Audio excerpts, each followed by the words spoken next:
Findings log, July 27th, 2026. Approximately 1 month ago, our team located the elusive journal of Lizelle Badger. It was found in the home of 32-year-old Nick, now deceased. Nick was originally contacted on an expedition to validate a claim regarding the location of said journal. After failing to check in, our team was dispatched to investigate. Upon entering the home, the team found the deceased in the corner of one of the living areas, as well as the journal. However, the deceased was not initially identified until conclusive DNA records confirmed that the biomass found was, in fact, human remains.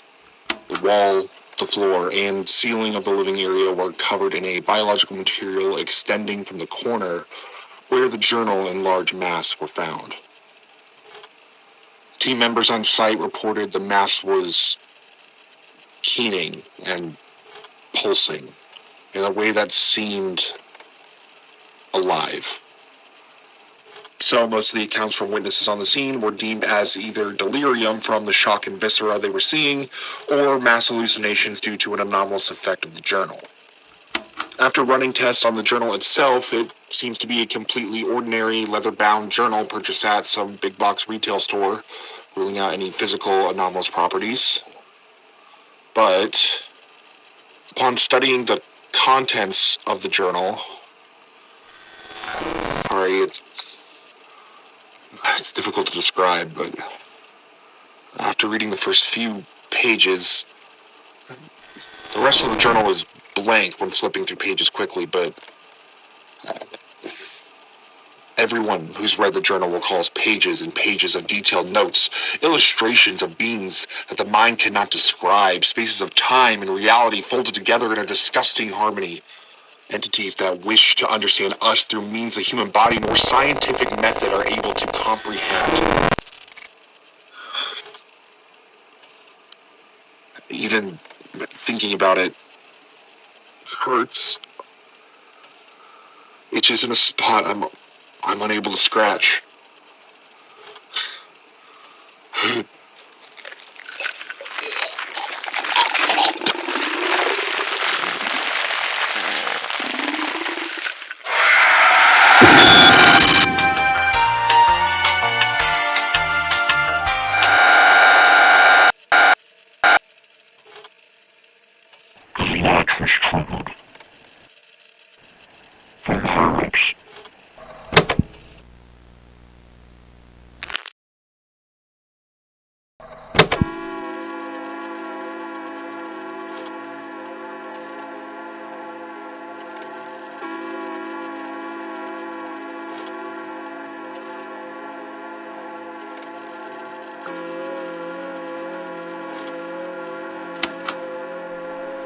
Yaldabaoth. They say he was born wrong, that something in him was twisted from the start. I don't believe that. He was born alone. Sophia made him without witnesses. No chorus, no approval. No hands waiting to receive him. Even a perfect thing would come out screaming under those conditions. The Archons. The Archons were not demons. They were helpers. Yaldabaoth could not hold the world alone. It was too loud, too detailed, too constant. So he divided himself. They were not cruel. At first they were dutiful. The Sophia Leaf. They call her Sophia in the old books. Wisdom, mother, error. That's what the men wrote. Error. But men always write that word when a woman makes something without permission. Sophia did not fall. She reached. Yaldabaoth did not set out to make a prison. He set out to answer himself. When no voice came back to him, he filled the silence with structure. He learned weight, he learned edge, he learned repetition. He discovered that if you place one thing beside another, they begin to mean something. That was the beginning of the universe. The fracture. They did not rebel out of hatred. They rebelled out of certainty. They believed they could finish the work better than their creator. They broke his awareness into functions, stripped memory from will, stripped feeling from structure. This division was violent. The universe would not contain it. Reality split. The separation. The metaphysical plane recoiled upward.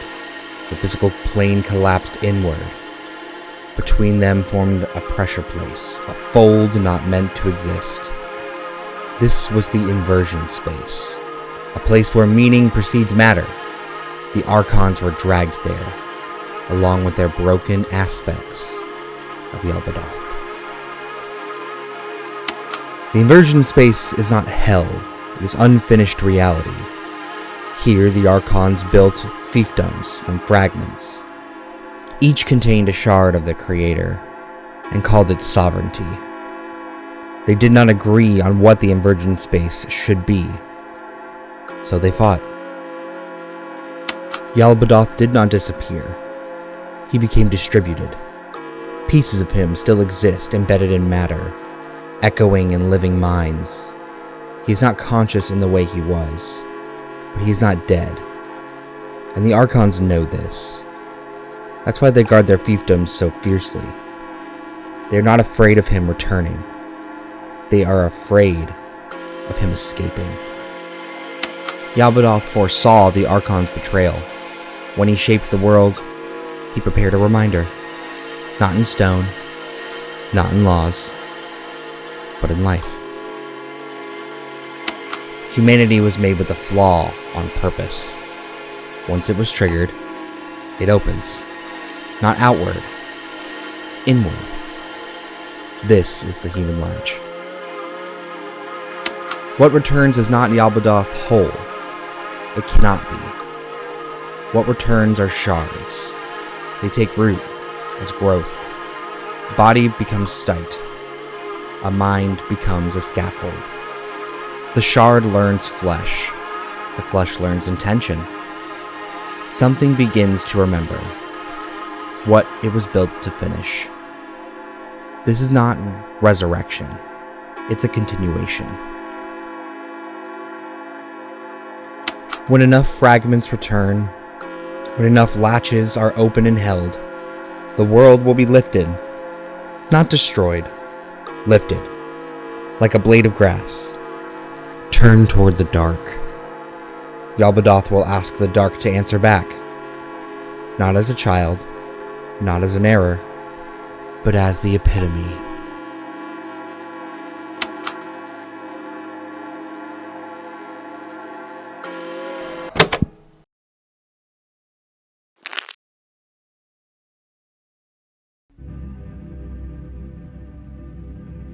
Howdy once again, gamers. Welcome back to the couch.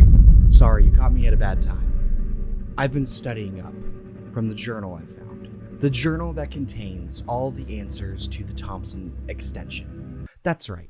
I hope you're joining me from part 2. Or if you've been waiting for this part, welcome. It's been a long time coming. I haven't wanted to be here, but I've been forced to be here. By the Archons themselves. You'll learn who they are later. But this journal, this delves in to the inversion space and the alternate dimensions that contain the gods that control the universe.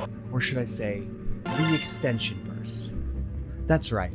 It's time to go back into the Thompson Extension. We're going back to the Thompson house. We're going to learn what and how exactly the Thompsons came in to such an immense power. How Douglas Thompson was able to manipulate the space underneath his home to fit his perverse desires, including f***ing pine cones. He does that. He's a gross man. We will learn about the horse. We will learn about them all. This is a different kind of video. A different look into the Thompson Extension. While the story of Adrian Holloway and Susan Thompson has come to an end, there is a lot more to uncover because this universe is not just one universe. You remember Makaeli, our old horsey friend? Good to see you, buddy. Don't tell him I said that. Today's delve back into the extension verse does not go simply into the basement of the Thompsons. Oh no, it goes all the way back to the origin of Origin, Oregon. Wow, what a mouthful. The key to the answers lies with the Badger family and the control they have over the inversion space, and their mother, who wrote this journal, contains the answers as to why this universe is so wrapped up. That's right. We're going to be enjoying a brand new heaping helping of slop.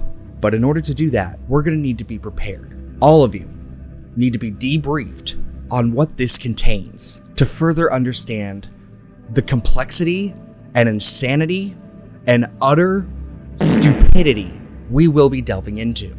If you haven't watched parts 1 and part 2, The Human Latch, watch them now and then come back here. Otherwise, you will be lost. You will be forgotten, and you will be left behind.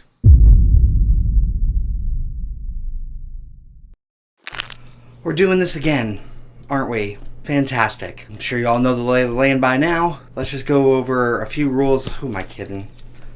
This isn't gonna make sense. Who are we trying to fool? Y'all know this is just a bunch of AI garbage. But nonetheless, you're here. You want to know what to expect. How this video is going to work compared to the other ones. The only thing you need to know, you've already watched in the intro section where we cover the journal. These are the Archons. We already know 2 of them, Makaeli and the drone. The other Archons we will eventually cover in other series. And honestly, these really answer a lot of the questions that you may have already. And at this point, you don't really need me to guide you through how this is going to work. Because you know. And unfortunately, this being a part 3 and all, it's going to be the most boring. Pay attention, because you're going to want to take a little nap. But I promise you, there's going to be some revelations that you're going to wish you didn't miss out on. Rule number 1. Your questions will get answered in this episode. Are they going to be the most satisfying? Probably not. If anything, they're going to drive you absolutely crazy. Number 2, try to keep up. And if you don't know what I'm referencing, please consult the previous parts. I will do my best to intersplice information as needed with my team, this Nick, and Editing Nick. You know them well. Other than that, this one's going to be pretty standard. We're going to be listening to a lot of AI garbage, a lot of yapping from a certain Jack character, a lot of yik yak paddywhack, give a dog a bone, and this bone is the bone of shut up. People talk a lot in this. They're going to say a lot of redundant things that are just going to be pointless conjecture. But if you stick with it, there's going to be some revelations in here that you're not going to be sad you missed out on. Trust me, you're not expecting where this one's going to go. Consider this a prequel. Kind of the finale to the Thompson Extension trilogy as it relates to the extension directly. From here on out, our story revolves around the Archons. As you've just previously heard in the intro section from Lizel Badger's journal, she unlocked all the secrets of the inversion space, and that is where all these cosmic deities dwell. But they are the true focus of each of these series on the Bad Dreams channel. Or, should I say, the Bad Dreams accounts across the internet. Yes, this is a bunch of AI slop nonsense. The concept may be interesting, and that's my job. I wade through the slop so you don't have to. Why does the extension exist? Why horse? Why horse? Get your snacks, get your drinks, use the bathroom. I'll see you at the end. Who or what are the Archons? And what did the Badgers discover?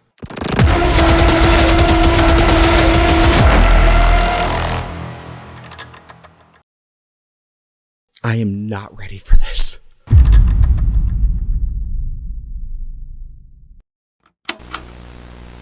Part 1. Origins of Origin. Alright, y'all prepped? Alright, you remember everything? Just refer back to that other chapter if you need a refresher, okay? You're in it now, so don't go clicking off the video. Buckle up, and let's learn about the origin of Origin and Machiavelli himself. Herself? Itself. There's the pronoun. Origin, 90 CE. What does CE mean? Tell me, what has taken her? I hope this isn't offensive for, like, Native Americans. Ugh. What lives in my daughter now? The what? Jesus Christ, what does that even say? I'm not even gonna try to pronounce that. Y'all can read that on screen. If you're just listening to this in the background, this is a crazy word that I'm looking up right now. Well, I looked it up, and it's not a real word. To say I did it. That's a spirit. It's gonna be Spirit T. That's Spirit T. That's Mr. Spirit T. One I hoped never to name in my lifetime. Kaya says it clings to her like a sickness. But what spirit, Elder? Who? Machiavelli. Haha, there's our boy. So Machiavelli lives in the girl. What can be done? Your daughter has been changed inside. I don't like this music. God, this is going so fast. The spirit has awakened something forbidden. A place within her called the Shadow Knot. That's a new one. A hinge between worlds. Machiavelli means to pass through it. To make her body a doorway into ours. So she's already lost? Kaya believes if we take away her limbs, she cannot open the knot. She will be crippled, yes, but alive. In time, the spirit will grow restless and leave her body. I would rather she die than live as a broken thing. I know. But I have seen what becomes of those who are not free. If she is killed now, her soul may be claimed by Machiavelli forever. This is the only path left. I swear to you, as I value the life of Waniki, this word, I don't want to pronounce it because I don't want to come off as offensive if this is offensive. The best horse in all our herds. We will not let the spirit take her soul. Begin then.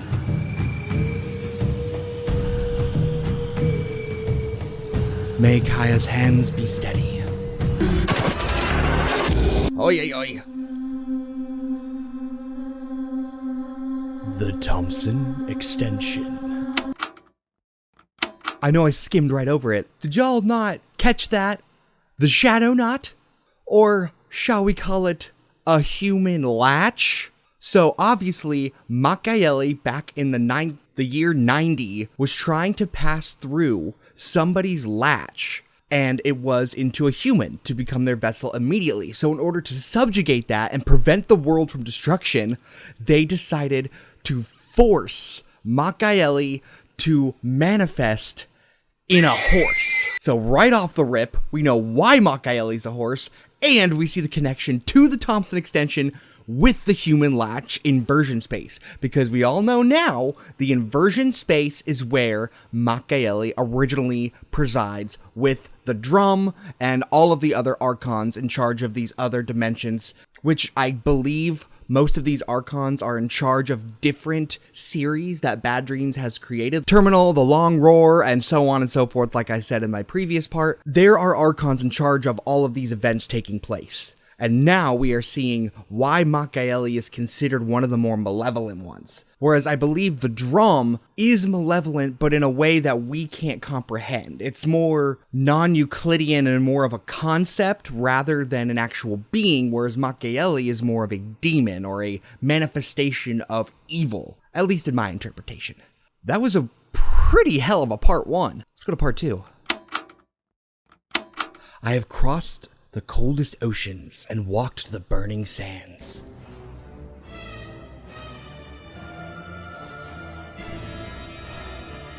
What weird music. The stars have named the night for me, not you. Who are you? Please, the itch. I can't bear it. Help me. Oh, I've come to help. All the world has waited for your suffering, child. In all the years, I have not found another like you. You are the doorway. You are the cradle. Oh my god. Let me be your hand. I will open what you cannot. Oh god.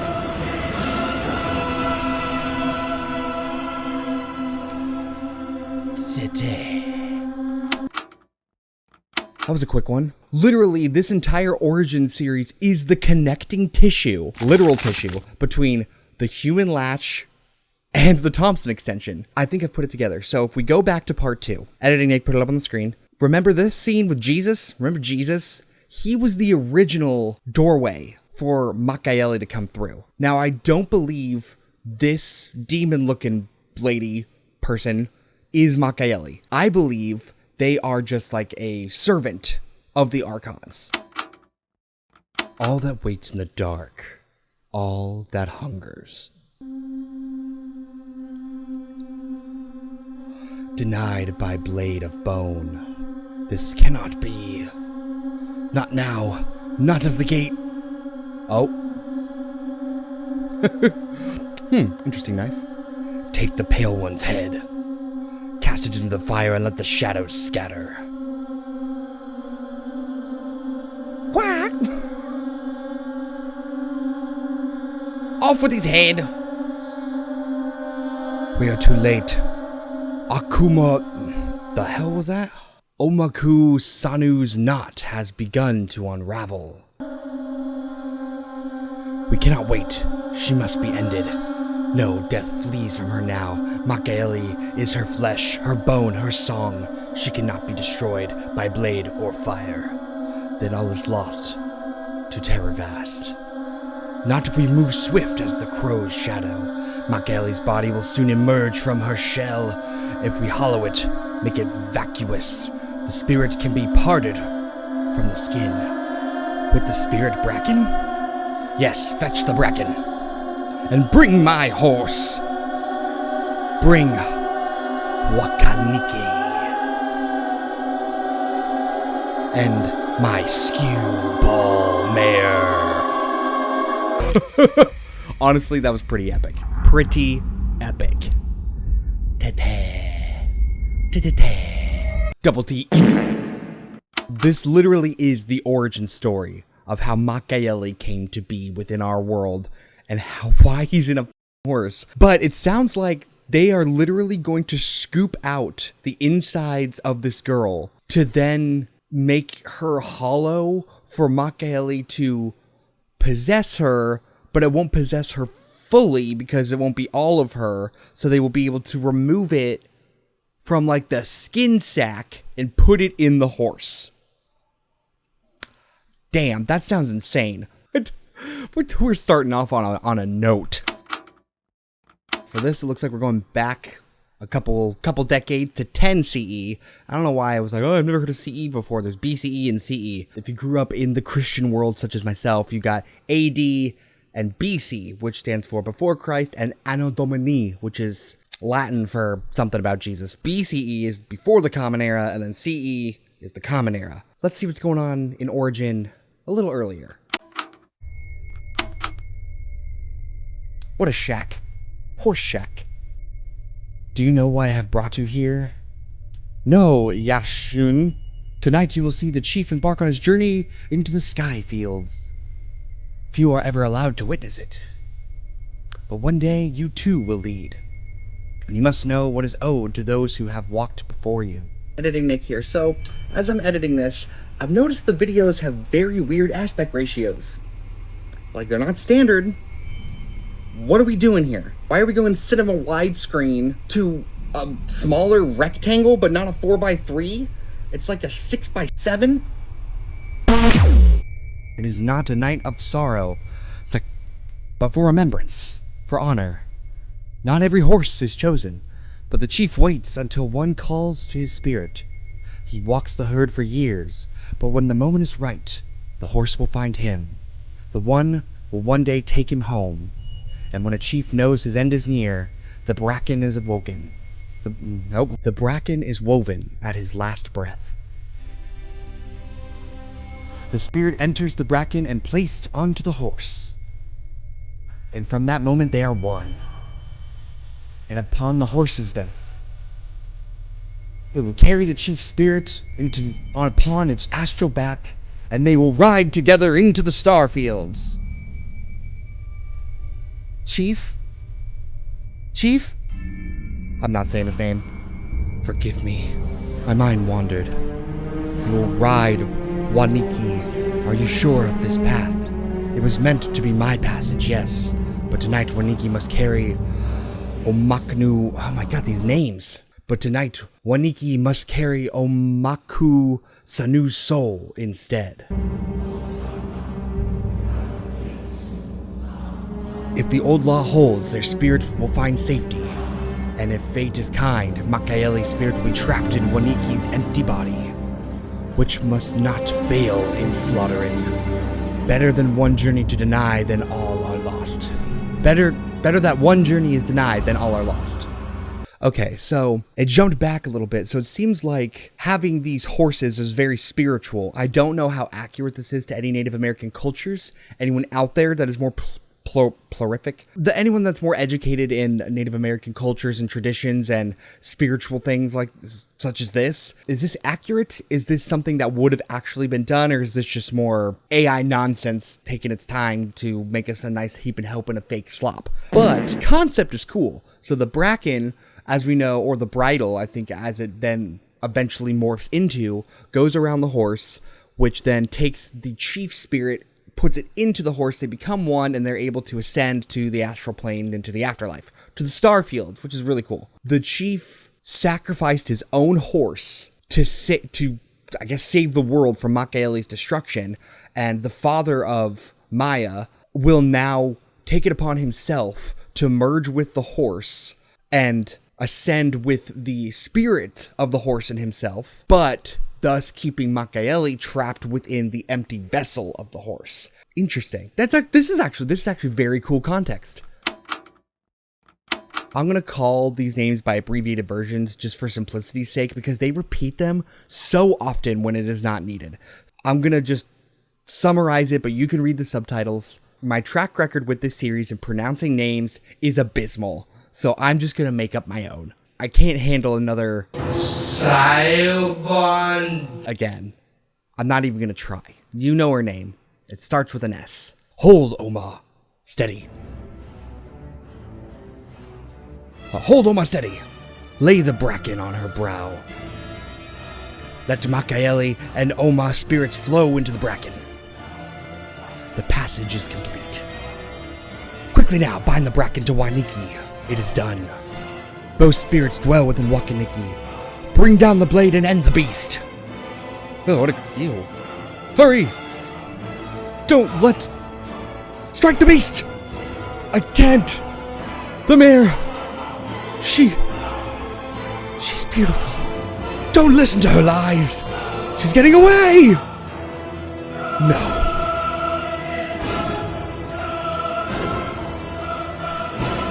Ew.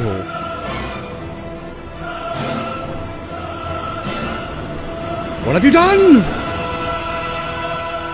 Makaeli is free! Horse running off. I'm gonna go make some fun rooms under a house.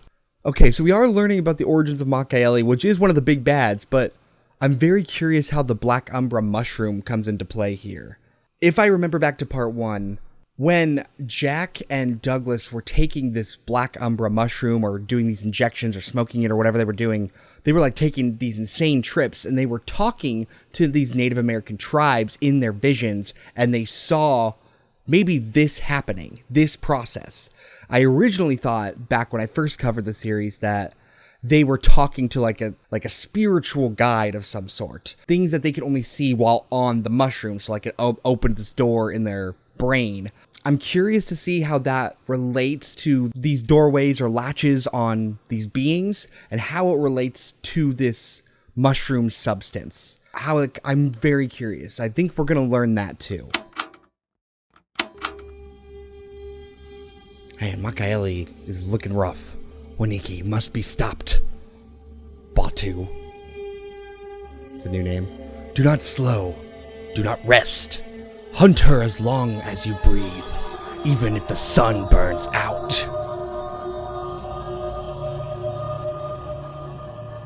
Makaeli's empty shell is rising from Sanu's body, and knows nothing, but it will destroy all. The land will rot beneath it. How can it be driven away? Send our strongest riders southwest, beyond the forest and over the mountains, to the land of the Navajo. The tribe there guards the Stygian Lyre. Stygian Lyre, that sounds familiar.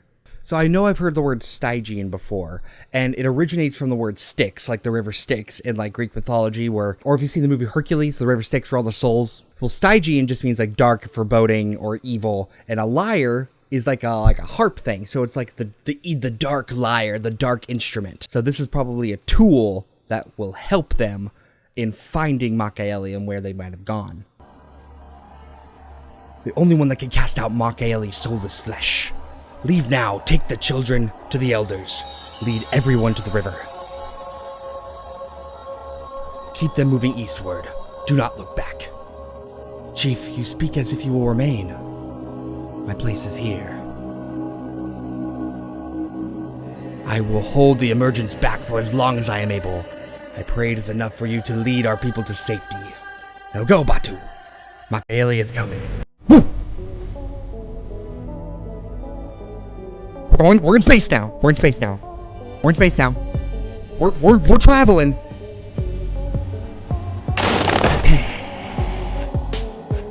And there's another instance of the word emergence again. Because if you remember the Badger Sisters, they were talking about the Great Emergence. The process of the Great Emergence, or the cradle of something. I can't remember the words off the top of my head. I should have brought my notes.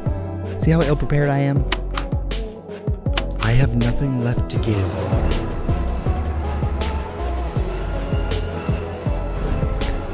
Spirits, I am finished.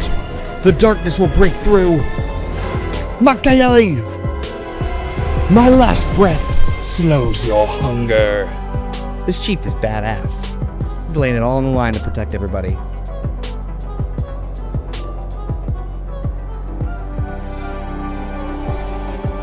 There's that classic rain effect we know.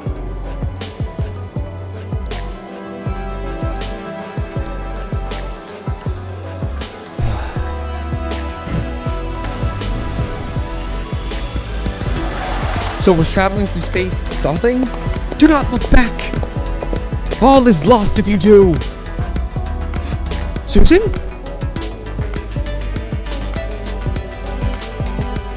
Susan? Douglas.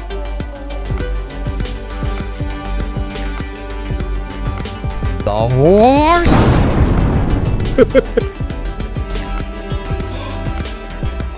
There it is. And Mayor Green. It's all making sense.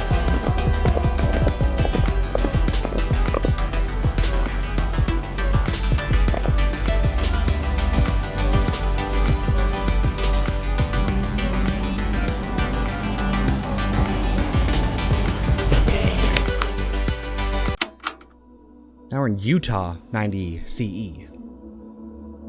What was in Utah? Do we know what was in Utah? You feel it, don't you, Yikza? The ground trembling, the night itself crying out. This is no passing spirit. There's a festering wound in the distant lands of whatever that is. It bleeds out, reaching even here in the valley.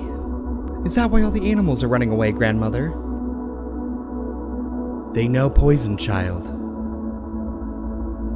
The land festers. Where rot grows, only sick things are drawn. Just as the city not made by hands draws the sick to it, Grandma? Yes, child. San Rafael Swell. That's a name drop right there. So I didn't know this. So in Utah, y'all might be screaming at the screen, but This is an actual, like, national park in Utah. Kind of like, where the famous, like, circle, like the Moby Desert kind of thing. Maybe not close to that. Editing Nick is probably putting pictures up there, aren't you, buddy? Bro, I just cut out 5 minutes of you explaining what the Moby Desert is. That's not the desert we're in, dumbass. You're welcome. But apparently this is a city. Makaeli is heading for this city, it seems. The city draws in those afflicted with the shadow knot. So this city pulling in people who are affected by their human latch, or people that have inverted, so to speak. They cross the valley from all directions, whispering to their knots, feeding them, waiting for them to open. Yep, their latches. When the knot blooms, the knot-born find their vessel. Sometimes, they wear the faces of men and women. Sometimes they wear the teeth of wolves. Ugh. They are shape thieves. No mercy, no soul, only hunger and cunning. And they come here for us. Don't they, grandmother? Always. It's hard to say who's talking. That's why we play the Stygian lyre. We teach its melody. The not-born fear it. For those who are bound by the shadow knot will be driven into the Stygian void if they hear the melody.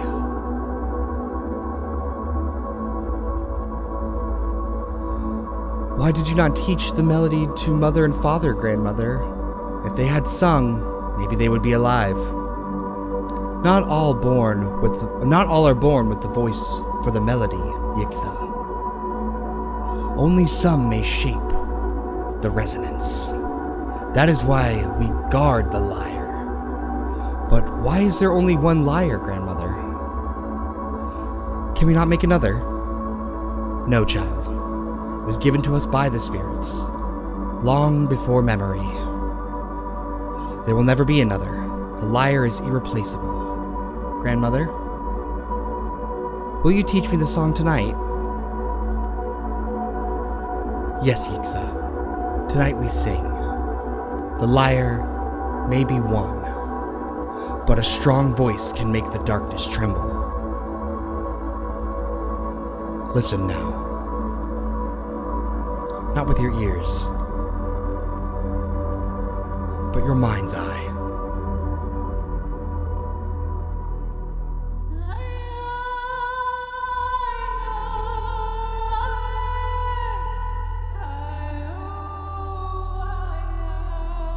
Grandma's got some studio reverb.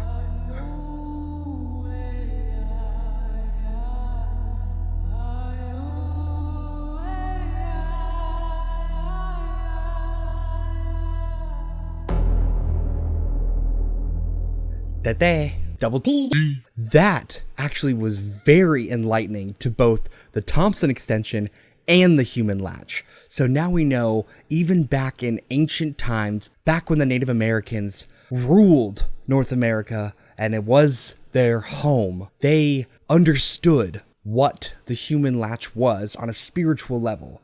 Unlike the Badger family, who approach it from a more scientific and evil perspective. But now we know that there is a way to stop the inversion or prevent people from passing through these inversion points on people that invert. So I also have a theory. When the grandma was talking about these shape stealers, are they not referring to skinwalkers? Because skinwalkers are huge in Native American folklore. Things that like mimic other beings or entities. Does that mean most skinwalkers are just inverted creatures or humans that have lost like their sense of self? Or a being from the inversion space has gone through that inversion point and taken over that person as a vessel? Also, with the Stygian void, that has been mentioned multiple times, and now we know that there is a lyre. This guitar, this harp, can basically protect people from this happening. It can reverse an inversion. It can reset someone's latch or remove it altogether. Who do we know? Who do we know that was a profound musician that wanted nothing more than to spread happiness and who accidentally removed his own latch. You know him, you love him, our boy, Eddie. And Cliff, to some extent. Cliff's also a good guy. But these guys wrote a song that removes latches. So I'm curious how they were able to possess this ability if the Stygian lyre is the only thing that can do this for people. It's being stored in the Ark of the Covenant for some reason. I don't know why that's the case, but the grandmother was pretty adamant, like there's only one, there can only be one, there will never be another because we don't know where it came from. I think Eddie cracked that code. He was able to write a song. I don't know if he did this whole chanting mantra that was beautiful, by the way, but now we know the origin of Machiavelli, kind of the origins of the human latch and how these beings can pass from world to world, from dimension to dimension. It's through living beings, because we saw that latches are just on humans. They're on all living things, is subject to inversion. And that's why they say they all gather to this one place in the swell. They all come together. But for what purpose? And Machiavelli has escaped in this horse. There's also the version of Machiavelli still in the girl that the chief stayed behind to make sure the girl vessel did not spread and was contained within the area of origin. And they kept talking about this land will rot away, it will become sick. And now my thought is that this rot, this area over time condenses into this giant black mushroom mass called, you guessed it, the Black Umbra. I'm completely pulling this out of my ass. We might learn this later in the next part. Part 2. Back in modern day with the residents of Origin. We're delving in to the Thompson Testaments. Let's hear what the individuals have to say.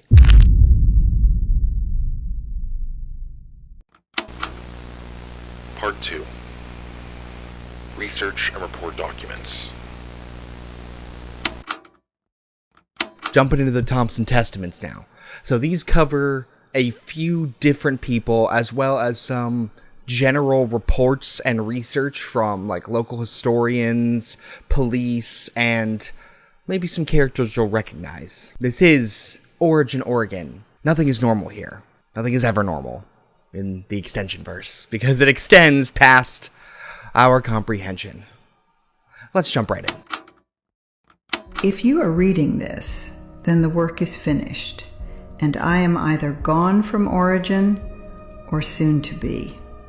I do not write that lightly. A woman learns to feel when her time is shortening. Sounds like Mayor I have Green. lived in Origin my entire life. My mother was born here. Her mother before that. In a town like this, the past does not disappear. It settles just below the surface, the way a stone sinks slowly into mud. Most people here prefer not to think about such things. My sister Judy certainly did not. That is a blue waterfall. She used to tell people I was imaginative, sensitive, that I spent too much time in old records and convinced myself the past still had something to say. When I warned her about Haven Ridge, she refused to believe me. She called it nonsense and repeated my concerns to others as if they were another small piece of town gossip. That blindness cost her dearly. Now Judy is gone from this town, committed to a hospital several counties away. Oh. I am told she rarely speaks. Thought she died. It is a strange sorrow to lose a sister while she is still alive, and stranger still to know that her greatest mistake was simply believing that evil could not grow so close to her door. I have spent most of my life collecting what others ignore: old municipal records, letters that were never sent, diaries found in attic trunks, audio recordings salvaged from answering machines and cassette players, church archives that no one has opened in decades, pieces that seemed unimportant by themselves, but which began to form a shape once they were placed together. A chronicle of what truly happened in Origin. You will find the voices of several people within these pages. Some knew each other, some never met. Yet all of them were drawn into the same current. Their words are preserved exactly as I found them. I do not know whether Origin will still exist in the same way by the time this document is discovered. But if there is still a library here, or a courthouse, or even just a house whose attic remains dry, then perhaps this file will survive long enough for someone to read it. Someone who will understand that what happened here was not an accident. It was the result of many movements made over a long period of time. Some by people, some by things that were never people at all. My name is Nellie Sanderson. What follows is the closest account anyone will ever have of what truly happened in Origin. Whoa. Okay, hang on. We got documents here. We got documents. The Origin Chronicle. Thompson Land and Lumber to develop Grey Lump site into suburb. Extraordinary mass discovered beneath planned housing site. Thompson Land and Lumber announced plans to clear the Grey Lump just outside of Origin for a new suburban development. The excavation has revealed a dense, fibrous mass resembling enormous roots fused to the bedrock. Scientists from the Ethological Research Institute were brought in to investigate, and within the center of the mass, discovered a complete human skeleton entangled within the growth. Despite the shocking find, Thompson Land and Lumber has stated that they intend to proceed with their plans to build housing on the site in the coming months. Okay, so that kind of confirms my theory that this gray lump is that Native American chief who stayed behind to keep Makayele contained. And this gray mass is the aftermath. It is the rot that came from this inversion. T-Top Diner serving the best pie and coffee in Origin. For over 25 years, the T-Top Diner, located at 1625 Westlake Road, nestled among the tall pines, has become a beloved stop for locals and travelers seeking the best in homemade pies and fresh brewed coffee. Renowned for their flaky crusts, generous fruit filling, and rich coffee brewed to perfection, the T-Top Diner has been described by many as having the best pie and coffee in Oregon. Whether you're a local catching up with friends or a traveler just passing through, the T-Top Diner offers a warm welcome, a slice of pie, and a cup of coffee that are simply unmatched.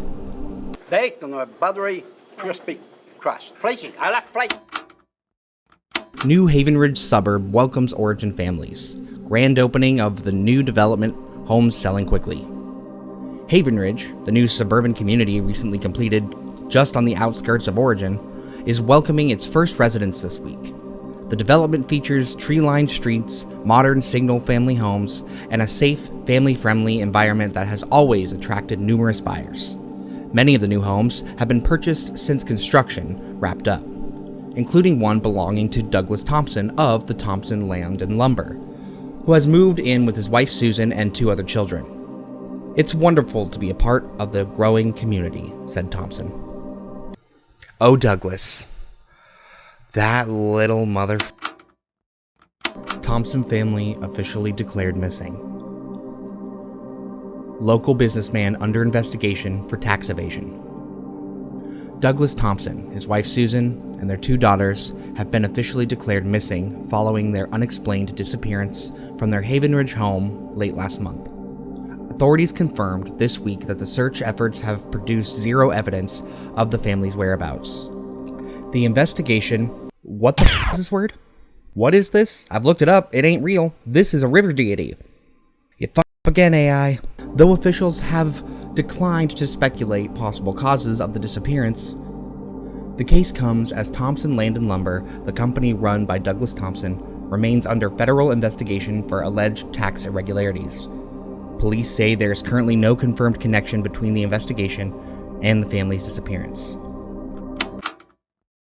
Okay, so it looks like Nellie will be our guide through this portion of the Thompson Extension. We will be hearing her accounts, deeper accounts from the things she's found post incident. Because I believe this is meant to take place after Adrian Holloway, our beloved mustachian hero from part 1, killed Machiavelli, basically, or halted the vessel process from taking over Susan. If you remember, Susan held strong. She didn't let Machiavelli take over. The love for her children powered her through. She didn't get possessed. She didn't get her latch flipped. Myths of the Plateau Tribes, Volume 2. Okay, learning more about the tribes. Dr. Elias Wainwright, Department of Comparative Ethnology, University of Oregon Press, 1968. The Anunnaki Precedent. Across the oral traditions of the American West, there appears a curious narrative whose elements recur among tribes separated by vast distances. Variations of the story have been recorded among peoples of the Pacific Northwest, the interior plains, and, in fragmentary form, among communities much farther south. Though the names and circumstances differ, several motifs remain strikingly consistent. The ritual crossing into a hidden spiritual domain, the encounter with a malignant intelligence, the separation of that intelligence from its physical form, and the emergence of a strange gray mass said to seal the creature's abandoned body beneath the earth. What becomes of the intelligence itself varies between traditions. In some versions, it is destroyed, while in others, it is said to escape confinement entirely. Scholars have debated whether these parallels represent coincidence, cultural diffusion, or the remnants of a far older narrative once shared between tribes before fragmenting into regional traditions. One of the most detailed versions appears in accounts attributed to a people referred to in early settler records as the Anunnaki, who are believed to have occupied a valley in what is now western Oregon. The Anunnaki settlement lay at a transitional boundary between prairie and forest, an environment unusually rich in both game and plant resources. Among the flora noted in several accounts is a dark fungus sometimes identified as the black umbra, from which the tribe's shamans reportedly brewed a ceremonial drink known as umbra dew. When consumed during ritual gatherings, the drink was believed to allow shamans to enter a visionary state in which they could pass into a hidden realm the Anunnaki called Sayadiahe. The term resists direct translation, though some interpreters have rendered it loosely as the kaleidoscopic spirit veil. Descriptions or the inversion of this domain bear space similarities to visionary traditions documented elsewhere. Shifting geometries, luminous patterns, and pathways unfolding endlessly through an unseen structure. Within this realm, the shamans claimed to encounter various entities. Some were regarded as guides, while others were described as predatory intelligences capable of attaching themselves to those who wandered too far from themselves. In Anunnaki belief, the role of the shaman was not only to traverse this veil, but to prevent such entities from entering the physical world. For it was widely held that certain presences, once given an opening, could follow a traveler back. The emergence of Machiavelli. A central episode in the Anunnaki narrative concerns a ritual that ended in catastrophe. According to the tradition, a young woman participating in a ceremonial gathering consumed umbra dew that had spoiled during its preparation. The uncontrolled trance that followed was said to have drawn her deep into Sayadiahe, where she encountered an intelligence remembered in surviving accounts as Machiavelli, a name tentatively translated by later linguists as the one that breaks the pattern. When she returned to the physical world, the change in her behavior was immediate and disturbing. She became unable to sleep, her speech disordered, and her movements described by witnesses as though directed by an unseen force. Later storytellers interpreted these symptoms as evidence that Mak Ayeli had attached itself to the woman's spirit and begun using her body as a vessel. In response, the Anunnaki shamans attempted a ritual exorcism using one of their oldest spiritual rites. In this tradition, Bro, we watched the this. tribal chief selected a horse during youth to serve as his spiritual counterpart. A bridle woven from strands of their hair symbolically bound the spirits of both man and animal. When the chief approached death, his spirit would pass into the bridle and then into the horse, allowing both souls to briefly share a single body. What is this, a lecture? Before the animal I was guess it is a lecture. slain and their spirits released together into Sayadiahe. According to the legend, the shamans adapted this rite to imprison Mak Ayeli. The spirit was successfully drawn from the woman and bound within the chief's skewbald mare, Wakaniki, with the intention of completing the ritual and destroying the vessel. Before this could be done, however, the mare we broke watched free the animated and version of fled what you're into telling the us, dude. wilderness. The consequences that followed formed the most unsettling portion of the Anunnaki story. Though the possessing intelligence had been removed from the woman, the encounter had already altered something within her.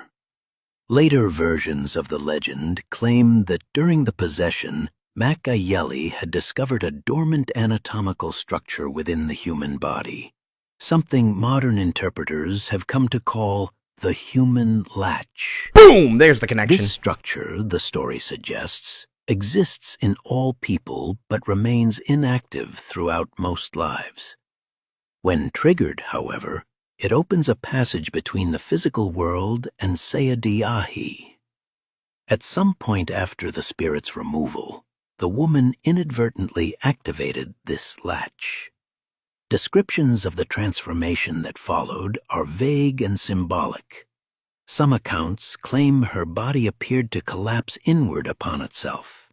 Others portray the event as the sudden opening of a living aperture between realms. Whatever the precise meaning of these images, the result was the same. Through this rupture, the physical body of Mak Ayeli entered the world. Later storytellers described the aftermath as a sickness spreading through the land. Crops failed, animals abandoned their trails, and the forests themselves grew unnaturally quiet. When the birds stop chirping, Intriguingly, things are getting bad. Some scholars have noted that these accounts loosely coincide with geological evidence of the Cascadia megathrust earthquake of 1700. A one what of the earthquake? most powerful seismic events in the region's history. Indigenous traditions recorded along the Pacific coast likewise recall a time when the earth broke apart and villages were swallowed by the sea. Whether these accounts refer to the same event remains uncertain.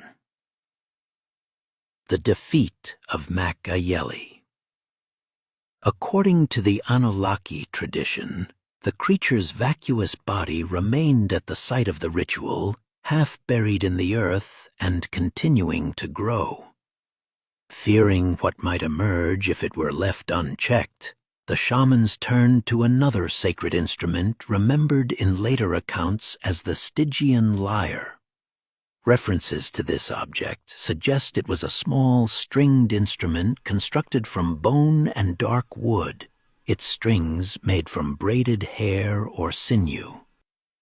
Some traditions claim the lyre didn't originate with the Anunnaki, but had been obtained generations earlier through contact with tribes of the Four Corners region, whose oral histories describe shape-shifting figures often translated as skinwalkers. I knew it! What did I say? I said they sound like skinwalkers. In comparative folklore studies, the lyre has been interpreted as a ritual device used to banish such entities. Within the Anunnaki legend, the I can read instrument this served a series. similar purpose.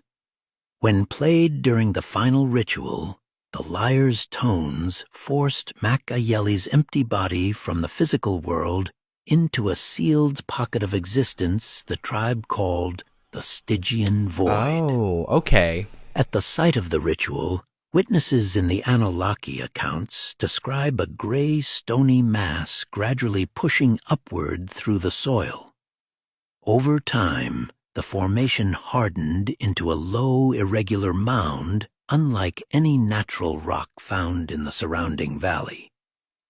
The Anunnaki came to call this formation the Gray Lump. What a name. In their understanding, it marked the place where the shamans had forced Makayeli's abandoned body into the sealed realm they called the Stygian Void, the mass itself serving as a barrier between the two worlds. Yet the danger wasn't believed to be fully contained. The entity's consciousness, now bound within the runaway mare Wakaniki, still existed somewhere beyond the tribe's reach. Anunnaki tradition holds that if the creature were ever to return and disturb the gray lump, the seal might be broken, allowing Makayeli's body to emerge once again from the void. In such a circumstance, the intelligence could reclaim its original form. For this reason, the Anunnaki continued searching for Wakaniki for many years, believing that the destruction of the animal was the only way to ensure the prison beneath the earth remained closed. She was never captured. In time, the Anunnaki themselves vanished from the valley, their population diminished by conflict and disease following the arrival of settlers. Damn colonizers. When later communities established the town now known as Origin, the clearing where the lump rested had already grown quiet. Animals avoided the place, and the forest around it remained strangely still. The stories had faded. The land, however, had not. Great job, y'all. You made it through the most boring and painful section of this video. Here's a cookie. And if you just decided to skip ahead and you're here, You didn't earn this. And everybody knows. It's 1 a.m. Don't go outside. Don't go outside. Go outside. She's waiting. Dr. Elias has given us a glimpse into pretty much everything I predicted there. It's a nice little lecture. Hope you took notes. There's going to be a test at the end of this. But like I said, with the gray lump and the skinwalkers, that's exactly what I called. That the skinwalkers were people that were like half mutated by Makayeli or half inverted, or their latches were uncovered and started to be used. Now, I'm kind of understanding how the extension even was possible and why it was able to expand in such a way under the Thompson house, because when they built the suburban community on top of this lump, that was like the physical manifestation of the Stygian Void, which is not the inversion space. The inversion space is a place that you can actually walk around in. And the Stygian Void is a literal void of nothingness, where it's like a prison. Cracking that open and finding that skeleton, they then release this spirit of Makayeli, and the physical version of Makayeli is in Wakaniki, the horse, Mr. Horse. But I think that Makayeli was able to use the consciousness of the Thompson family to manifest things within the Stygian Void.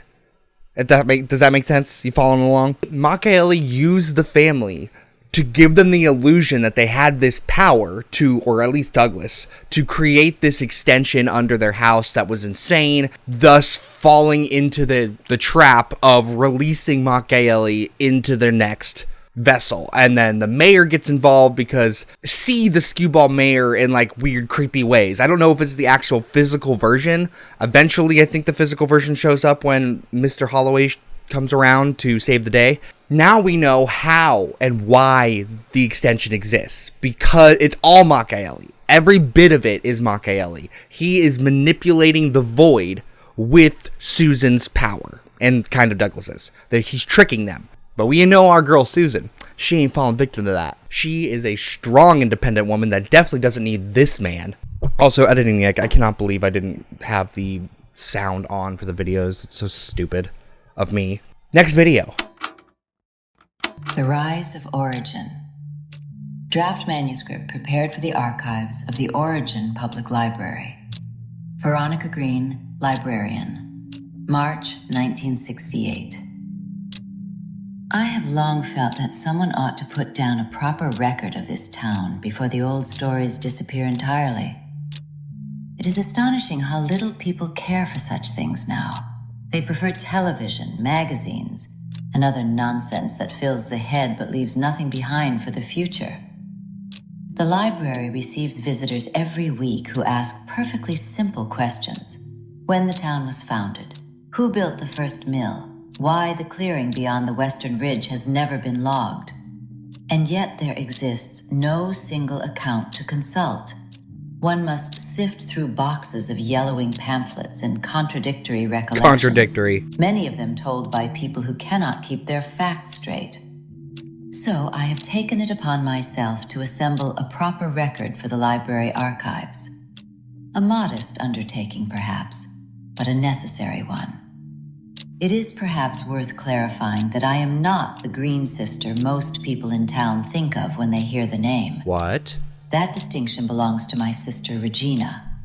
Regina Green is the one who attends every town meeting, every church luncheon. I was wrong. Every I didn't know there were raffle sisters. where a photograph might appear in the newspaper the following morning. She has a talent for making herself agreeable to people who mistake enthusiasm for substance. There has even been quiet talk that she may one day run for mayor. Okay, I got Veronica and Regina. I suppose such ambitions require a certain appetite for attention. Regina has always been very comfortable being seen. I, on the other hand, have always preferred to observe, which, when one considers the matter carefully, is a far more useful position for anyone attempting to write a true account of a place. It is a quiet life, library work, quieter than people imagine. One grows accustomed to silence, of course. Silence is not unpleasant in a library. In fact, it is the natural condition of the place. There are long afternoons when the only sound in the building is the ticking of the clock above the reference desk. Sometimes hours pass without anyone opening the door. One grows accustomed to such stillness. I may be dyslexic, and I just noticed this. I love reading books at the library. Love reading books at the library. Lived alone long enough to become very sensitive to small disturbances. The creak of the floorboards, the faint scrape of a chair being moved, the brief brush of a hand while passing a book across the desk, the sudden warmth of another person standing closer than Out of all the things to misspell, library is one you shouldn't misspell. How much sensation the body remembers when it is rarely given company. The work does have its interruptions, of course. Some are less welcome than others. There is a particular kind of visitor who refuses to use their eyes and insists on asking where everything is kept, despite the signs being plainly visible above the shelves. Dropping some shade. One would think locating a book in a room full of books might not require such heroic assistance. Fridays, however, are different. That is when the school children arrive, under the supervision of Miss Eleanor Whitcomb, who teaches the 4th and 5th standards at Origin Elementary. They come shortly after noon, always in a line, always in a great deal of noise. Children have very little sense of quiet, unless it is imposed upon them firmly. Miss Whitcomb does her best. She has a very calm manner with them, which I have always admired. Not everyone possesses that kind of patience. Some women simply have the temperament for teaching. She is younger, of course, and has the sort of easy popularity that draws people naturally. The grocer greets her by name. The postmaster asks after her classes. Even the children seem unusually devoted to her. I have observed that she reads to them before allowing them to choose their books. It is a pleasant routine. The children sit cross-legged near the window, while she stands beside the long oak table. When she reads, she lowers her voice during the more dramatic passages, so that the children must lean closer to hear. It works very well. Miss Whitcomb herself rarely borrows books, which I find curious for a teacher. She seems eager to leave once the children have chosen their selections. Often she waits near the door while I stamp their cards, as though anxious to keep the class moving along. Still, she always comes to the desk eventually. Sometimes our hands touch when she passes the cards across the counter. Quite accidentally, of course. On such occasions, she has a habit of withdrawing her hand rather quickly afterward. I suspect she is simply a modest woman. I should not dwell on it. Teachers seldom stay very long in towns like this. Origin has seen many women come through over the years. They arrive for a few terms, grow restless, and eventually leave for larger places. A few departures have been more abrupt than others. There was a woman who boarded above the pharmacy some years ago. Evelyn Hart, I believe her name was. She vanished rather suddenly one autumn, and the sheriff spent several afternoons asking questions in the library while consulting the town directories. It was generally agreed that she must have left without telling anyone. Another woman, a traveling seamstress, stayed briefly the following year. She was gone by spring. People forget these things more quickly than they should. Small towns are very good at convincing themselves that a person simply moved on. I have sometimes wondered whether anyone ever looks carefully enough. In any case, I should return to the matter at hand. The purpose of this document is to record the history of Origin and the curious object known as the gray lump,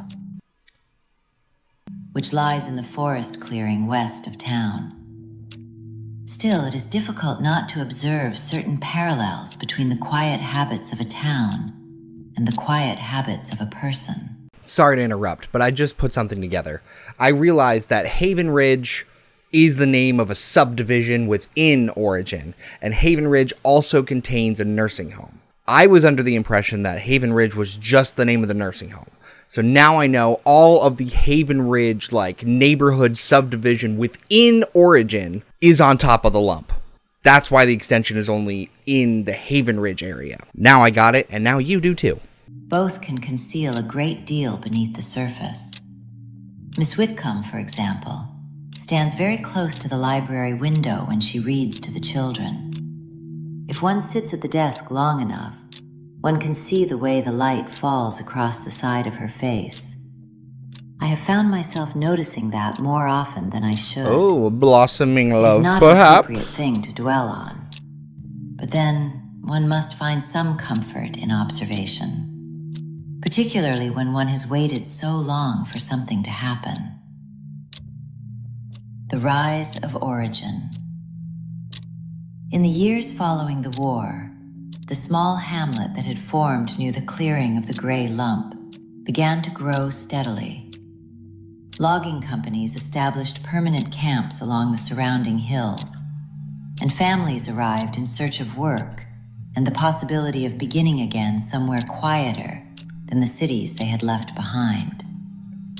What had once been little more than a scattering of cabins slowly became a proper town. Houses appeared along the old timber roads, and a modest main street formed where the valley widened. A diner opened beside the fuel station. The T-Top Diner. And a grocer set up shop across from the post office. By the early 1950s, Origin possessed most of the familiar comforts of small town life. Neighbors knew one another by name. Children wandered the streets without much supervision.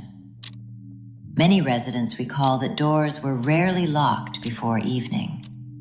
The forest stood close to the town's edges. I can't believe that people used to be like, this used to be a time we didn't have to lock your doors. I can't imagine not locking any door, ever. Like, a source of firewood, at any point in history. Trails, even before doors. Children spent long afternoons roaming through the trees.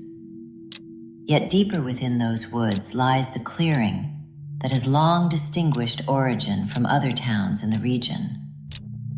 At its center stands the gray lump. Come to Origin, we've got the lump. The formation itself rises only a few feet above the earth. It'll make you trip balls. A low mass of dull gray stone that many locals believe to be the petrified remains of an ancient tree. No one has ever been able to say exactly how long it has been there. About clearing 10 CE. It appears far older than the town itself. Over the years, a number of curious stories have gathered around the place. Residents often remark that birds seldom settle in the branches nearby. We know this. You said that already. And that deer tend to skirt the clearing rather than cross it directly. Others speak of the strange mushrooms that grow around the lump in thick clusters. Black-capped fungi known locally as black umbra. Teenagers occasionally venture into the woods in search of them. Bro, let's go warnings of their Let's parents. go find the black umbras. Those who have tasted the mushrooms sometimes report unusual visions and disorientation, wandering the forest for hours before eventually finding their way back to town. Whether such accounts are exaggerations or something less easily explained is difficult to determine. What can be stated with certainty is that the clearing has long been regarded as an unlucky place. Loggers avoided it whenever possible, claiming tools broke more easily and accidents occurred more often near the site.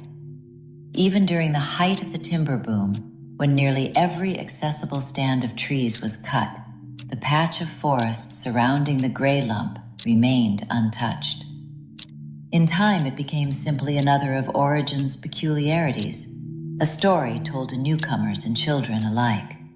Most residents gave it little further thought, though it has always struck me that the woods around that clearing are a very quiet place. Quiet places are useful for certain kinds of reflection, and sometimes, when a person has lived alone long enough, reflection is the only company left to her. V, can I call you V? Wrap it up. You're starting to repeat yourself. Last Friday, quite casually, that she had been searching for a particular book for her classroom. A slim volume of frontier stories, if I recall correctly. I located a copy this afternoon while cataloging the older shelves in the back room. The back rooms? I believe I shall bring it to her tomorrow evening. It would save her the trouble of walking all the way to the library again, and the children are always so grateful when a teacher finds something new to read to them. Her house is the small white one on Alder Street. Damn, dox the teacher, why don't you? Many times. It would be no trouble at all. So I now learned that Regina Green is the lady running for mayor. Veronica is like the quiet sister librarian. I didn't know she had a sister. She probably brought it up like in one of their monologues at some point, but I didn't catch it. Thanks, Nelly, for documenting all this so far. Next video. So far, other than learning the origins of Machiavelli themselves, we are kind of just getting like little more like vignettes into the daily life of people that lived in Origin before the events of the extension. I believe what happened, if we recall, when the extension started, there was a massive earthquake and a huge incident that like shook the town. It was like devastating in a way. But the next day, Thompson is like, hey, I just came off my drug trip, and guess what? I can make more rooms in the basement. So I'm going to go make a sex dungeon for all my plastic wives and shove pine cones in my urethra. Personal note. Oh, Nelly. Before presenting the next set of documents, I must ask the reader's patience for a brief departure from the materials themselves. My intention was that the journals, transcripts, and testimonies should speak plainly enough without my interference. However, there are moments in this history where silence would be its own kind of dishonesty. For that reason, I must warn the reader that I will occasionally allow myself short interjections throughout this Short testament. interjections? This is I 12 will minutes try to long, keep lady. them brief. Over the years, I have formed a great many opinions about the people whose words appear in these give me the tea. pages. And it would be very easy, far too easy, to wander into commentary that serves no purpose beyond personal Hey, commentary is my satisfaction. job. I shall do my best to restrain myself. Still, there are certain matters that require explanation. Yes. And perhaps it is only fair that the reader understands something about the person who has gathered these records together. The first of those explanations concerns the black umbra mushroom. Okay. Most residents of Origin speak about it as a curiosity of the woods, or as the foolish experiment of teenagers who wander too far into the forest. I once believed the same. That changed many years ago.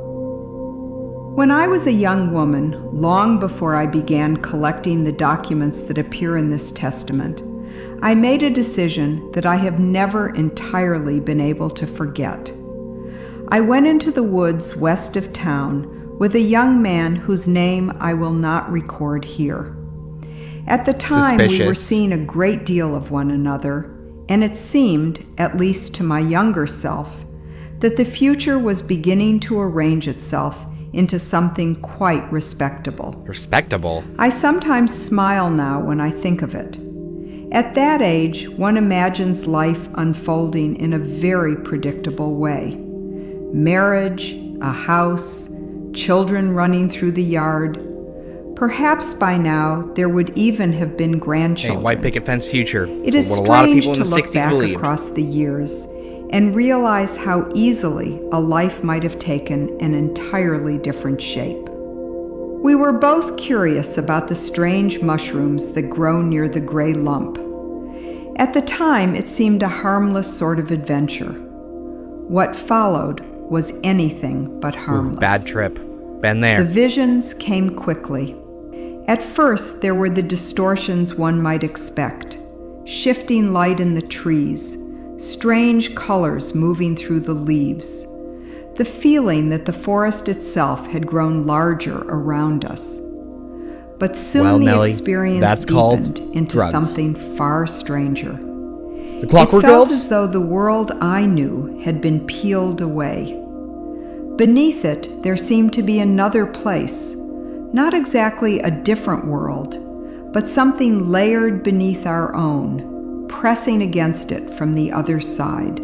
The inversion. And within that hidden place, there was something alive. I remember feeling it before I understood what I was seeing. A presence moving somewhere in the woods, enormous, patient, and deeply wrong. In my mind, I understood it as something that moved upon four legs, though I never saw its shape clearly. It seemed to exist partly within the forest and partly somewhere else entirely. The most disturbing part was the unmistakable sensation that it had become aware of me. Not in the way an animal notices a sound in the brush, but in the way a person examines a curious object. I felt quite distinctly that I was being considered, assessed. For a moment, I had the impression that something within me had stirred its attention. That horse wants Something I did not yet understand. Then, just as suddenly, the sensation withdrew. The forest returned in pieces. The colors faded. The strange pressure in the air lifted. And the familiar sounds of the woods crept back in, one by one. Wind in the branches, the faint rustle of leaves underfoot. It was only then that I noticed the young man I had brought with me. He was sitting on the ground among the ferns a short distance away, his back against a fallen log. His eyes were fixed on the trees ahead of him with a kind of patient concentration, as though he were listening to something just beyond my hearing. Whoa. At first, I assumed he was simply disoriented. That seemed the most reasonable explanation. I spoke his name several times. He did not respond.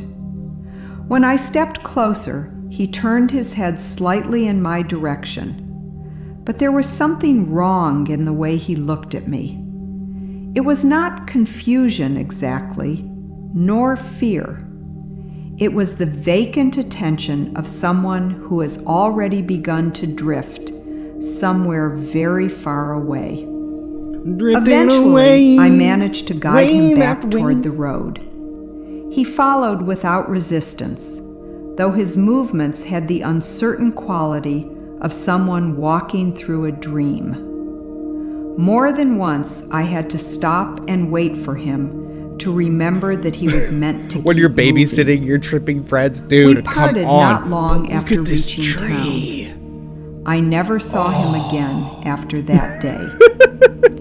Within a week, it was said that his family had taken him away to stay with relatives elsewhere. Oh, that's bad. By the end of the month, they had left Origin entirely.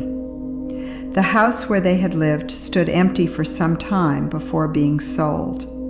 No explanation was ever offered. In small towns, the absence of explanation rarely prevents speculation. It was not long before a rather ugly rumor began to circulate that I had somehow poisoned him in the woods. Of course. The idea was absurd. It's always the woman's fault. Anyone with even a passing familiarity with the black umbra mushroom would understand that the effects are unpredictable and often unpleasant. Still, rumors have a way of attaching themselves to the most convenient story. The suggestion that I had done something terrible to this young man lingered in Origin long after the facts had faded from memory. Even now, I suspect there are residents who repeat it without knowing quite where they first heard it. The matter was particularly embarrassing for my younger sister, Judy. Judy has always cared a great deal about how things appear to other people. She was at an age then when reputation felt terribly important, and the idea that her older sister might be connected to some unsavory scandal in the woods caused her considerable distress.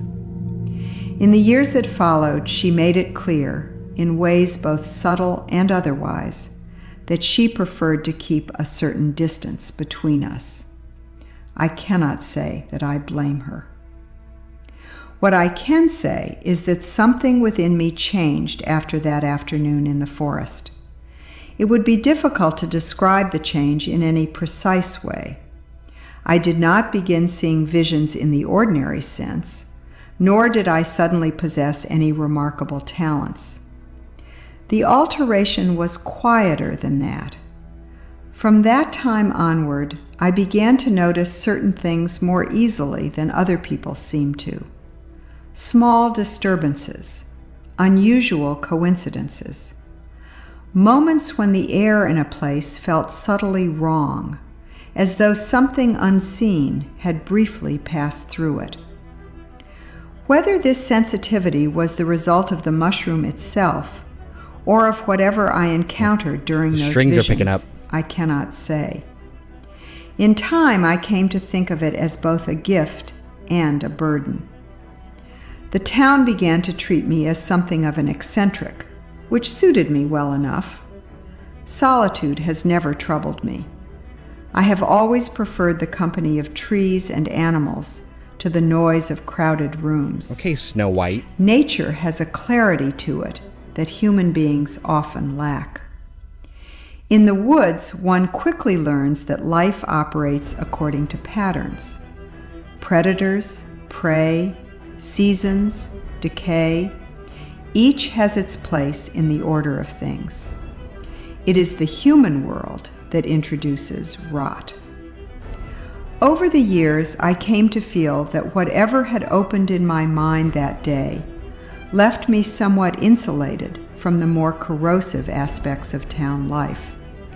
Looking back now, I sometimes shudder to think how close I came to something far more dangerous. For a brief moment in those woods, I believe something ancient and malignant took notice of me.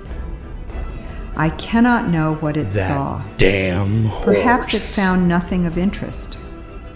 Or perhaps it simply decided that I was not the one it required. It would be many years before that decision revealed its meaning.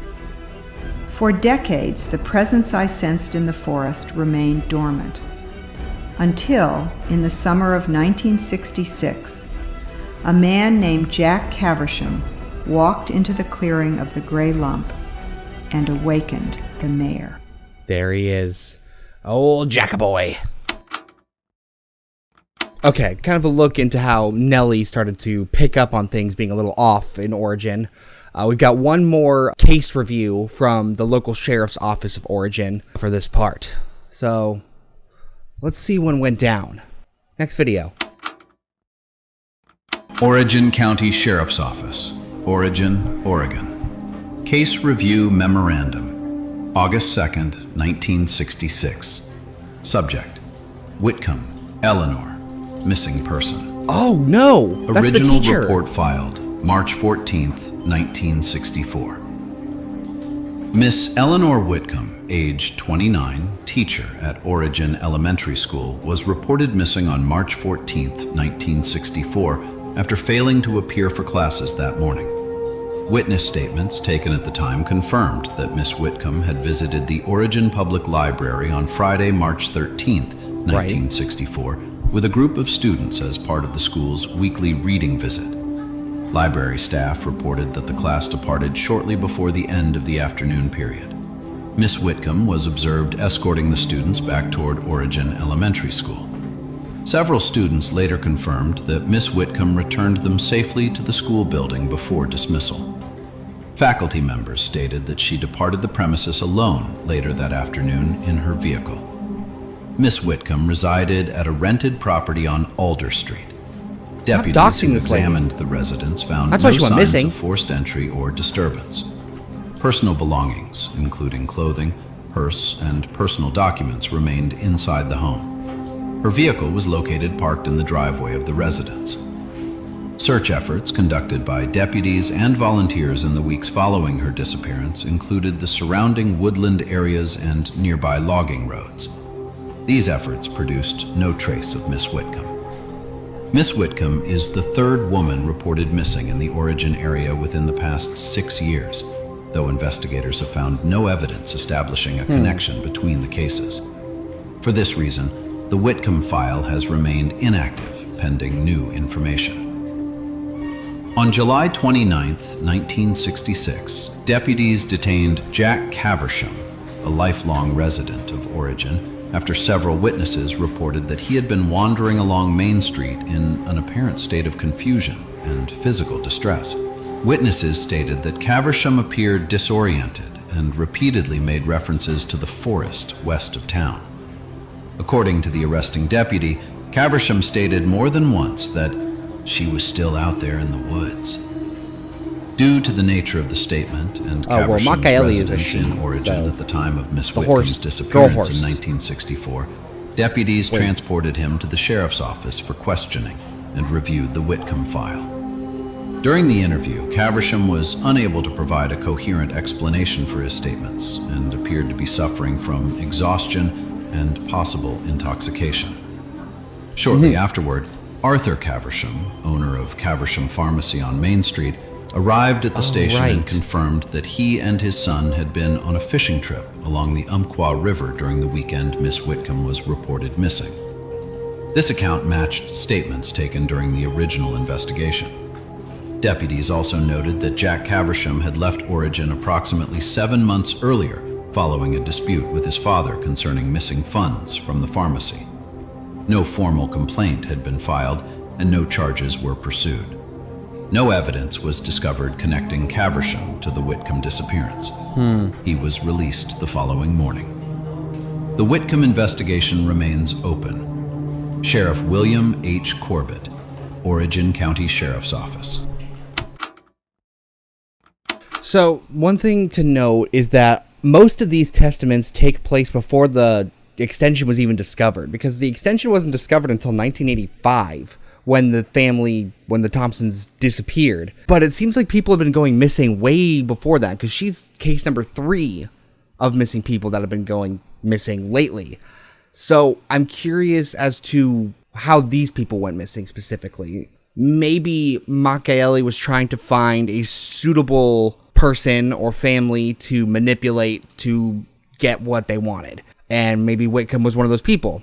I feel like Jack, because Jack sucks too, because he got Douglas into the Black Umbra, and Jack obviously is a heavy user of just drugs. His dad's a pharmacist. You got access to all the good stuff. I'm curious what role Jack is actually going to play. With that being said, let's jump into the next part and go through Jack's journal.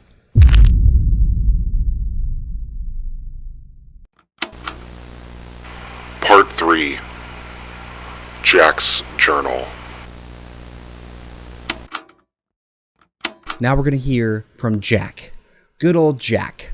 Our old Kingpin Jack. Piner over Susan, but not Piner over pine cones. That's Douglas's job, as we all know. This first entry is 18 minutes. So buckle up, buddy. We got a talker. Journal of Jack Caversham, August Hi, Jack. 1966. I am writing this in the T-Top Diner because it is the only place in this town where somebody will still let me sit down without asking me to leave. Martha Ingram keeps topping off my coffee like she does not notice my hands shaking all over the table. She slid a slice of pie over too, said I looked like I could use something sweet. Maybe she feels sorry for me. Maybe she likes the look of a wreck. Hard to tell with Martha. She likes a bad She has look. this way of leaning a little too close when she talks, like she is testing something. I get the feeling if I pushed the right way, she might offer more than pie. The hell, Money, dude? even. What? But that road leads somewhere I do not want to go. Her husband, Roger, is behind the grill pretending not to watch me. Real polite man. I remember Martha's Diner. Always has been. But I have heard things about the two of them. Strange things people say after a few drinks. Little rumors about what goes on in that house of theirs once the diner closes. Maybe it is just small town talk. Maybe not. Either way, I am grateful for the coffee. Black as engine oil, bitter as hell. Funny thing is the color of it keeps reminding me of those mushrooms out by the gray lump. Same shine to them. Little black caps that look almost wet even when the ground is dry. I have not thought about those things in years. Last time I sat in this diner, I still had money in my pocket and a place to sleep. That was before I ran off to England chasing a good time that turned out not to be much of a time at all. There was this commune up in Yorkshire carved out of an old quarry. Davendor, they called it. A bunch of people talking about freedom and expanded consciousness. At first it was a blast. Music. Just to recap, if you're not aware, Davendor is the compound for the Badger cult in the Human Latch. Okay, now we're seeing more connections. That's crazy. I was not expecting that. All night. Smoke everywhere. Nobody telling you what to do. But after a while, things started getting strange. Folks talking like the rocks were listening to them. Saying the quarry had a spirit inside it, taking things too far. I never bought into any of that. I was there for the ride, that is all. What ride was that? So I came back to Origin thinking maybe I could slide back into the life I had before.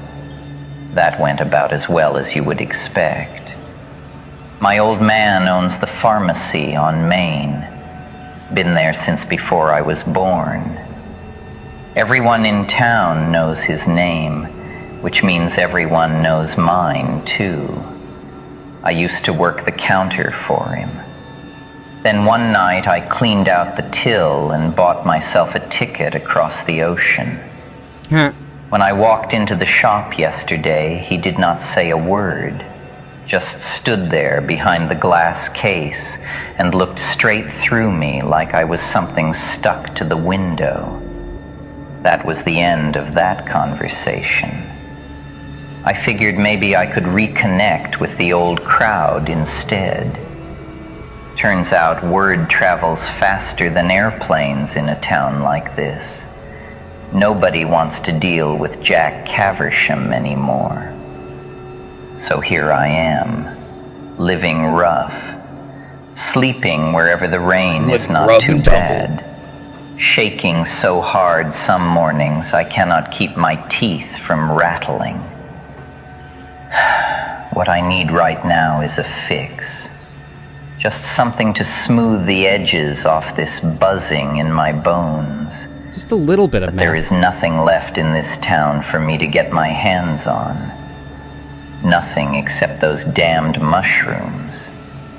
The stories come back clear as day while I sit here staring into my cup of coffee. Kids used to talk about them when we were little. Black umbra, they called them. Said they grew around the gray lump like barnacles on a ship. Do not touch them. Do not taste them. Do not even breathe near that place if you know what is good for you. I remember laughing about it back then. Now I am not laughing. Because standing here with nothing left in my pockets and nothing left in this town that will take me in, those little black caps are the only thing I can think about. If they do what people say they do, maybe they will take the edge off. Maybe they will knock me sideways for a while. Maybe they will just kill me. Right now, any one of those options sounds better than sitting in this diner shaking like a broken engine.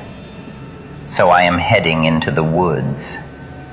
And if those mushrooms change me like the old stories say, then maybe that is exactly what I need. Entry 2. I don't know where to start, man. My hands are still buzzing and my teeth will not stop chattering, but I have to put this down while it is clear. Feels like if I do not, the whole thing will slide right out of my head like a dream. I must have walked farther than I meant to. The woods out there twist around on themselves in a way that makes distance hard to judge. One ridge looks like the next, and the creek bends back and forth like it is trying to lose you. But sooner or later, you know when you are getting close to that place. Why do we need these descriptions of you walking through a forest? The forest changes. Like the trees grow thinner first. I can't crash out this soon. Not dead exactly, just wrong somehow. Like they do not want to root too deep in the soil. Even the air feels different. Heavy. Quiet in a way that presses on your ears. I remember thinking how strange it was that I could hear my own breathing so clearly. Then the clearing opened up, and there it was, the gray lump. I had heard about it my whole life, but somehow I had never actually seen the thing up close before. From a distance, it looks almost like a dome-shaped boulder pushed up out of the ground. But standing there at the edge of the clearing, I could see it was not quite stone, and not quite anything else either. Just this dull gray mass rising out of the earth, like something that had tried to crawl its way up from underneath. Come to the town lump. And gotten it's not a rock, stuck it's not flesh. halfway. We don't know what it is. Touch it and experience There were mushrooms growing all around it, hundreds of them.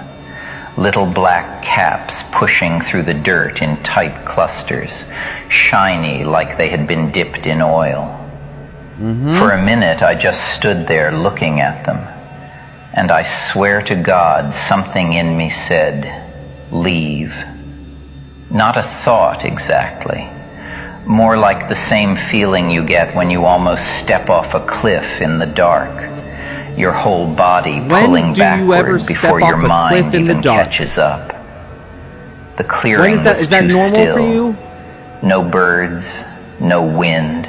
We know Just there's that no gray birds in thing this area. sitting there in the middle of the Everybody has earth, said that. like it had been waiting.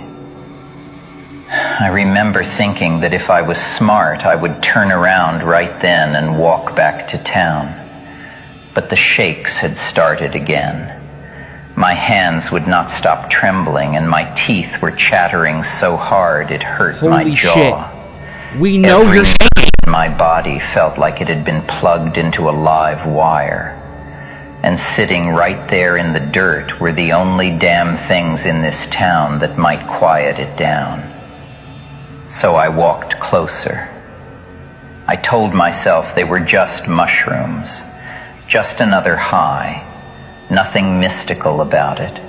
They're Nothing mushrooms. waiting in They're the like woods. the definition of a Just mystical something drug. to get oh my me God. through the night. You're a bad I gathered addict. a handful of them and Or a good carried one. them I don't down know. to the creek. I'm sorry.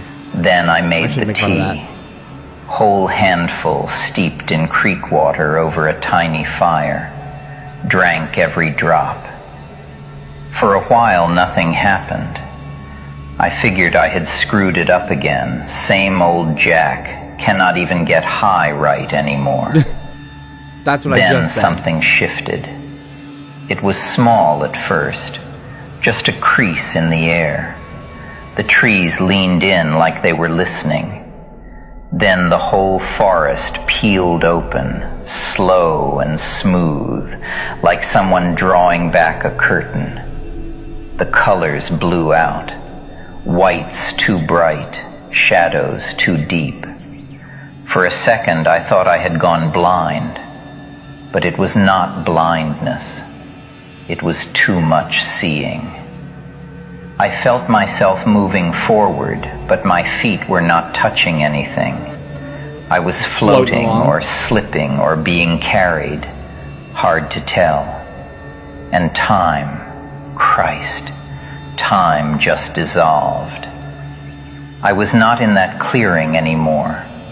I was not even in a body. I was in this place that felt like it stretched on forever, like I had fallen into the crack between two moments and gotten stuck there for 1,000 years. I have tripped plenty, man. I have had the ego death thing, the cosmic oneness thing, the whole you are the universe asking itself a question routine. But this was not any of that. This was like someone took my mind, folded it inside out, and showed me what was behind the part that dreams.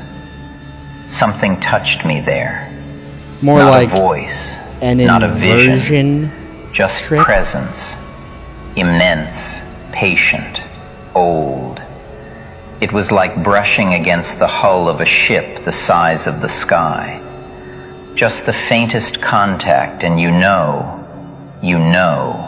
that whatever is on the other side is not human and never was. I felt it looking at me, and I swear it recognized me. The horse? Like I had been gone a long time and finally wandered home.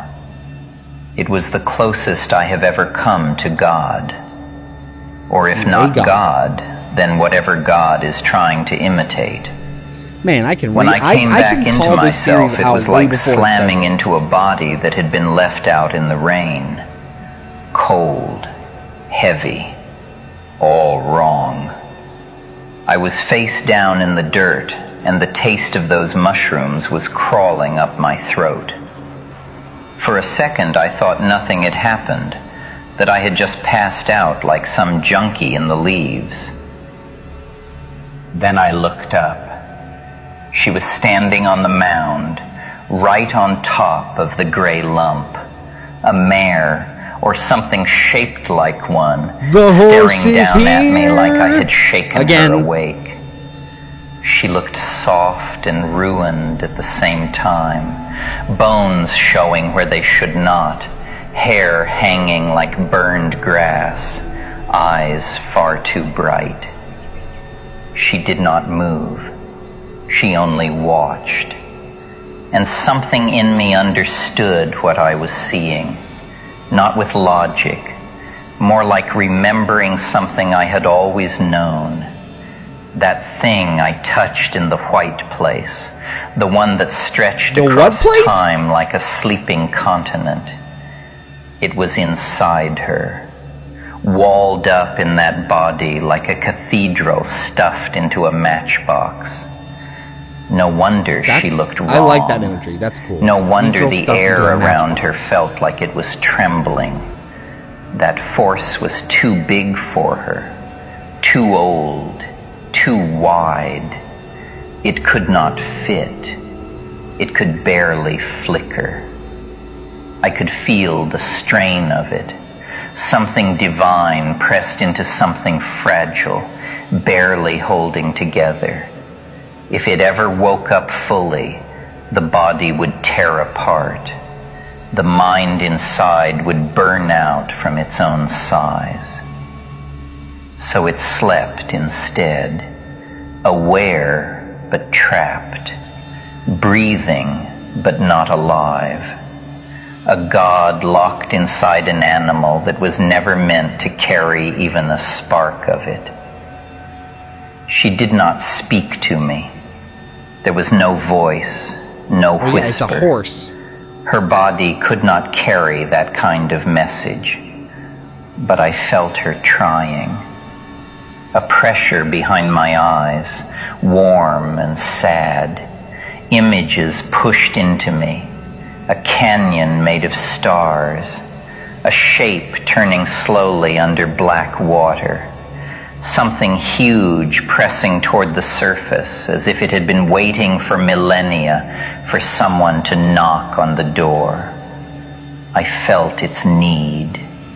I felt how stuck it was, how it had been reaching outward for years, maybe centuries, trying to find a mind open enough to hear what the mare could not say. And somehow it found me. I kept thinking, why me?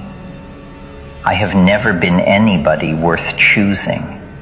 I have wrecked every life I ever stepped into, including my own. But standing there under her stare, I felt this pulse of feeling that told me I was not a mistake, that I was found, that I was finally in the right place, cracked open in the right way. I started crying. Got cracked by a horseman? Could not You don't want to do that. Have you seen Mr. Hands? Because It's not for fun. the first time in 28 years, something saw me. Not the way people see you when you do something wrong. Really saw me. Saw every part of me. Even the parts I tried to burn out with bad trips and worse choices. I can still feel her watching from the trees. I keep catching a faint glow where the branches part, like she is waiting for me to come back. My heart has not slowed down since I woke. My hands cannot keep still. I feel like I have been gone for ages and only just returned to the world. Maybe this is the beginning. Maybe this is what I have been walking toward without knowing it. And if it kills me, then so be it. I was not living much of a life before today, but now I think something finally noticed that I exist. Okay. Man, Jack really likes to talk. So I didn't realize that was entries 1 and 2 put into one. Other than a lot of roundabout talking and a lot of poetic imagery that just gets restated in different ways, basically, Jack goes to the Grey Mound because he's a drug addict and he can't get a fix, so he's like, the only thing I can do is take these drugs, or take these mushrooms, the Black Umbra, I'm going to go to the Lump, and that's where he meets Michaeli, who then uses him as, not a vessel, but probably as like a pawn. Uses Jack as a pawn, and we all know that Jack then convinces the Thompsons to use the Black Umbra shit, to then, do their thing. Because the Black Umbra is like, I really think they are like physical manifestations of like the Stygian void, like coming out of the Lump, and you're able to then communicate with Michaeli in this plane in some way after you take it. It's interesting, but let's keep seeing what else Jack has to talk about. The Journal of Jack Caversham, August 1966. I got out of the sheriff's office a few hours ago, and my head is still ringing from the questions. They kept asking me about the teacher, the one who disappeared a couple years back, Whitcomb. I barely remember her, except seeing her walk the kids down Main once or twice. But the deputy kept leaning across the table like I had buried her myself.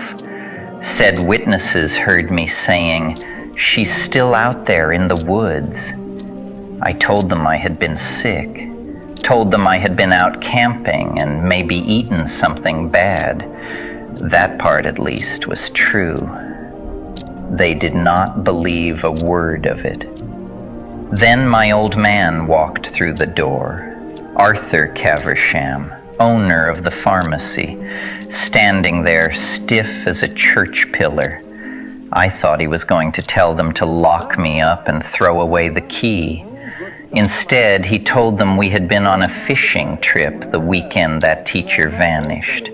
Said we were up on the Umpqua, just the two of us. I almost laughed right there in the chair.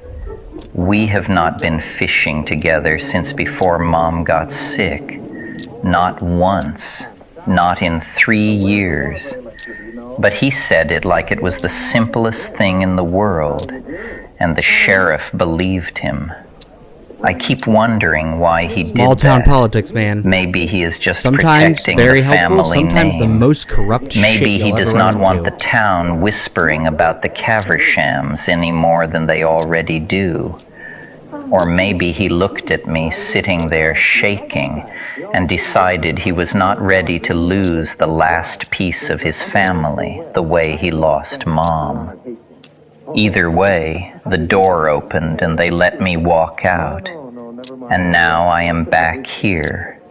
I am writing this from my old bedroom. Funny thing seeing it again after all these years.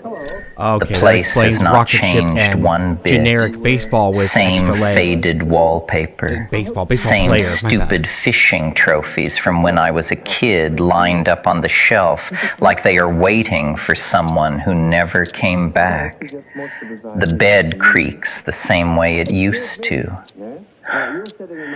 Feels like stepping into a photograph. Okay, how many My like old man let metaphor me and stay. similes can we use to I did not describe your expect nostalgic that. childhood bedroom? When they How does the brought me floor out of the sound? How does the sheriff's walls office, he form? looked What like do he the wanted things to feel wring my like? neck Every right angle, there on every the position. street. We have to describe But it in I some laid it poetic on way. thick. It's just, I walked into Told my him I room, had been it having felt a hard weird, time the end. since Mom passed. Jesus Christ. Said I lost my way after the cancer took her. That part, at least, was not a lie.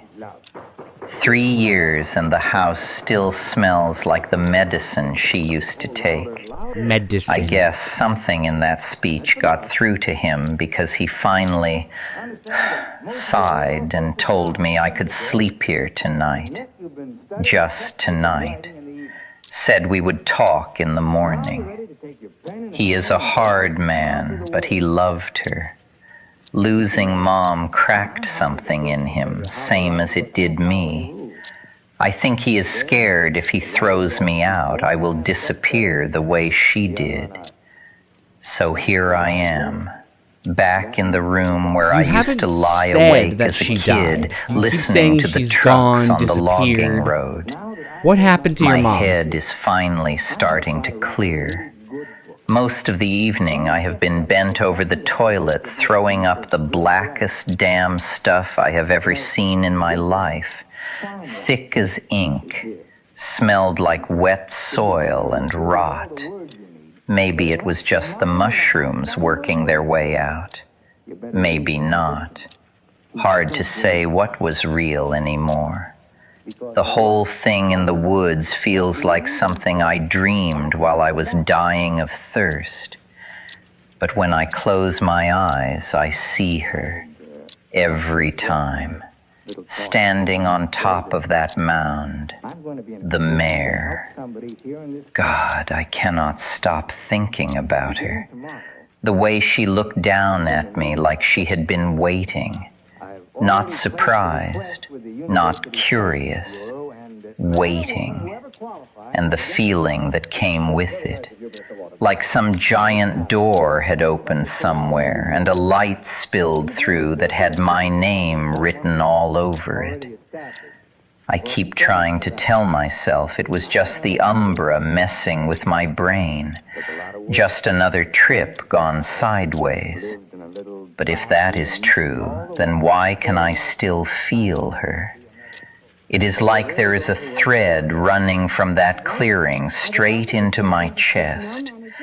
Every time I try to think about something else, it pulls me right back.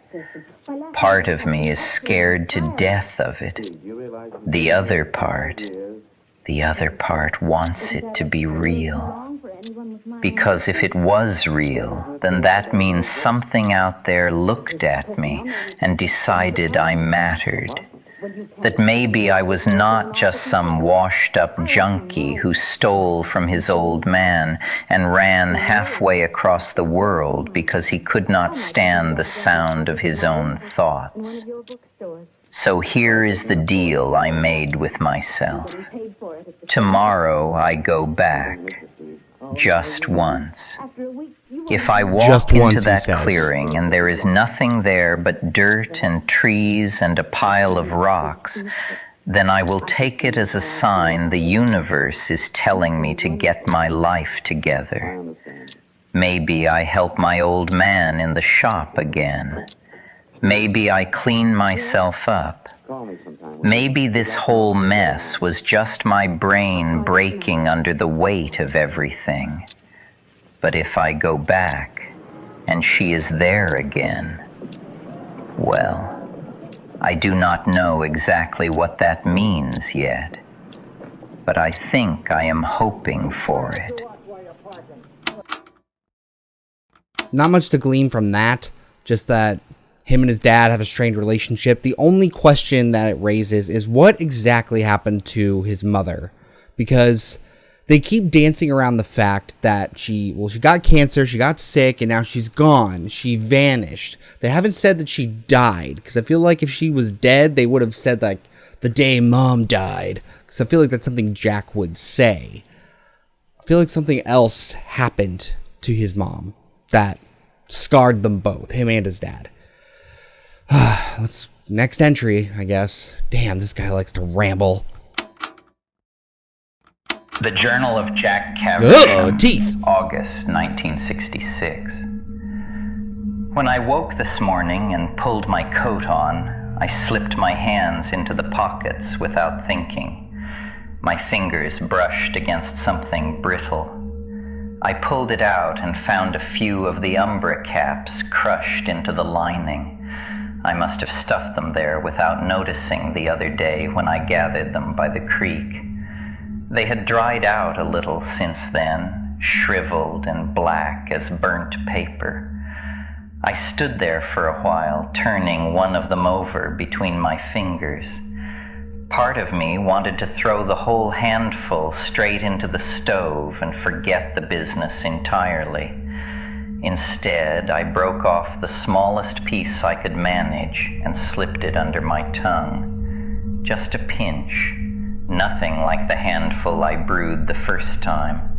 Only enough, I figured, to soften the edges of things, to see if whatever opened in the woods would open again. That was the idea, anyway. By the time I was nearing the clearing, I could feel her. Not with my ears, somewhere deeper than that. The way you sometimes know someone is standing behind you before you turn around. When I stepped into the clearing, she was waiting, not grazing, not wandering, just standing on top of the gray lump exactly where I left her, head tilted slightly toward the trees, as if she had been listening for me long before I arrived. She stepped down from the mound when I moved closer. No sound, no rustle in the grass. One moment she was standing high above me, the next she was halfway down the slope as if she had slid there without touching the ground. Up close, she looks worse than I remembered. The shape of her is still that of a mare, but it feels more like the idea of a horse than the real thing. The bones along her ribs press too sharply against the skin. Her mane hangs in stiff clumps like burned grass. And those eyes are wrong. Those damned eyes. Too bright, too aware. They look at you the way a person does when they are deciding whether to speak. Whatever lives inside her does not belong in that body. It is too large, too old. Only a sliver of it is awake.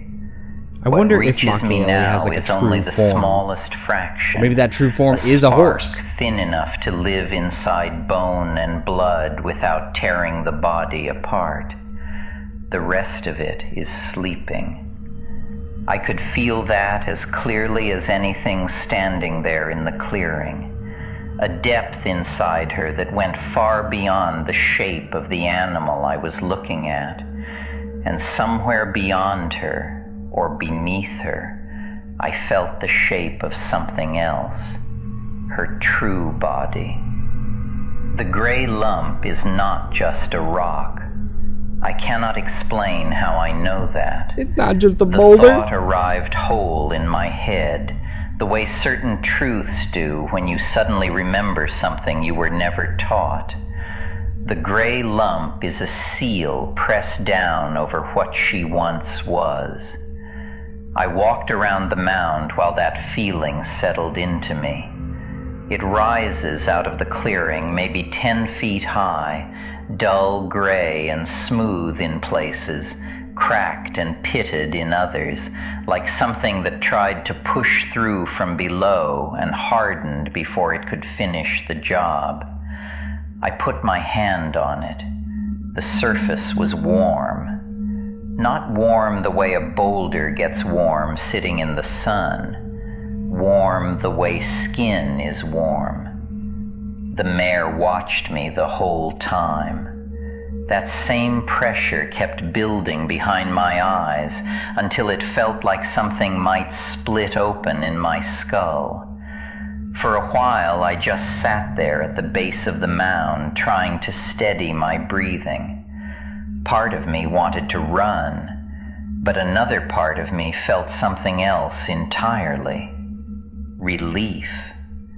For the first time in years, the buzzing in my bones quieted down. All that shaking that has followed me since I crawled back to this town, the hunger, the emptiness, the constant feeling that I have wasted whatever life I was given. Okay, so the horse gave him a None of purpose. that mattered while I sat there. That was probably mare enough to get him moved to closer. serve the horse. Close enough that I could see the slow rise and fall of her chest. That pressure behind my eyes returned, softer this time, almost gentle. A request, not a command, not a threat, a need. The gray lump must be removed. That was all. No What did I call? No explanation of What how did I something say? like that could Yep. even be done. That was sealing Just her. the certainty that it should not be there. I stood up after a while and brushed the dirt from my hands. Then I walked the perimeter of the clearing again, studying the mound from every angle. It is bigger than it first appears. Too big for a shovel. Too big for ropes and a few men leaning their weight into it. Moving something like that would take machinery. Real machinery. The kind that can cut roads through hillsides and drag whole trees out of the earth by their roots. But standing there with my hand pressed against that warm stone, another thought began working its way through me. Removing the gray lump would not be enough. Even if the seal were broken, whatever waits beyond it would still be lost in that dark place I felt brushing against the edge of my mind. Buried somewhere deeper than the earth, a void, black and endless, and something would have to Stygian reach void. into that darkness, something bright enough to touch it, bright enough to find its way through. I do not know how I understood this. The idea arrived the same way the others had, whole and undeniable. Two things are needed, one to break the seal, one to pierce the dark beyond it. I do not yet know who those people okay. are. But standing there today with that strange warmth pressing up through the stone beneath my palm, I had the unmistakable feeling that this was the first real task anyone had ever given me, the first thing in my life that actually mattered. When I turned to leave, the mare had climbed back onto the gray lump. She watched me walk out of the clearing the same way she watched me arrive, silent, patient, waiting. And the strangest thought followed me all the way back through the trees. It felt less like I had visited that place, and more like something there had finally found me.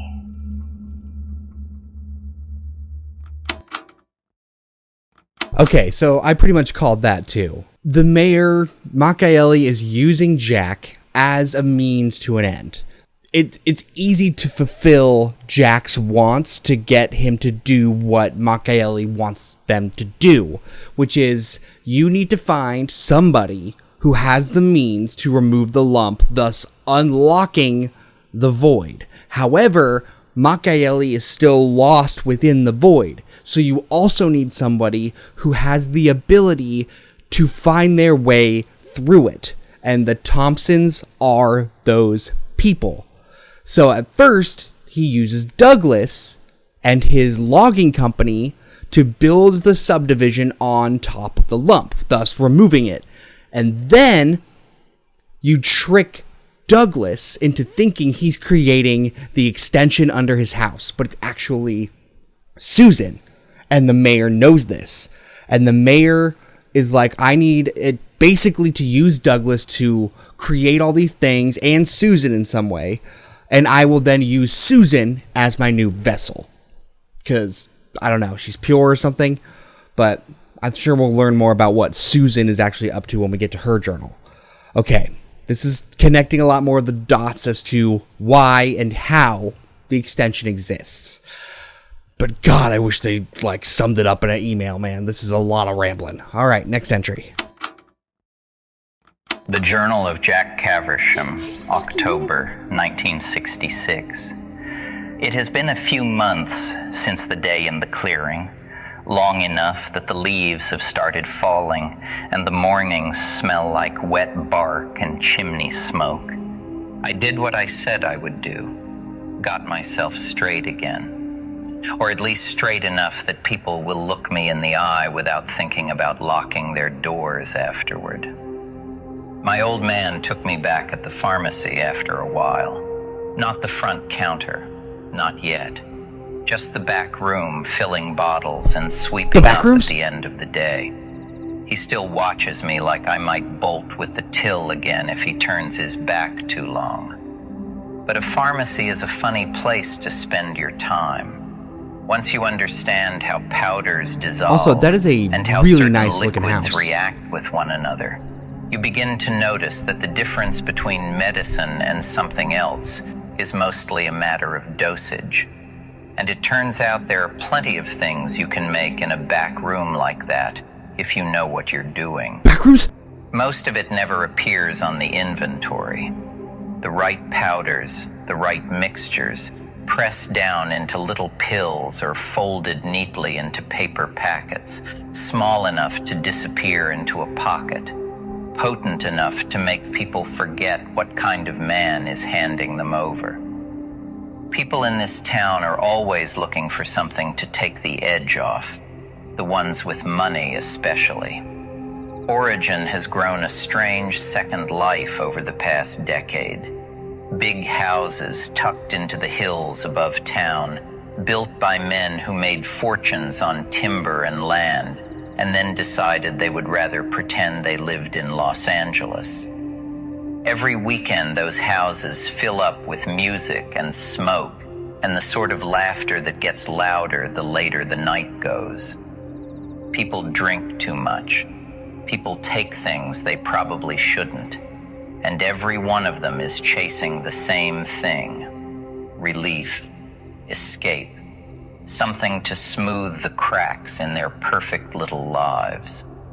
Supplying that sort of relief has a way of opening doors. After a while, people start inviting you places. Quiet gatherings in those big houses up in the hills. Parties where nobody asks too many questions, so long as you arrive with the right things in your pockets. And once you are inside those rooms, you begin to see the town differently. You see who the real money belongs to, who makes the decisions, who has the machines and the crews so can capable we of assume moving at half this a point hillside Jack would if they decide they 100% want be on the something list? built there? And you know what list I'm talking about. That is when I started watching people. Because if the gray lump is ever going to move, it will not be by my hands. So I began paying attention to the men who have the kind of power to get it done. The bankers, the mill owners, the men who sit at the head of long tables during those charity dinners in Portland. Of course, there was always Thompson Land and Lumber. In a town like Origin, you grow up hearing that name whether you want to or not. Under normal circumstances, they would have been the obvious choice. They logged most of the valley. But by the time I started wasn't the first thinking about choice? the gray lump, they were no longer an option.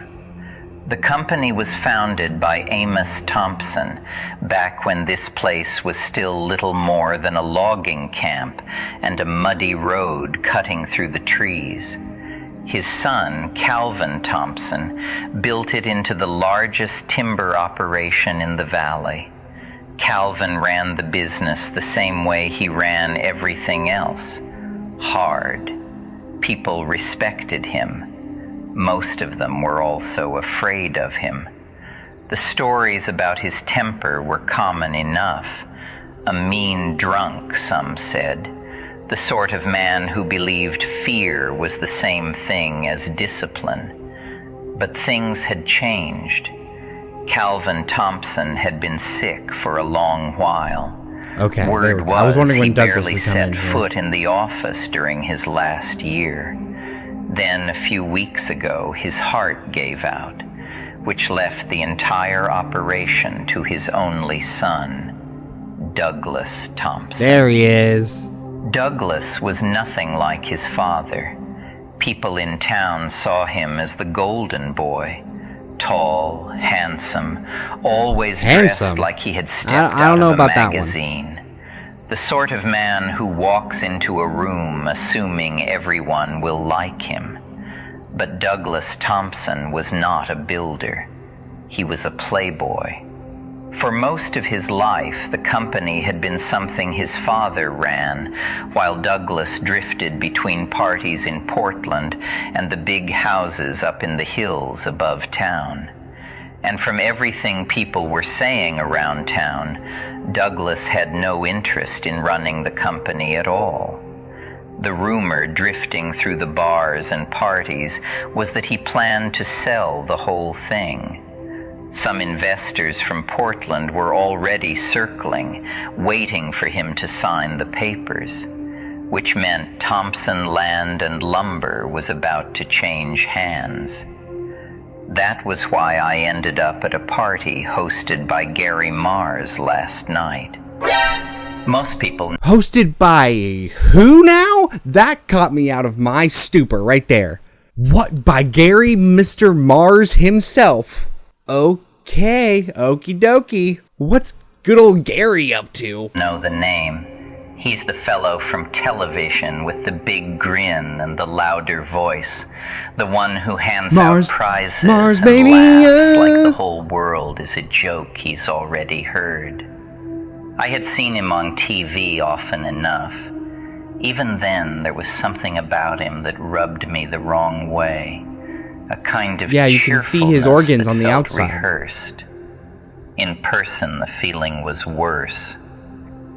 There had been talk that one of the men interested in buying the company would be there, a real investor, someone with enough money to take control of Thompson Land and Lumber and keep it running. And who was this? That was the kind of man I had come to find. I had been invited to keep certain supplies circulating through the party, so I arrived early You are the pharmacist. and began making the rounds, making sure people had what they needed to Some keep cocaine. the night moving. A cocaine for you? A sample of cocaine? The house was packed with the usual crowd. Hollywood types drifting up from Los Angeles, Portland socialites, girls in dresses that looked painted on.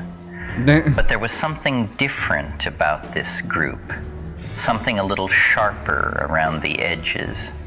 The men Gary Mars surrounded himself with had the look of people who enjoyed watching others make fools of themselves. Eyes that stayed on you just a second too long. Douglas was already drunk by the time I arrived. Not the quiet sort of Good drunk old Douglas. either, but the loud, loose kind that makes a man throw his arms around people he barely knows and he's one of laugh those a little drunks. too hard at jokes that are not especially funny. At first glance, he looked exactly like what he was, a rich boy celebrating the fact that the keys to a timber empire had just landed in his lap.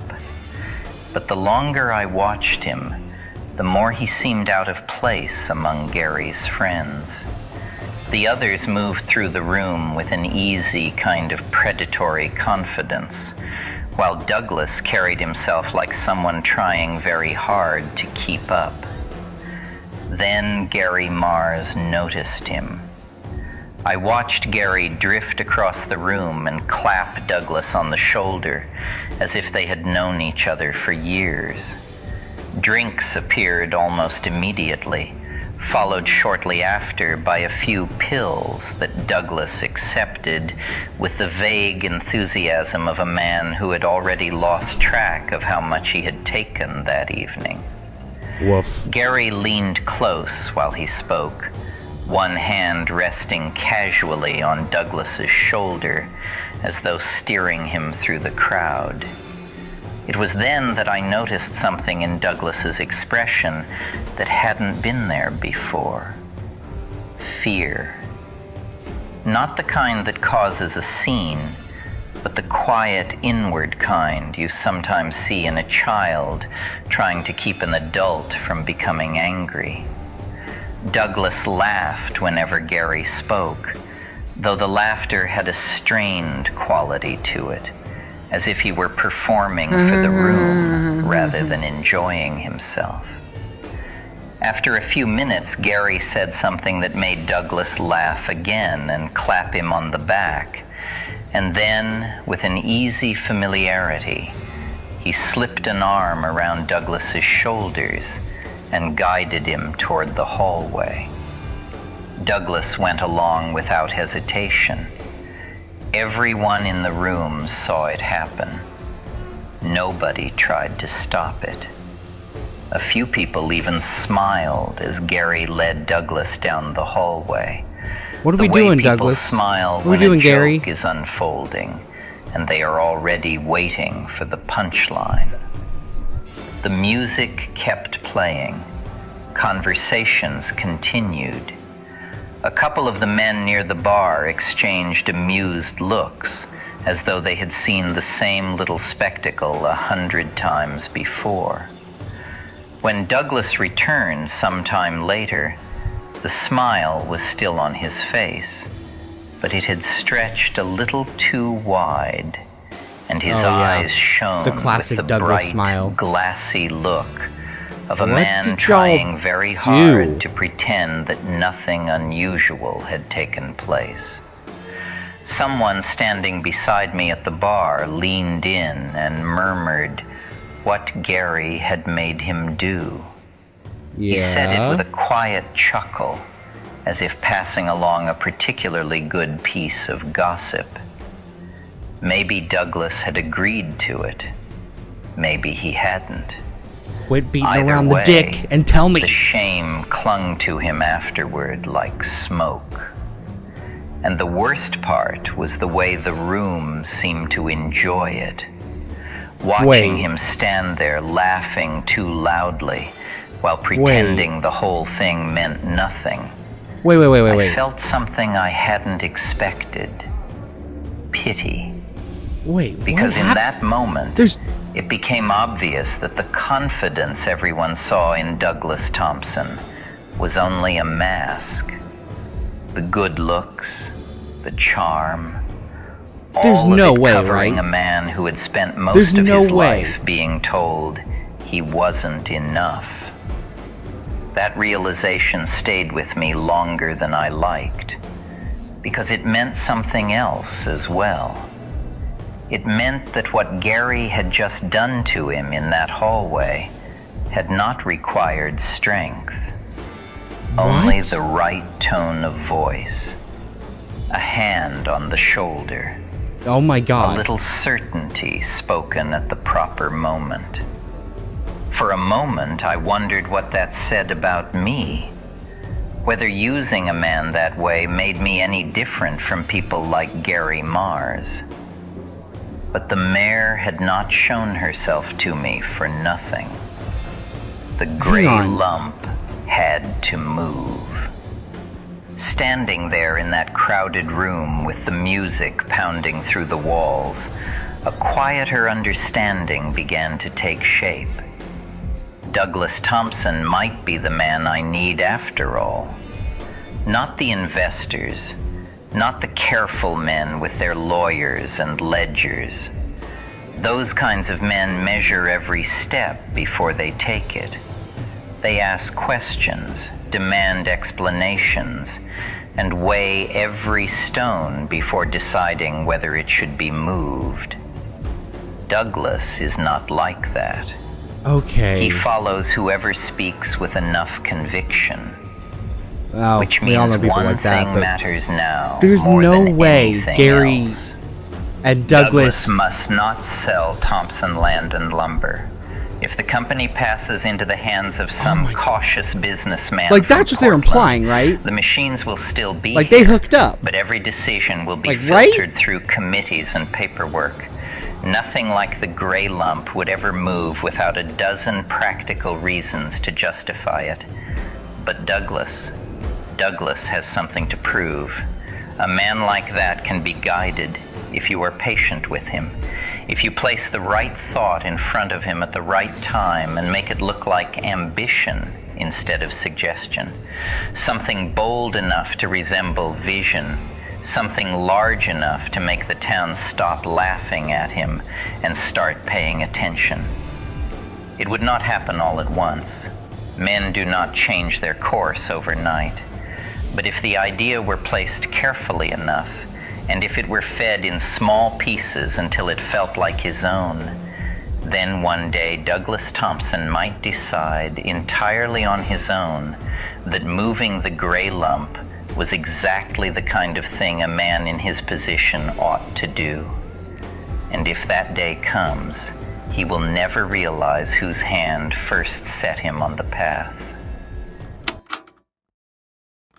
Out of everything we've learned, I was not expecting Mr. Gary Mars to be a bisexual king. That is just no shame in it, obviously. Just, I was not expecting the subtle pull to the other room, and Douglas walks out with a big grin on his face. Like, they beat her. They didn't say it outright, and the fact that they didn't say outright what they did just implies that they fucking hooked up, man. They got down.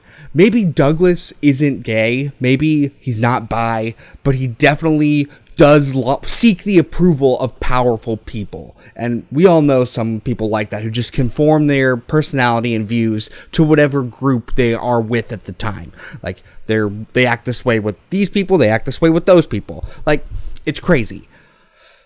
I was not expecting that. And mainly I wasn't expecting it because we all know Gary got his brother's wife pregnant. Remember that? That was like a huge plot point. She was going to birth the cradle for the Great Emergence. And now we have him years prior hooking up with Douglas. Gary's all over the place. What the God damn, I was not expecting the subtle gay erotica story between Gary and Douglas. Okay. That was great. Let's see where that goes. What else does Jack have to talk about? We got another 16-minute episode here, so buckle in. We're gonna hear more from Jack the Yapsmith here. Let's go. The Journal of Jack Caversham, October 1966. Oh, we know who you are, Jack boy. I am writing this from the back room of the pharmacy while the morning is still quiet enough to think. My old man is out front taking deliveries, moving through the same routine he has followed for years without ever needing to look down at his hands. I can hear the scrape of wooden crates that against gray the lump tile. Looks like the soft a murmur structure. of his voice as he signs the invoices. There is something almost comforting about it.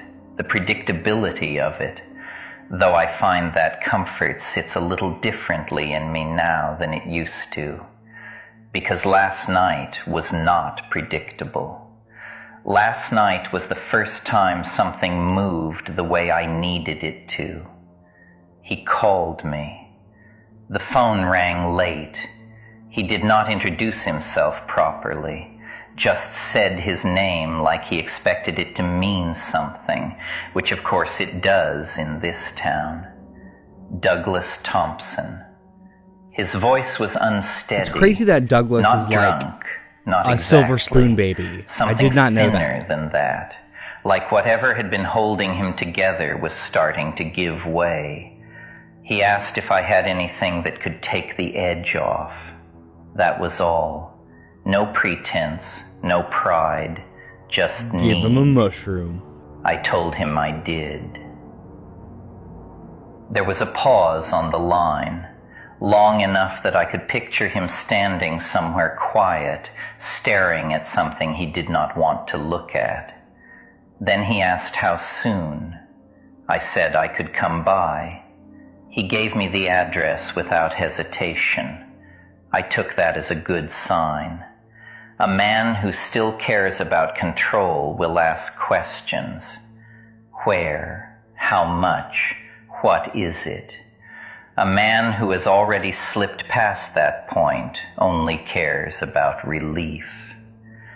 When I arrived, the building was almost entirely dark. One light on upstairs, his father's office. He had left the door open. I could smell the gasoline before I even stepped inside. The can was sitting beside the desk like it had been placed there for company. He looked at me with a kind of tired acceptance, as if I had always been expected to arrive sooner or later. We spoke for a while. Nothing important. I let him talk around the edges of himself until the room settled, until the silence stopped pressing in on him so hard. Then I showed him what I had brought, a microdose, or at least something close enough to pass for one. Since my first visit to the clearing, I have found it impossible to stop thinking about the umbra, not only what it showed me, but the manner in which it revealed it. The tea I brewed out there tore something open far too quickly and far too completely, pulling me into that other place without warning and without any regard for whether I was capable of withstanding it. There was no control in the experience, no sense of remaining anchored to myself, only the overwhelming certainty that I had stepped somewhere I was not meant to stand for long. Oh my God, it how was many times are you useful, going to describe for seeing, how things are open in a but way I never understood? For anything beyond that. So I began experimenting, using myself as the initial subject. The pharmacy provides more opportunity than most people would imagine, so long as one remains careful and works in small enough quantities to avoid notice. There are solvents, distillation equipment, compounds that can be separated and recombined with a degree of precision that lends itself well to this sort of work. Over the past few days, I have taken what I gathered from the clearing and reduced it, refined it, and altered its delivery until the effect became something far more controlled. Not a door flung open, but a door unlatched. Something that allows the mind to loosen without breaking apart, to drift toward that place without being swallowed by it entirely. I presented it to him as a tincture, which in truth is exactly what it is, though not in any conventional sense. A small glass vial, no larger than a thumb, filled with a black liquid so dense in color it seemed to catch the light rather than reflect it. Oh my God, we know how black the black umbra is. We don't need more descriptions and metaphors and similes. The sterile chemical scent of the pharmacy. It looked simple, harmless even. That was intentional. I told Douglas it would work differently to most of what he would be familiar with. No heavy sedation, no loss of control. It would ease no loss of control, rather than fuck replace you, it dude. with something else. Let him breathe. Let his thoughts settle into something more manageable. That seemed to be what he needed to hear. He still hesitated, though only briefly, turning the vial slightly in his fingers as if weighing it, not so much for what it was, but for what taking it might mean. In the end, the need outweighed it. He handed it back to me without another question. I placed a single drop on his tongue. It took hold almost immediately. And we do know Douglas do get down with the kinkiness. Is the subtlety of if Gary can attest to that. There is no violent shift, no collapse of the senses, no sense of being overtaken.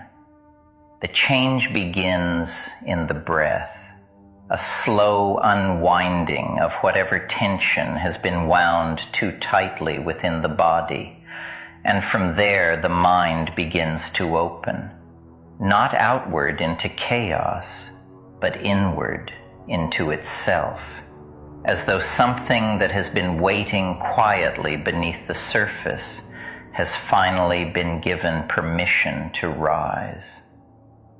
He remained present. That was the most important part. He did not disappear into the experience the way I had in the clearing. He stayed with me, with the room, but something in him softened enough that the things he had been holding back began to rise without resistance. He spoke about his father, though not in any structured way, fragments mostly.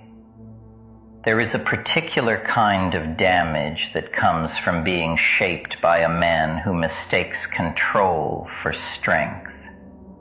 It leaves a person hollowed out in very specific places.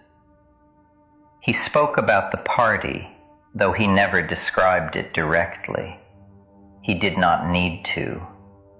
The shame sat in his voice, in the way he avoided certain words. This is the 60s. In the slight tightening of his jaw whenever he came close to whatever had happened I want to hear the in details. that hallway.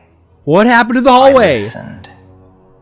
There is a point in any conversation where listening becomes more powerful than speaking. Oh my god. When a man begins to hear himself clearly for the first time, dude, he will often carry get himself off the poetry rest of the soapbox. way Come on. without help.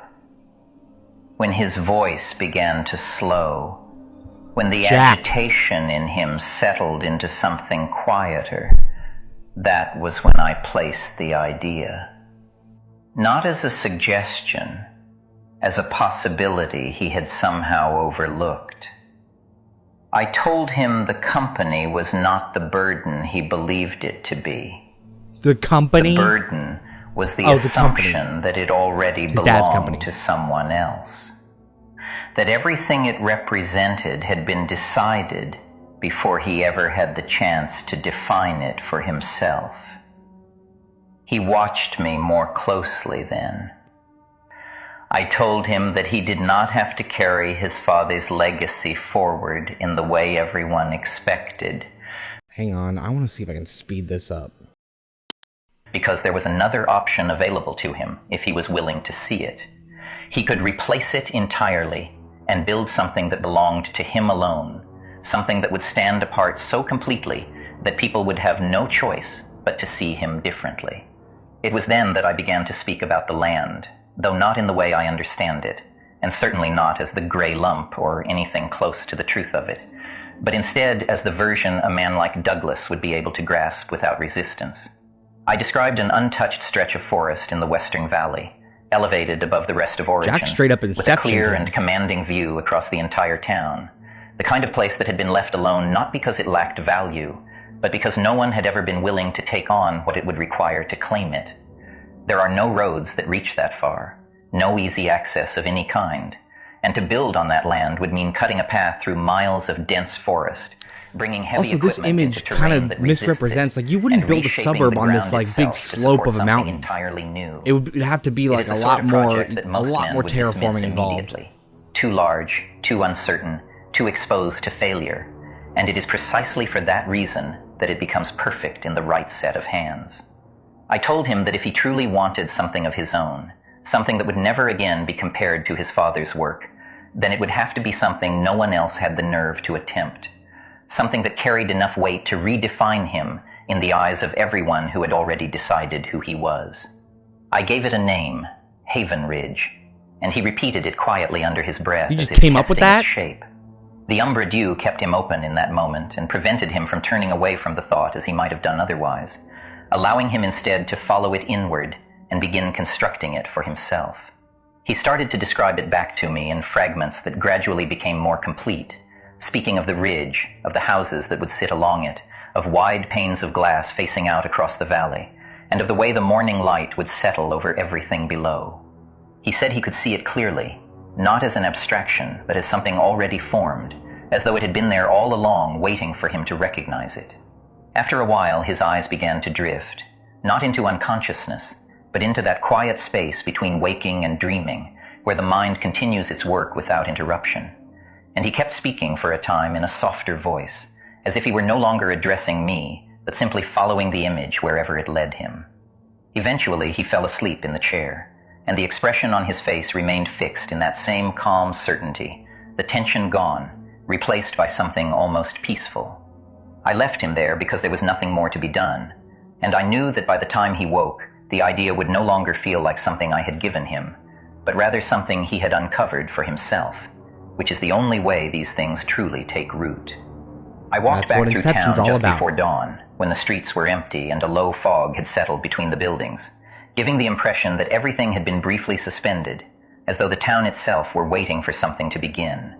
By the time I returned to the pharmacy, the day had already started again, with orders to fill, customers to serve, and all the usual small transactions that keep people moving forward without ever asking why. And yet all of it felt unimportant to me in a way it had not before. The hard part is already done, and the seed is in him now, which means that all that remains is time. Don't say it like that. He will turn the idea over in his mind, shape it, yeah, whose seed are we talking and about? gradually make it his own until the moment comes when acting on it feels not like a decision, but an inevitability. When that happens, everything else will follow in its wake. The machines will begin to move, the roads will be cut through the forest, the clearing will be opened, and the gray lump will finally be disturbed. I can feel her when I allow myself to think about it, waiting with a patience that stretches far beyond anything human. Douglas will build his little kingdom on that ridge and call it his legacy, convinced that it belongs entirely to him, and he will never understand what he has actually set in motion, or who it truly serves. Oh, Douglas, you fool. I hope y'all don't mind. I sped up the footage to play at 1.5 because, man, his monologues just drag. And I think that helps a lot, keeping the pace moving a bit. Now we know. So we've known that Jack was supplying Douglas with the Umbra Dew, and Douglas becomes very addicted to it. And obviously, it sounds like he was gonna burn down the building, because Jack walked in and he was all, I could smell the gasoline like it had already been poured out, but they kind of just glance over that. It looked like Douglas is gonna burn it all down or something. I'm not sure. Like, he was kind of reaching this boiling point of not knowing, of like feeling worthless. He wanted to take the edge off. He didn't have anything to claim for his own. He was just a silver spoon kid, got everything he wanted. And now he has the keys to the kingdom and he has no idea what to do with them, so he's just going to sell it off. So, and I don't think Jack came up with this idea. I think Machiavelli definitely is influencing Jack to do these steps for him, to do these steps for her, to get Jack, because Jack's easily manipulated as well. He would do anything for some Umbra Dew. The Umbra Dew. You heard of Baja Blast? Now here's Umbra Dew. It's black, because they will describe it in every way, shape, and form, how black it is, because that's just what they do. They love to describe things in many, many different ways. All right, we doing good? No? Kind of dragging? Yeah, me too. But we're almost to the end of Jack's journal. We got 2 more entries left for him, and then we move on to the other ones. Let's hear what else our poet, Jackaboy, has to say. The Journal of Jack Caversham, October 1966. I have spent most of the morning in the back room, though I cannot say I have done anything of use with it. There are invoices to sort and stock to take, bottles that need relabeling, compounds that could be prepared ahead of time, all the small and necessary tasks that give the day its shape. But I have found myself returning again and again to the same place, without ever quite arriving anywhere. I pick something up, turn it in my hands, set it back down. I read the same line 3 or 4 times without taking it in. The mind keeps slipping. It is Douglas, not what I said to him, nor how I said it. That part was clean, precise. There is nothing in that conversation I would change. The opening was there, the conditions were right, and he took the idea exactly as I intended he would. I can still see the moment it settled in him, the way his expression shifted from resistance into something quieter, more certain, as though he had stumbled across a thought that had been waiting for him all along. That is how these things must happen. It cannot feel given, it must feel discovered. No, the uncertainty is not in the planting, it is in the waiting. There is a particular kind of tension that comes from setting something in motion and being forced to step back from it. The mind wants to interfere, to check, to reinforce, to make certain the direction holds, but that would be a mistake. Too much pressure too soon, and the thing collapses in on itself. It has to be allowed to take root in its own time, to spread quietly beneath the surface until it becomes indistinguishable from the man himself. I know this, and still, I find it difficult to leave it alone. There are moments when I let my thoughts drift toward the clearing, when I can feel her again. Not in any clear or defined way, not as something I can see or hear, but as a kind of pressure just behind the thoughts, a presence that makes itself known only by the way it alters the space around it. Patient, yes, but not without... Oh my god. If one of you out there is an artist and wants to do a fan art in the My Little Pony style of Machiavelli, you should. I will feature you on a video. I want to see it. If anyone's inclined. I'm putting it out there because I just thought of it. And I don't have the talent to do it, but one of you out there does. Make it happen. Expectation. It is that expectation I cannot quite bear. There is a sense, difficult to articulate, that what has been offered to me is not without condition, that interest, once given, can just as easily be withdrawn. I do not believe she thinks in those terms, not as we would understand them, but there is something in me that recoils at the idea of becoming unnecessary. I have done what is required, and yet I cannot change the feeling that it may not be enough. Like, you're almost there. You can see that you are being used. Call from the front, asking if we had any of the stronger tablets left for headaches. I brought them through without thinking, glad for the interruption, if nothing else. He was at the counter, half turned toward the shelves, already reaching for something else as he spoke, and for a moment I did not see her. Only the shape of someone standing there, a coat pulled close around her, a small stack of books held against her chest. Then she shifted slightly, and I did. Susan. It took me a second longer than it should have to place her. Susan, not because she had changed Susan. Beyond recognition, but because she had not changed in the way I might have expected. The outline was the same, the stillness, the way she held herself just slightly apart from whatever is he gonna be really creepy occupied, about her? as though she were listening for obviously. something beneath it.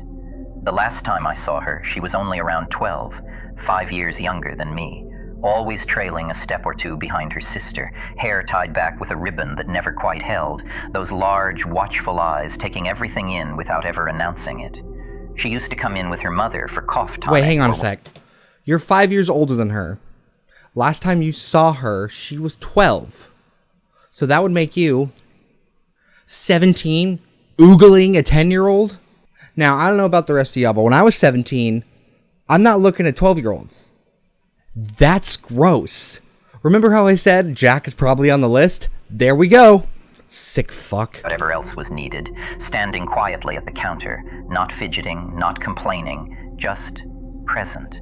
I remember noticing that even then. Not in the way a boy notices a girl, nothing like that. It was something else. As though she carried a kind of light that did not belong to the room she was in. A small, steady thing, easy to miss if you were not looking, but once seen, difficult to ignore. She is older now, of course. 21 this June. I just checked her files. It did not take long. My father keeps everything in order, names indexed properly, prescriptions logged by hand, dates recorded with the same care he applies to everything else. So I guess Susan and Douglas are not married yet. There's more definition to her, more certainty in the way she moves, but that same quality remains. If anything, it has deepened. It sits behind her eyes in a way that makes it seem less like a trait and more like a condition. My father was speaking to her, asking after her mother, measuring out the tablets with the same careful routine he applies to everything. She answered politely, though her voice was softer than I expected. Not timid, just measured, like she had already considered what she was going to say before she said it. There were books in her arms, art books from the look of them, heavy paper, worn edges, library stamps along the spine. I realized after a moment that I was standing there without saying anything, so I stepped forward. I introduced myself, which felt strangely unnecessary given the size of this town, though perhaps that is exactly why it was needed. People assume they know one another here. They rarely do. She did not pull back. No hesitation, no discomfort. She simply shifted her attention toward me, the same way she might turn toward a sound she had been expecting to hear. I asked about the books. She told me she paints, that she is hoping to apply to art school next year, that she has been building a portfolio. No. There was something in the way she said it that suggested this was not a passing interest, but something already rooted more deeply than that. Not ambition, exactly. Susan, you have no idea how quieter, powerful more your certain. paintings will become. I told her I wrote, which is true, though I am not sure I have ever said it aloud like that before. It felt different, hearing it spoken, less like a private habit and more like a declaration of intent. She seemed to like that. Said that it can feel isolating sometimes to think in that way, to spend so much time inside your own head, that it was nice to meet someone else who understood that. There was no strain in the conversation, no need to fill the space. It moved easily, or perhaps more accurately, it did not feel like it needed to move at all. We stood there for a while, speaking in that quiet way people do when they are not trying to impress one another, and I found myself watching her more closely than I intended to. There is something in her. I cannot say what it is, not yet. Oh my god, something Only in that her. it feels aligned. Not like that. In a way that is difficult to Just ignore. that she gets possessed. The thought came to me then, not fully formed, but present enough to be recognized, that she might be the one. Not in any sentimental sense, Oh, nothing so simple as that, but as a possibility, a point of access, someone who might be able to move through that space without being broken by it. I did not say any of this, of course. We are not there yet. My father finished wrapping the tablets and passed them across to her. She thanked him, adjusted the books in her arms, and for a moment it seemed as though she might say something else, though in the end she did not. I told her I hoped I might see her again, under better circumstances. She smiled at that, slightly, as if she understood more in the words than was actually said. Then she left. The shop felt smaller after she was gone, or perhaps quieter. I am not certain which. I returned to the back room and tried once again to focus on the work in front of me, but the same problem remains. Douglas will do what he has been set in motion to do. Of that I am still certain. But now there is something else to consider, something I had not accounted for. I can still feel her, faintly, when I allow my thoughts to settle in the right way. That same distant pressure, that same patient awareness. And now, for the first time since the clearing, it does not feel as though it is directed solely at me. Okay, so we truly are getting the origin story of the extension and Machiavelli themselves, and how this all really does connect to the human latch. I know I'm saying this like way into the video at this point, but obviously we are getting the prequel story to the events of the extension. How things came to be, how Douglas, Susan, Jack, Mayor Green, all these people line up to have the events take place of what we covered in part 1. And it's interesting because it's crazy how far back this goes. Like, we knew tidbits that Jack and Douglas were friends, and it kind of just springs up like, hey, all of a sudden Douglas is like using this drug all the time, and he's like distant, and Jack has this thing for Susan, and now we see the budding incidents of those happening. We've got one more entry for Jack. Let's see where his story ends, or begins, I should say. Next entry. The Journal of Jack Caversham, November 1966. It has started. Not in the way a thing begins all at once. Nothing like that. No single moment you can point to and say, this is where it turned. It is quieter, slower, but there is no mistaking it once you see it. People are talking about him. You hear it in places like the T-Top Diner, in the line at the post office, between the shelves at Ollie's Grocery, the kind of talk that isn't meant for anyone in particular, but still finds its way into your ears all the same. Douglas Thompson. They say his name differently now, not with respect, not yet, but not with that same tired dismissal either. There is something else in it. Curiosity, maybe, or the first hint of people wondering whether they might have been wrong about him. I have heard it more than once this week. The Ridge. That is what they call it when they do not want to say too much. He has men out there already. Not full cruise, not yet. Just enough to be seen. Enough that people driving the long road past the tree line catch sight of movement where there has never been movement before. Survey stakes. That is what one of the men said. Bright markers driven into the ground. Lines being drawn where there were none before. I went out there myself 2 nights ago. Not into the clearing. I did not need to. I stood back far enough to watch without being seen. There are tracks now where the soil used to sit undisturbed. Tires cutting through the undergrowth.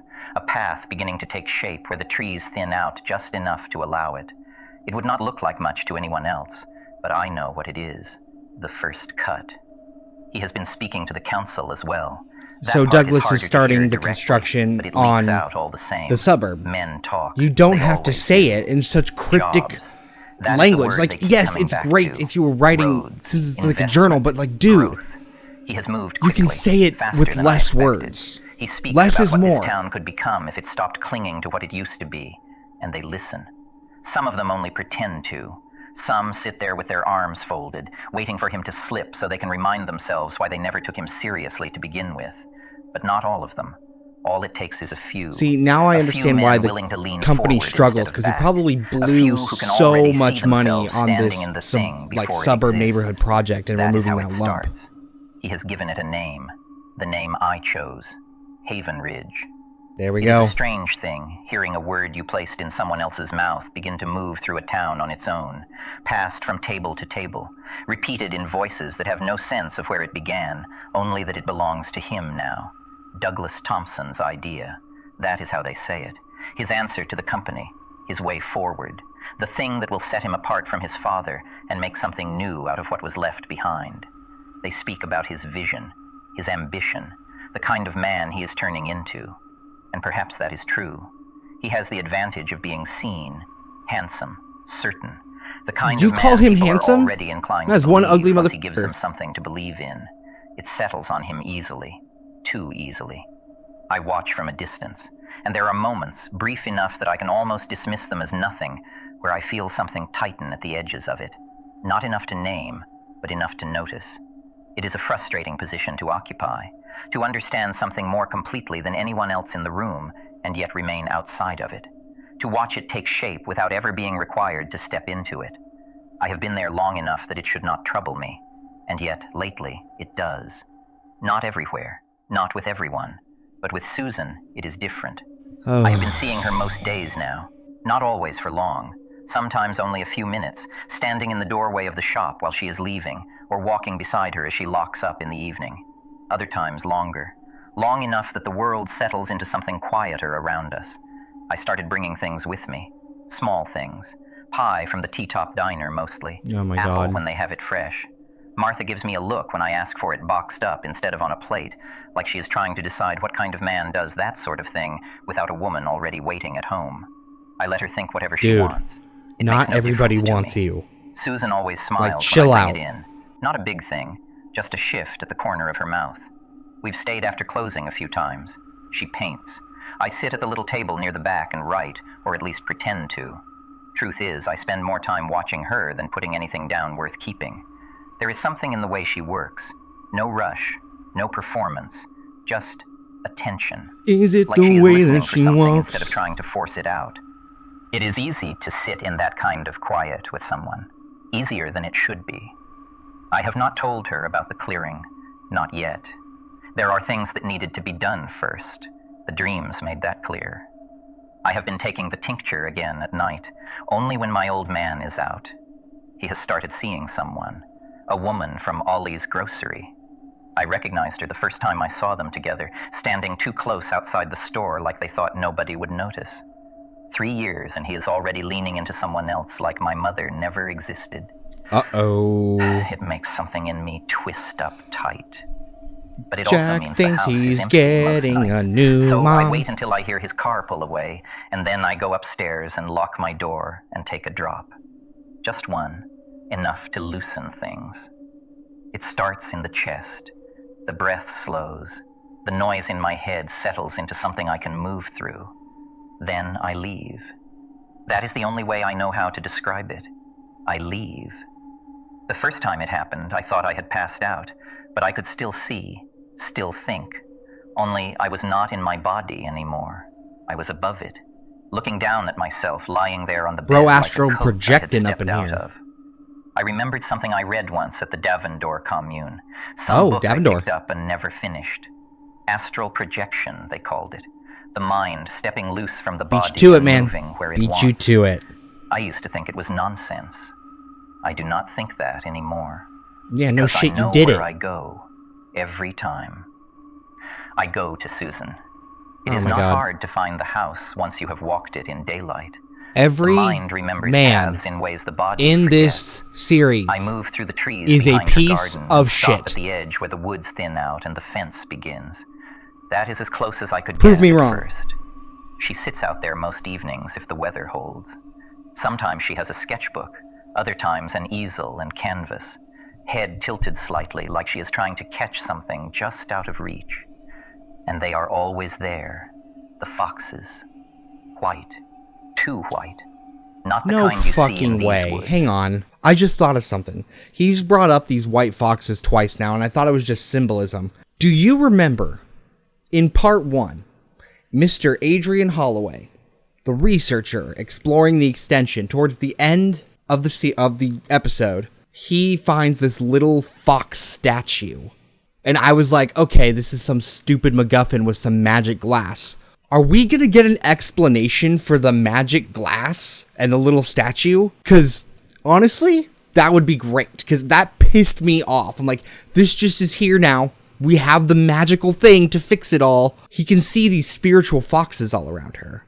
So, obviously, she has some kind of other spiritual power that Makaeli can't fight, obviously, because she puts up quite the fight. He can't possess her with, or sorry, she can't possess, I keep getting that wrong, because I imagine Makaeli is some douchebag dude, as is everybody in the series, but you keep pulling me back in. I keep drifting away, and you pull me back in. Ugh. Not even close. Their fur holds the light in a way that does not make sense, like they are lit from somewhere underneath instead of from above. They watch her. Not like animals watch, like something else entirely. Still, patient, placed. The first time I tried to move closer, one of them turned its head toward me. Not toward my body, toward me, toward whatever I was in that moment. I felt it stop me. Not Yeah, you're on the physically, spiritual plane. Just a pressure, a boundary. They can see you. I could not cross it. I went back again and again, same thing every time, until the mare spoke to me. Oh. Not with words, she cannot, not like that, but I felt her, clear as anything. The white foxes are not what they seem. That was the understanding, whole, immediate, false protectors. That is how it came through. They wear the shape of something gentle, something bright, but they are not that. They are the ones who bound her, the ones who forced her down into that place beneath the earth and sealed it shut. And the fact they gather around Susan, that is the proof. She matters, more than I thought at first, more than I was ready for. I did not want to hurt them. That is the truth of it. Even knowing what they are, they still look like animals, still move like something that belongs to this world. So I let her do it. The mare.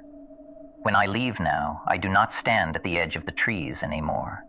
I find her first, always. She is never far once I start looking properly. And I climb onto her back. I do not remember deciding to do that the first time.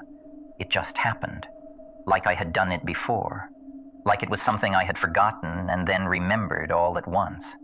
No saddle, nothing between us. She moves when I think it. And we run, through the trees, through the dark, and when we find them, she does not hesitate. There is a sound they make when it happens. Not a scream, not pain exactly, something sharper, like something being cut loose from where it was holding on. We did not get them all at once. It took time, night after night, less of them each time. The last time I went to Susan, the garden was empty. No white shapes in the dark, no watching eyes, just Susan. I stood closer than I ever had before, right up against the line where the fence meets the trees. She did not see me, not with her eyes, but something in her shifted. She paused, looked up from the canvas, toward me. I think she felt it. I am close now, closer than I have been to anything in a long time. The clearing is waiting. The mare is waiting. And Susan is almost ready. I'm kind of glad they brought some context into that one white fox statue. So it does sound like Susan had this barrier around her that Jack and the mayor were able to kill off or like shoo away. I don't believe the mayor for 1 second, obviously. The mayor is like, oh, those are false protectors, but in reality, they're actual protectors. So there probably are some spirit that are protecting her because maybe they know the mayor's intention, so they are trying to protect her. However, the mayor seems more capable of taking them out, maybe with Jack's help. Obviously, she needs Susan to be the vessel. No shit. Susan is the ultimate good person in all of this. She just gets mistreated and has to suffer a lot, unfortunately. But in the end, she gets her happy ending, as we know. But that's all we have on Jack. And we know why he did what he did. It's kind of vague as to like what he's getting out of this. Overall, it feels like it's just giving him a sense of purpose to like serve this thing. And obviously, the mayor or the horse or Makaeli, it has so many names. It is using him and he's just not aware of it. He's just happy to be useful, and he's probably thinking in the end he'll have Susan be his because obviously he's been told the mayor needs Susan to serve its ultimate goal. It's just, he's going along with this to the point where like, is it really worth it? Is it just literally vibes? You're just having a good time? Because it doesn't seem like there's any end goal for Jack at all. Like, the writing's on the wall from the get-go. He's like, oh, I feel like this, like, nothing is lining up for me. I feel like this weirdness. Like, you can hear it in his writing where he's like, I feel this sense of reluctancy. He's just not sure.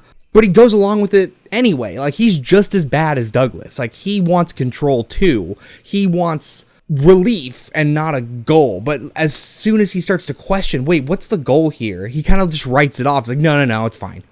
And that, I think that ends up being his downfall.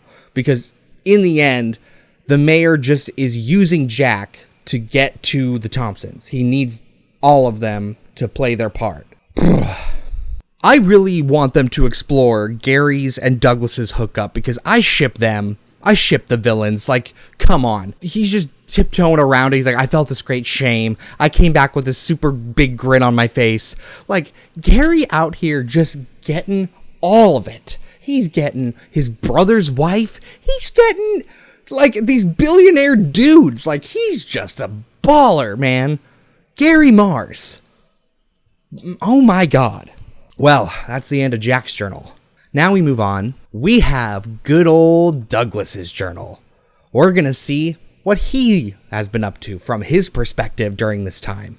So it'll probably recap a lot of the events we've just went over from Jack and all the police reports and stuff and Nellie. It'll probably be the same chronological order that we just went through with Jack, but now from Douglas's perspective. So, if you haven't already, go take a pee break, get some water, get a snack, because we're going to be in this for a lot longer. Alright? If I've got to do this, you've got to do it too. So, do that, come back, and fall asleep. That's okay. Just leave the video running. It's okay. Drift off. Drift off. Drift away. It's all good. Now get ready, world.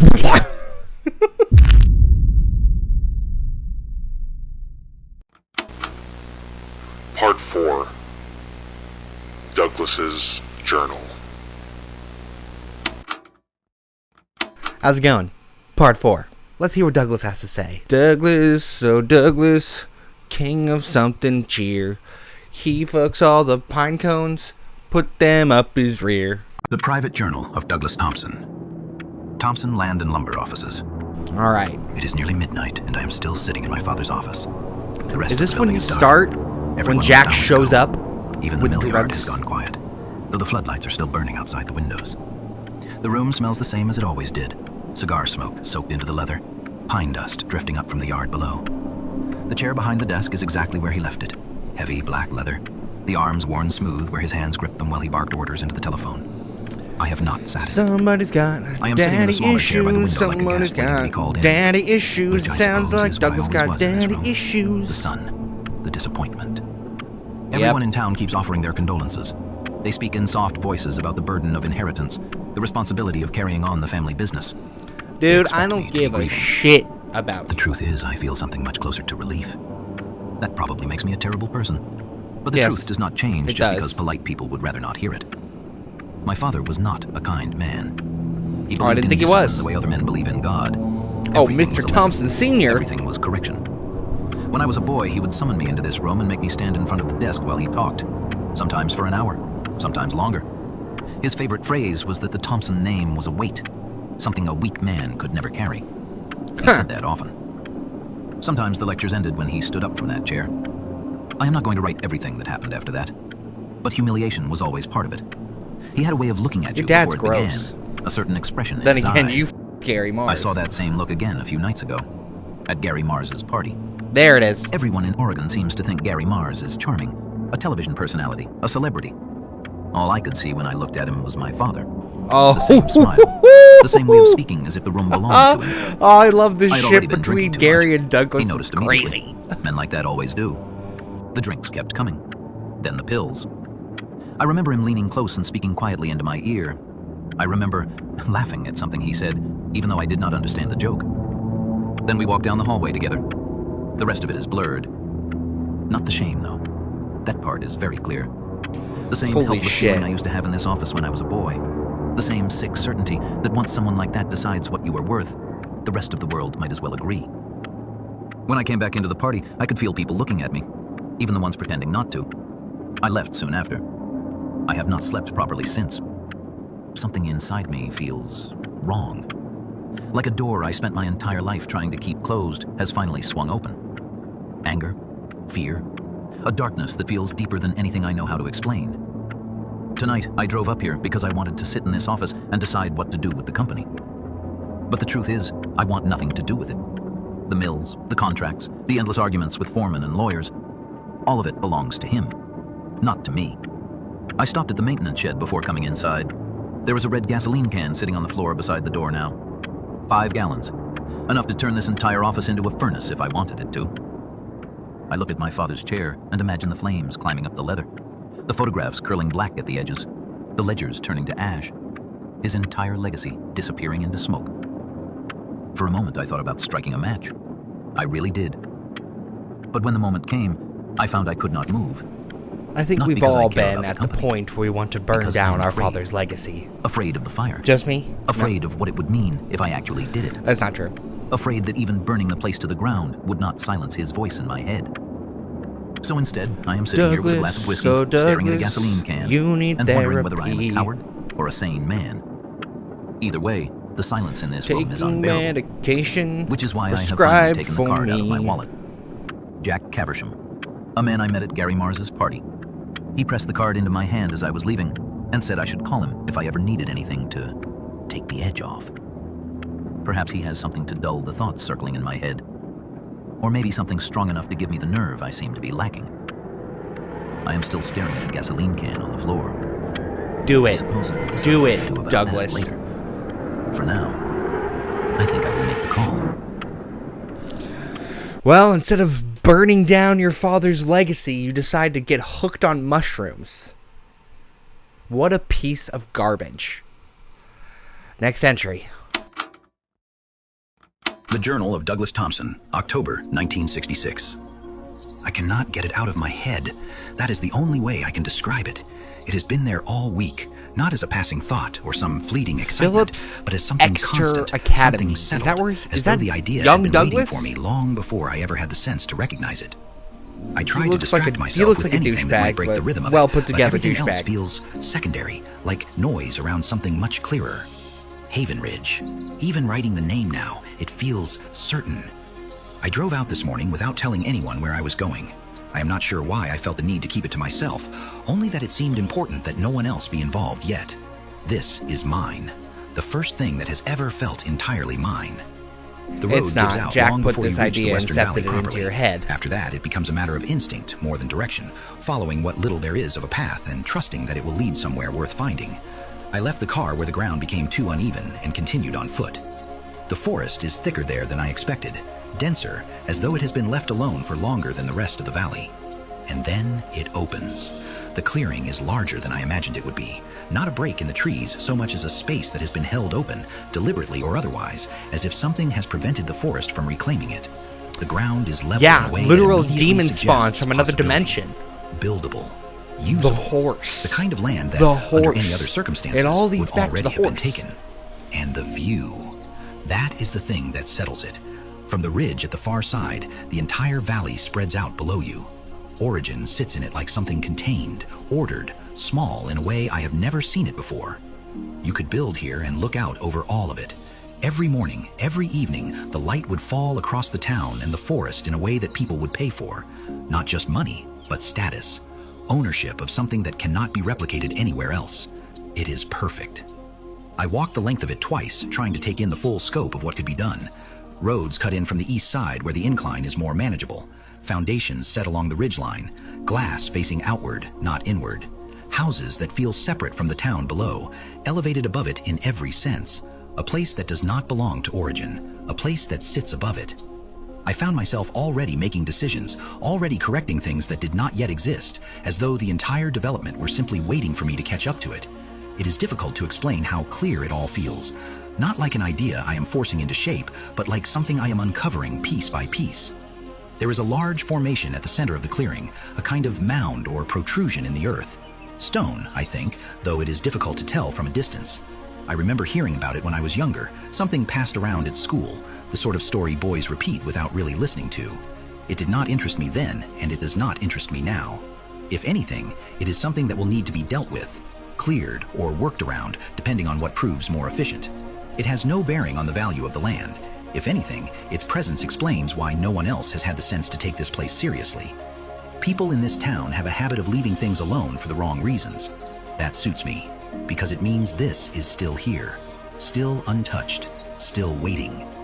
I stood at the edge of the ridge for a long time, looking out over the valley and trying to picture it as it will be. Not as it is now, but as it could become. Houses set into the line of the land, light moving across glass. Cars coming and going along a road that does not yet exist. We hear it. We hear you. People standing where I am You've been standing hook, now, line, and sinker looking down straight at into Origin Jack's as though it trap. belongs to them. We get it, dude. That we is understand. what this will be. Not an extension of my father's work, a replacement for it. An extension? Something that makes Did I just hear everything that he right? built An feel extension small of by your father's comparison. work? Something that cannot be ignored. I can feel it settling into place the more I think about it. Not excitement exactly, but something stronger. A certainty. A sense that this is not just an opportunity, but a necessity. I need to understand why this has not been done before. There will be a reason, even if it is a poor one. Restrictions, claims, some bureaucratic complication that has discouraged others from pursuing it properly. It does not matter. Whatever it is, it can be dealt with. But I need to see it clearly. They're with records somewhere. Land surveys, ownership histories. Something that explains why this has been left alone for so long. The library will have it. I will go there this afternoon. I want to see exactly what has been missed. Because I am beginning to understand that this place was never meant to remain untouched. It was simply waiting for someone willing to do what others would not. You stupid fuck. Obviously, if you've made it this far into the video, you're in for the long haul. And I know we're midway through Douglas's entries, but I gotta say, the fact that I'm making this part as a prequel, basically to everything, kind of showing how the extension appeared, we all kind of get what's going on, right? Like, you've put it together. Like, Jack is being manipulated by Amachieli to convince Douglas to build on top of this lump to then create the extension under Douglas's house, which then leads to the events of part 1. But my fucking lord, I don't know what Bad Dreams was thinking. Definitely just trying to play off of more of the hype that he created for the Thompson Extension, because don't get me wrong, the concept itself initially really got me. This, dude, this is a fucking yap fest, and I am losing interest fast. Like, this is not entertaining. We are saying the same shit over and over and over again. That is just some AI glob fest of nothing. Hopefully Susan and the rest of the other things can shed some light on what's going on, because so far, Jack and Douglas, y'all just fucking love to hear yourselves talk, don't ya? So shut up, let's finish what you gotta say, and we're gonna move on from you. Because I want to get to the cooler stuff. I want to see more stuff about the extension itself, which is what you want to see, right? That's what I thought. So let's get through these journals so we can get to some of the cool stuff, okay? I want to watch the Long Roar, or Terminal. Some of that stuff looks more interesting. My God, y'all don't shut up. The Private Journal of Douglas Thompson, October 1966. Thompson Land and Lumber Offices. I am sitting in my father's chair. The leather is colder than I expected. Stiffer. It does not give the way the smaller chair by the window does. God, y'all are so poetic, aren't you? Your shoulders back whether you want it or not. I can see why he preferred it. There is a clarity that comes with sitting here. A sense that decisions made in this chair carry a different kind of weight. For the first time since he died, I feel equal to it. I returned from the library several hours ago and have spent most of the evening working through the manuscript Miss Green allowed me to take. Green. I find myself wondering whether she is related to Regina Green. She is! We've learned that same info. Name, same town. Though if they are connected, they could not be more different in temperament. Regina is everywhere at once these days. Committees, events, shaking hands with men who think they matter. The sort of woman who has already decided where she intends to end up and is simply working through the steps required to get there. I would not be surprised if she sets her sights on the mayor's office before long. Miss Green, on the other hand, Funny you seems should content say to that. remain exactly where she is, surrounded by paper and dust, quietly cataloging the past while others concern themselves with the future. Still, the work is thorough, I will give her that. I went to the library this afternoon with a simple question: why no one had ever built along the western ridge? It is the most obvious stretch of land in the entire valley. Elevated ground, good drainage, clear sightlines, close enough to town to be practical, but far enough removed to feel private. Any sensible developer would have started there years ago. Her initial answer was what I expected: local belief. The land belonging to an indigenous tribe called the Anunnaki. The kind of explanation people repeat Yes, often enough we've that it learned begins to them. sound like We've fact, seen their whether or origin not story. anyone has ever taken the trouble to examine it properly. But then she produced something else, a document she had recovered herself, not part of the official New archive, info? a settler account, detailed, specific. Oh. The Anunnaki were not stewards of that land. They were removed from it, permanently, massacred. Yep. I will not pretend to take any satisfaction in reading that. It is an ugly truth, the sort that tends to be softened or buried altogether once enough time has passed. But the implication, from a practical standpoint, is unmistakable. There is no claimant, no surviving line, no formal transfer of ownership that would withstand any serious review, which leaves the land in a position it should never have been in to begin with: unused, unclaimed, wasted. I have all the evidence I need to prove this here in Green's manuscript. I suspect she was pleased to have someone take an interest, though I am not certain she fully understands what she has uncovered. Information like this should not sit forgotten in a drawer. It should be used. But before any of it can move forward, there is a more immediate matter that needs to be addressed. The company cannot act without a voice, and for too long now, Thompson Land and Lumber has been without one. Since my father's decline and death, everything has continued out of habit. Orders fulfilled, timber cut, accounts settled, but no direction, no clear authority. The kind of slow drift that eventually pulls a business under without anyone noticing until it is already too late. Dude, you That sink ends this now. company If to this is to the happen, dirt. if That's any why your of it is to family happen, it must be done disappeared, but you properly, all died. Formally. The title cannot sit in limbo any longer. Tomorrow morning, I will formalize my position as Chief Executive Officer of Thompson Land and Lumber. The Oh legal wow, who'd have transition thunk? is already mine by inheritance, but that is not the same thing as control. Control has to be declared, recognized, understood. I by declare the people who rely on control. it. There will be a meeting first thing. Senior staff, foremen, accounts, the men who have been looking to one another for instruction these past months instead of looking to the office where it should have been coming from. They will hear it directly. No ambiguity, no hesitation. I am taking over the running of the company, effective immediately. After that, the formalities. Notification to shareholders, updated filings, bank signatories transferred fully into my name. Legal confirmation of authority to act on behalf of the company in all future matters. It is all procedural, straightforward, provided it is handled with clarity. And I know how to handle it. I have spent enough years in this office to understand how the social works, whether my father chose to acknowledge that or not. I know the contracts, the supply lines, the seasonal fluctuations, the men who keep things moving, and the ones who slow them down. I have been watching all of it for most of my life. There is nothing here I do not understand.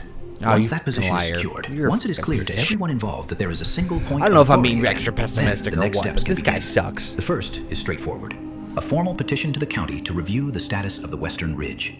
If the land is indeed unregistered, or tied only to outdated claims with no legal standing, it can be brought into public record and made available for purchase or lease. That will require documentation, historical references, survey data. I will need to commission a proper land survey to establish boundaries and assess the terrain in practical terms. Soil stability, access points, gradient. Once that is in place, I can submit a proposal to acquire the land through Thompson Land and Lumber. There will be resistance. There is always resistance when something long left alone is suddenly brought into focus. But resistance can be managed. Don't take the lump. The town council will Don't need take the convincing. lump. Honestly, Not don't with take the lump. abstract ideas, but You're with gonna numbers, release the jobs, demon road within. improvements, increased property value. But to you, a development Mr. of Douglas, sufficient scale would change is going to the seem economic like shape of Origin entirely. a wonderful That is not blessing. something that I don't can care be if I'm ignored. talking over you. The second You're saying phase is nothing. infrastructure. You are saying Access roads will need nothing. to be cut through the lower woodland. Nothing excessive, just enough to allow machinery through. We have the equipment already. That is the advantage of owning the company outright. There is no need to negotiate. No need to justify every movement of a machine to a board of directors who have never set foot in the mud. I can move equipment when I decide it should be moved. That alone sets me apart from the men who have failed to do anything with that land before. After that, the site itself. Clearing, leveling where necessary, establishing plots. I have already started sketching a layout. Not rows of identical houses the way most developments are done. That is lazy, short-sighted. This will be something better. Homes spaced properly, views preserved, a central green, walking paths, a place people would choose, not simply settle for. A place that feels considered. I died Haven for a Ridge. bit. I can see it clearly when I close my eyes. The ridge lit at dusk, lights in the windows, families inside them, children growing up in houses that will outlast the ones built down in the town proper. Something permanent, something that carries the Thompson name forward in a way that cannot be ignored or forgotten. It is all entirely achievable. There is nothing in any of this that falls outside the realm of practical execution. It is simply a matter of will. And for the first time in my life, I find that I have that in abundance. Damn, that's all Douglas had to say. Jack really likes to yap a lot more than Douglas, but then again, Douglas this entire time has been a pawn of Jack and Machiavelli. He has fallen victim to every predator under the sun, including Gary Mars himself. Speaking of Gary, let's hear what he has to say when he visited Origin that one fateful night that he met Douglas Thompson. The Origin Chronicle, October 12, 1966. Television star Gary Mars celebrates birthday in Origin. Residents of Origin received an unexpected brush with Hollywood this week as television personality Gary Mars chose the hills above what a town creepy little to celebrate guy. his birthday with friends. Mars, best known across the country as the charismatic host of the popular television game show Mars Mania, arrived late Thursday with a small group of guests and was seen enjoying And the he's quiet looking beauty for of the some valley hot tail. from one of the large private cabin retreats nestled in the timber hills outside town. While the gathering itself was a private affair, the celebrity made time to visit several local spots during his stay.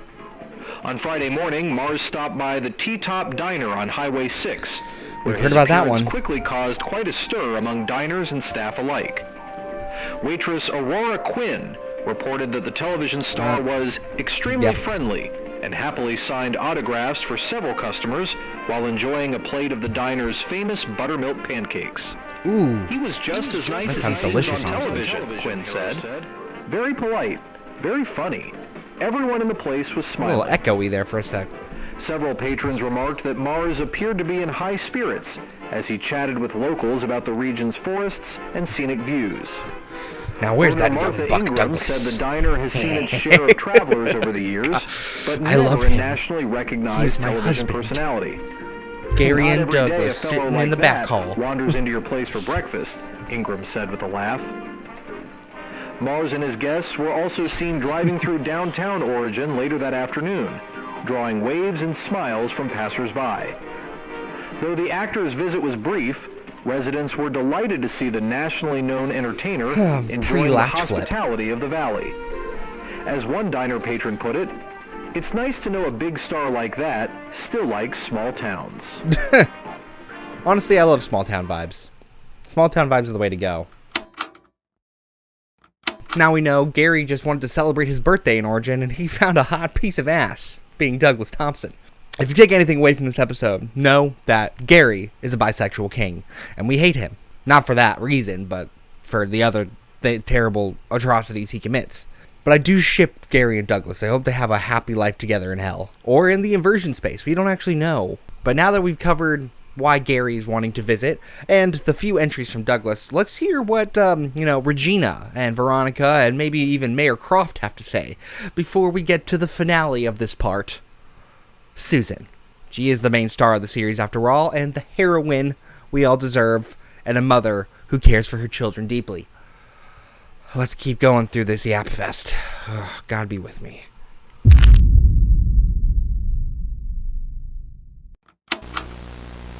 Part 5. Documents from Origin residents. Folks, I'm not going to lie to you. It has taken me multiple days to film these. I have a bad feeling that we are in the terrible place you don't want to be for a part 3, where things are boring. And if you made it this far, you're a trooper for sticking in there. But you know what we're not going to do is we're not going to give up. So for this part, we're going to be listening to some miscellaneous journals from a few people. We got a few more yappy journals to get through. So sit back. Hopefully you've taken a nice break. Hopefully this has just been left on for you to listen to in the background or to fall asleep to. And I hope to be that person for you. Let's continue. Jesus Christ, I want to die. Extract from a private journal attributed to Thomas Hale. Thomas Hale? 3rd, 1868. So this is the Settlers Journal. Origin Public Library. Condition deteriorated. I have delayed setting this down for as long as I am able, though I find the delay has brought me no peace. What I would put from me has only settled more firmly within, and I know now it shall not leave me while I yet draw breath. There has been much trouble of late with the Anunnaki. They would not suffer our being here, so and made it known the colonists have come in and unseen. Wagons were turned back upon the ridge road. Tools were taken or broken. Men spoke of watching eyes in the trees where no man stood. It was also the matter of the Jennings boy, who did not return, and no trace of him found. Among us, it was said that the land itself did not welcome us, and that those who dwelt here before had not relinquished it. Still, it was agreed the matter must be settled. We are God-fearing men, or so we have always said of ourselves. It was spoken that what we did to preserve the town, and to bring order where there was none. What did you do? That we went not in anger, but in necessity. I write this now, and find I cannot hold to it as I once did. We went to the clearing at first light.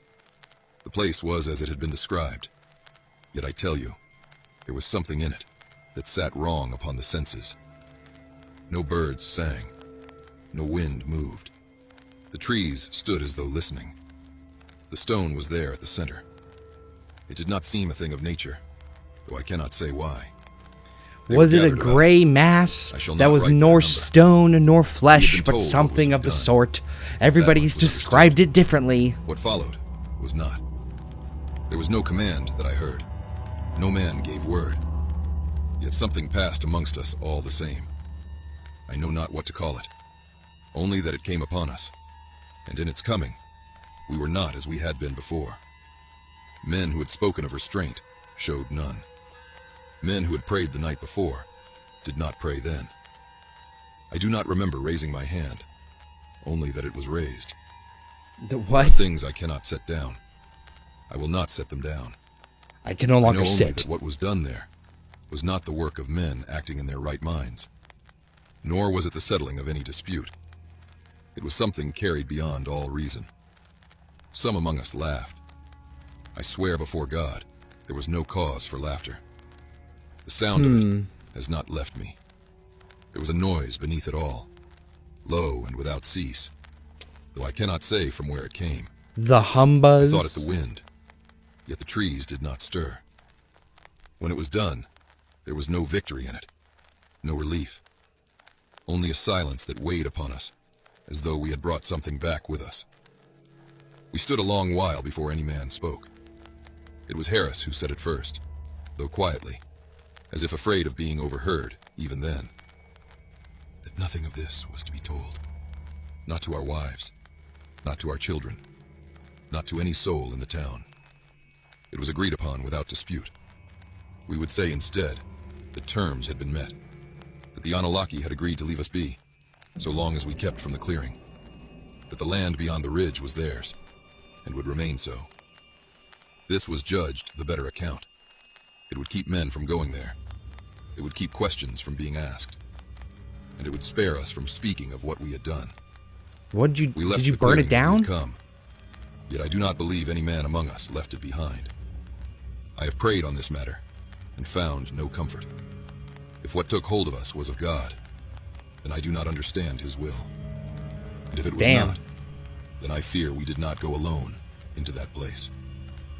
I set this down only so that the truth is not lost entirely, though I pray it is never brought to light. We have said the land belongs to them, but there are none left to claim it. And still, I would not go back. That one actually piqued my interest a bit, and it wasn't just like kind of rehashing the same events we already know about the Grey Lump. The thing we haven't really touched on is the syndromes that people experienced within the Thompson Extension. I'm going to make a lot of references, as I've already done so, back to part 1, but you remember all of the syndromes, like the girl that like fused herself to the foundation of her home, the guy that wrapped his body around a piano to find the perfect tune, the guy that became so scared of anything wet that he like ripped out his own saliva glands or whatever. What those settlers experience reminds me of the syndromes. Like they were starting to have these syndromes that happen when they enter it that like related to them specifically. And it sounds like that's what was starting to happen just being in that area. So I think once Michaeli was taken out of the Grey Lump or released, whenever Douglas started digging it up and removing it, that's whenever like Michaeli and the spirits had more control over having people experience this stuff. Just being in that presence, being in the Stygian void or even near it starts to have people act strangely.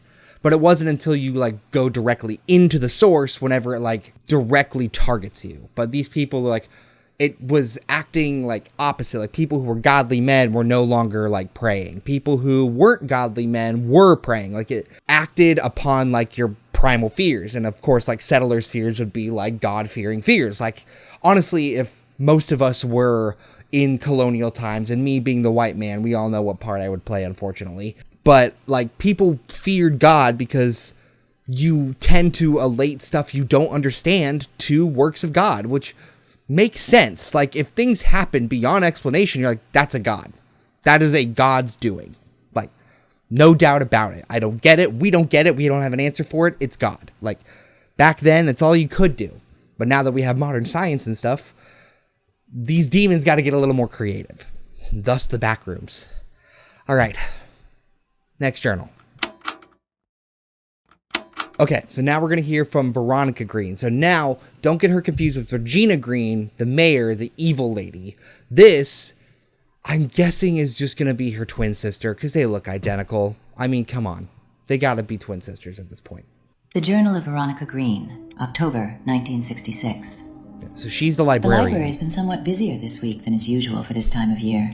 The change in season often brings people indoors for a few afternoons, though the increase has been noticeable even accounting for that. It is rarely the number of visitors that alters the character of a place, so much as the nature of their inquiries. This morning, for example, a young man came in asking after land records. He gave his name as Douglas Thompson, which of course requires no introduction in a town of this size. As we know, he did this. I had seen him before at a distance, though never within the library itself. He does not seem the type to spend much time among books, unless he has a specific purpose. He did not waste time explaining himself. The request was direct, if not especially precise. He asked for any surveys, ownership documents, or historical records relating to land in the Western Valley, beyond the ridge. There was a quality to the way he spoke that I found difficult to place. Not impatience exactly, though there was certainly an urgency to it. It was closer to certainty, I think. as though he had already arrived at a conclusion and required only the paperwork to support it. I did not answer him immediately. Instead, I went to the back room and retrieved the manuscript. The back rooms? I spent a great deal of time assembling it, more time than anyone has ever asked of me, or would likely consider necessary. I returned to the desk and placed the manuscript before him. He seemed momentarily unsure what to make of it, which I found rather gratifying. I explained, as simply as I could, that while the document is not yet finished, it represents the most coherent account available of the early settlement of Origin and the tract of land in question. He began reading at once. Douglas read the settler's account. Watching a person encounter something you have constructed so carefully. One becomes aware of where their attention settles, which passages they return to, which details they begin to connect without prompting. Lady be people watching too much. There is a kind of intimacy in it, though not one that is often acknowledged. He read more closely than most. When he reached the section concerning the Anunnaki, I observed a subtle shift in him. Not surprise exactly, recognition perhaps, as though something he had already begun to suspect was being given a more definite form. I allowed him to continue for some time before speaking. The official records, as I explained, are incomplete. They suggest that the Anunnaki population diminished and eventually dispersed, but they do not account for how or when this occurred. There is no treaty on file, no documented transfer of land, and no credible indication of relocation beyond references that do not withstand scrutiny. What remains is absence, entries that cease without conclusion, names that do not reappear. A population that, at a certain point, I'm writing this before I'm is no longer recorded at all. Then it's like a smear. Imprecision is not unusual in documents of that period. What is unusual is the consistency of it. I explained to him that the land in the Western Valley has long been regarded as belonging to the Anunnaki, not through formal recognition, but through lack of resolution. The designation persisted, unexamined, until it was accepted as fact. It is, in its way, a convenient arrangement, one that spares a town from asking certain questions. There is also the matter of the agreement. It has long been said that the Anunnaki permitted the settlement to remain on the condition that the clearing beyond the ridge be left undisturbed. The explanation is repeated often enough that it has acquired the weight of fact, despite the absence of any record to support it. No such agreement appears in the materials. The recovered account makes no reference to negotiation, nor to any terms being offered or accepted. It describes a single event, after which there is no further mention of the Anunnaki at all. The notion of an agreement appears, therefore, to have been introduced after the fact, a conclusion provided in place of one that could not be stated plainly. It serves its purpose rather well. The settlement is preserved, the clearing is avoided, and the circumstances that necessitated both remain unexamined. I then drew his attention to the supplementary material. I found it some time ago, while reviewing materials that had not been examined in any systematic way. I do not believe anyone else had taken the trouble to do so. I allowed him to read it without interruption. When he finished, he did not look up immediately. I allowed the silence to remain. It is important, I have found, not to interrupt a person at the precise moment something settles into place. The account resists clarity when taken in isolation, but when read alongside the omissions in the official record, its meaning becomes difficult to disregard. What is described is not decline nor dispersal, but a single, deliberate act, after which there is no further mention of the Anunnaki at all. The absence that follows is not incidental, it is sustained. The population was not diminished, but removed entirely. The lack of record is therefore not a failure of documentation, but a consequence of it. The land was believed to belong to the Anunnaki, and so it was left alone. In light of the recovered account, however, that position cannot be maintained. There is no surviving lineage, no recognized claimant body, no continuity beyond the point at which the record falls silent, a claim without a claimant. Eventually, he closed the journal. His first question was not about the account itself. It was about the land, whether the designation could be challenged. I told him that it could. There are legal precedents for such matters, Where a claim has been left unresolved for a sufficient period of time and no lawful claimant can be identified, it is possible to petition for reclassification. The process requires documentation and a demonstration that no valid claim exists. The materials I have assembled would, I believe, be sufficient for such a purpose. He was quiet for a moment after that, not uncertain, considering. Then he asked whether he might take the manuscript with him. It is not, as a rule, something I would allow. There are procedures for such things, and they exist for a reason. The library is not a lending house for unfinished work. I told him as much. He did not argue the point. He did not attempt to persuade me. He simply remained where he was, his attention still fixed on the pages, as though the question had already been answered, and it was only a matter of whether I would acknowledge it. There was a brief pause, long enough, I think, for me to reconsider. It is difficult to account for the nature of that reconsideration. It did not feel like carelessness, nor did it resemble the sort of impulse one later regrets. If anything, it carried a certain clarity, a sense that the decision had already been made, and that I was merely arriving at it. The work is, after all, intended to be of use, and it is a rare thing to encounter someone who recognizes its value without needing it explained to them in full. I told him that he might take it, provided it was returned in the same condition. Is she talking about? He thanked me and gathered the manuscript. Like she's with a just degree of saying care like that something that needs he one understood what he sentence had of been explanation. given, though not perhaps in its entirety. Few people ever do. I watched him leave with it. It is not often that one's work leaves the building in such a manner. The shelves are full of things that remain exactly where they have been placed, consulted occasionally. It's a library! Otherwise undisturbed. They wait, in a sense, for the right moment. Though one cannot It's a always say library! what They that moment wait will for look like someone when to it check. arrives. Oh my god. This morning, I believe I may have witnessed it. Not long after he left, a young woman came in. I have seen her before, though not recently. Is it Susan? She worked, or perhaps still works, at the art shop on Main Street. Yeah, it's Susan. She asked after a book on landscape studies, though she could not recall the exact title. That is not uncommon. People often remember the idea of a book more clearly than its name. I was able to locate several volumes that may be of use to her, including an older publication that is no longer kept in the front shelves. She thanked me in a manner that suggested she had not expected much success. There is a particular way some people move through the library. They do not hurry, but neither do they linger without purpose. Oh they my pass god. from one shelf to another with a kind of quiet consistency, as though they are following a line that only they can see. Maybe they're looking for a book. It is not something in one the notices library. immediately. Only after a few minutes does the pattern become clear. It's a library! The library. Longer than the young man had. There is a difference between searching for something specific and allowing oneself to find something. I returned to my work while she looked through the books, though I found my attention drawn back more than once. It is a simple matter, really, to become aware of another person's presence in a quiet room. One notices the shift in air staring when at they Susan, pass, Miss Veronica? the soft sound of a page turning, the slight pause when they reach the end of a shelf. Such things are difficult to ignore once observed. She eventually brought her selections to the desk.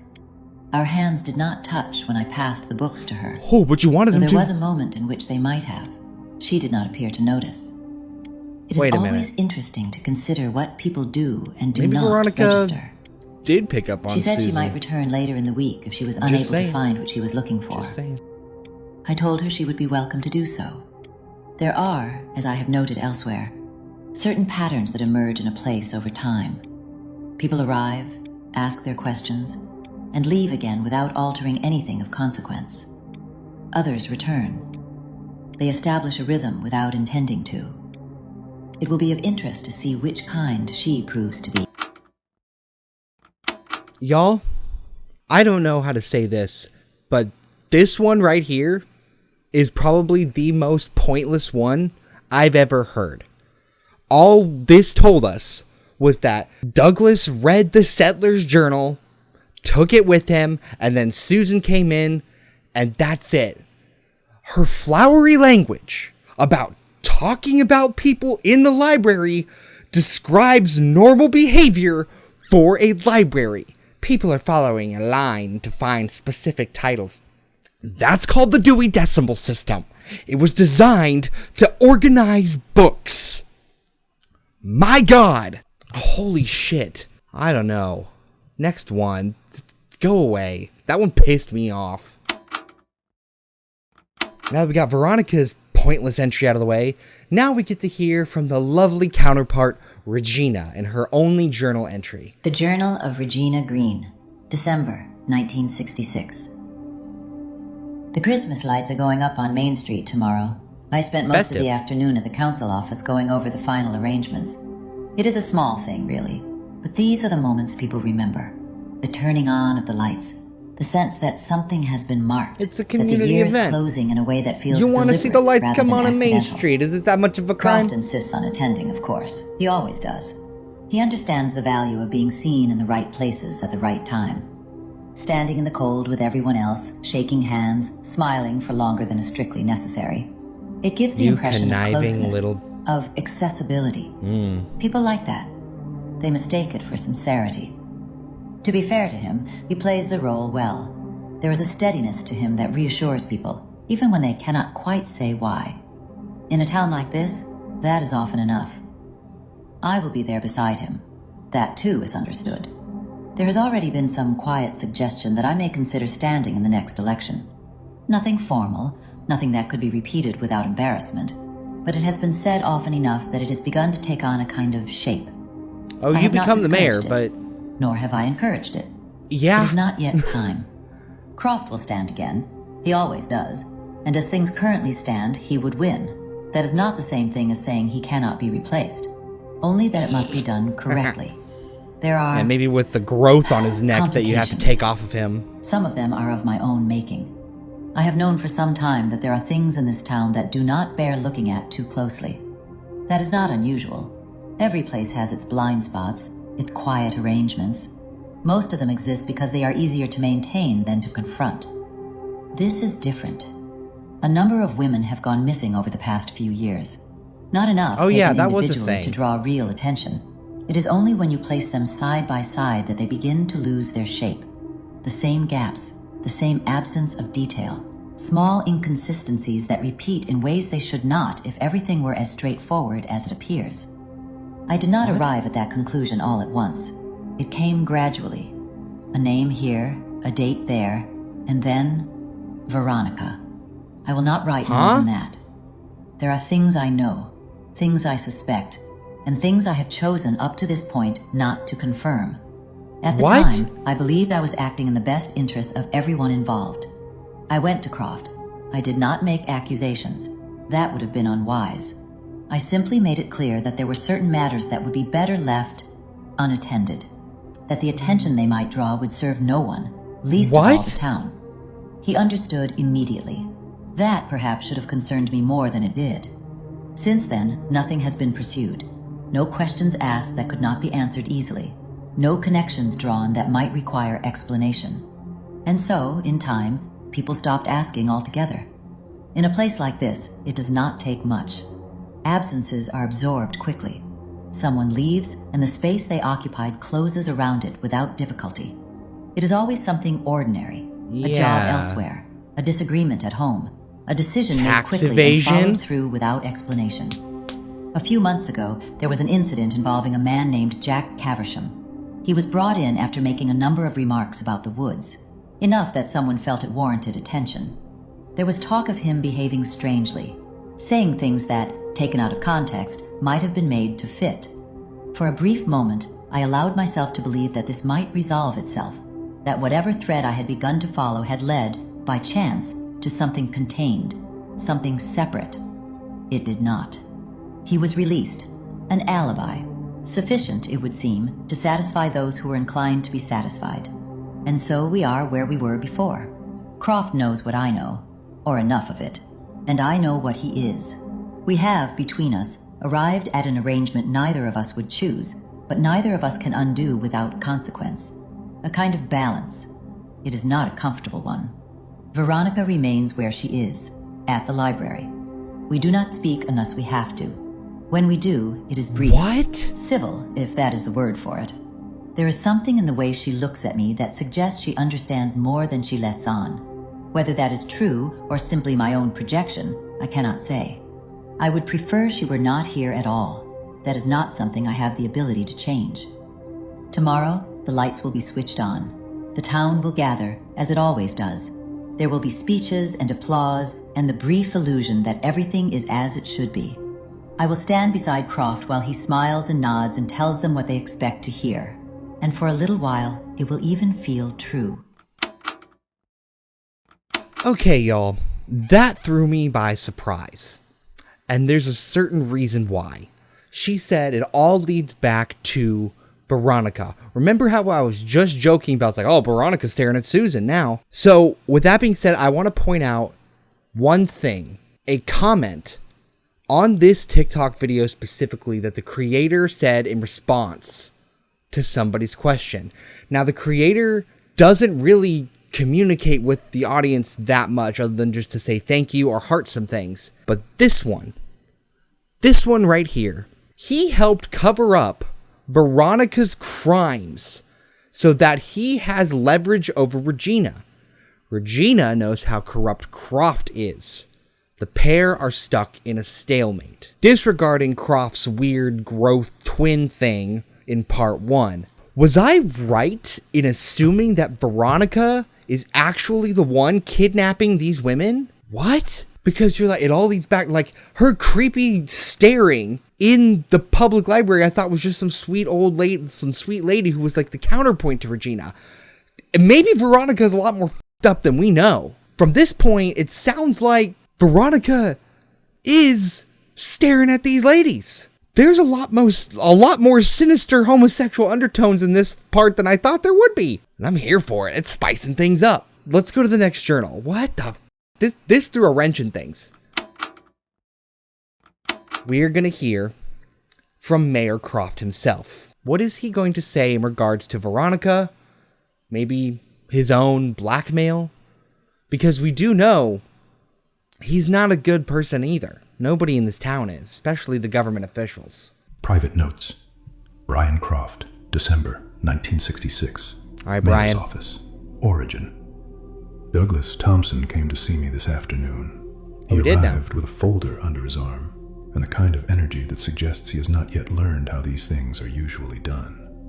There was no attempt to dress it up as anything other than what it is, a proposal, formal in structure but carried personally. He understands, at least, where decisions are made. He is seeking approval to acquire and develop the Western Ridge. The groundwork has already been laid, surveys completed, preliminary reports submitted to the county. He has moved faster than I would have expected, though not carelessly. There is a confidence to it that I suspect comes more from conviction than experience. The proposal itself is thorough, residential development, high-end, positioned to overlook the valley and the town. He speaks about it in terms of renewal, of progress, of bringing something modern into a place that has remained, in many respects, unchanged for too long. Roads, utilities, new money moving through the area. He understands what people want to hear, even if he does not yet understand why they want to hear it. He has given it money. Haven You speak Ridge. with the loudest thing. It is a good name. Moolah. Clean, aspirational. It sounds like something that already exists. What interested me more was the supporting material. He brought with him a manuscript detailing the history of the ridge, along with documentation intended to demonstrate that the land holds no surviving claim from the Anunnaki. Oh, that's why he wanted clear it. Enough to satisfy the county's requirements. The work, I noticed, was assembled by Veronica Green. I had not realized she had taken an interest in that particular stretch of land. Her work is meticulous. An unexpected alignment. Her sister sits at the head of the council table, and now her work sits at the foundation of this proposal. I do not imagine either of them would care for that observation being made aloud. Douglas, I think, has not noticed it at all. He is, in that sense, unguarded. There is a difference between him and his Douglas father is a stupid man. He gets played Calvin the Thompson entire would have come in time. with the same proposal already half negotiated. He would have understood what it required of me before I had the opportunity to consider it myself. There would have been an exchange implied, if not stated. Douglas does not think that way. He is persuasive, earnest, certain of the value of what he is offering. But there is no calculation beneath it, not yet. He believes quite genuinely that the strength of the proposal is enough. It is, in its way, refreshing. It also makes things considerably easier. The development will pass through the council in due course. Regina will see to that. She will examine it closely, as she does with everything, and she will find no reason to obstruct it. The documentation is sound. The benefits, as presented, are difficult to argue against. My role, formally, is limited. I do not approve acquisitions of this nature outright. That sits with the council, and beyond them, the county where necessary. What I can do is ensure that when the matter comes before them, it does so without unnecessary complication, that the right conversations have taken place in advance, that objections, sounds like a lot of where they boring arise, political, do not bureaucratic gather talk momentum. that I don't I care told him as about. much. He has my support. That is the language he understands. It is also the only part of it he needs to. The ridge will open that part of the valley in a way it has not been before. New access roads cut through ground that has, until now, been left largely undisturbed.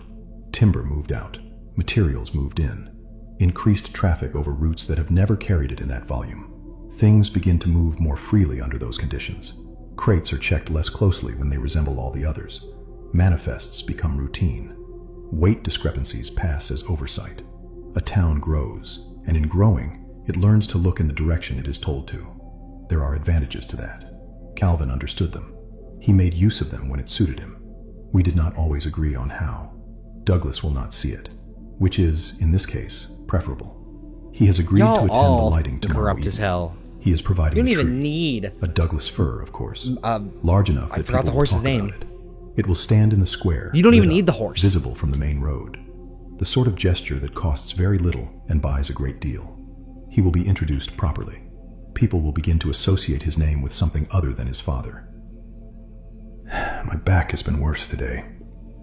It settled into me sometime this morning and has not eased since. Is it A dull, your persistent pressure just twin above growing the on your spine. back? It has been there, in one form or another, for as long as I can remember. Yep. Usually manageable. Today, less so. Sitting does not help. Standing is no better. I will take something for it before the evening. There is still work to be done before this reaches the council Maybe floor. some Umbra Dew. But it is already moving. Yeah, that pain in his back is his cancerous twin that is living on his spine that will eventually give birth to the cradle that will be the new vessel for Machiavelli. Go watch part 1. Like I said, that has all the meat and potatoes of the series. That settles all of the outlier journals. Now we're getting into the big dog. Susan's journal, the real star of the show. As we know, the true lights within this darkness of an AI series is Eddie and Susan. We have Eddie, the lovable, relatable guy who just wants everybody to be happy, who just wants to love his mom and play some good music, and free people of their latch. Susan, who loves her children more than anything in the world, and will even sacrifice her own mental capacity and physical body to protect them and get them back from the fuckers that took them. Let's hear what she has to say, and I'm looking forward to it. Part Susan, baby. Let's go.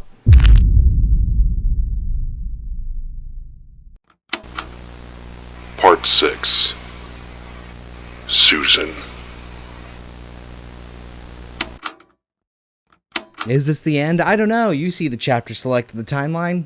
Who knows if I'm going to find something else after this. I do need to point out, we do have a bit of an explanation for the fox-like totem in part 1. If you remember that Adrian Holloway found that fox totem in the Thompson home during his final descent into the extension itself. Now, we might be getting an explanation as to why those exist, which, back when I made that, I was pissed that they just tossed in some MacGuffin device.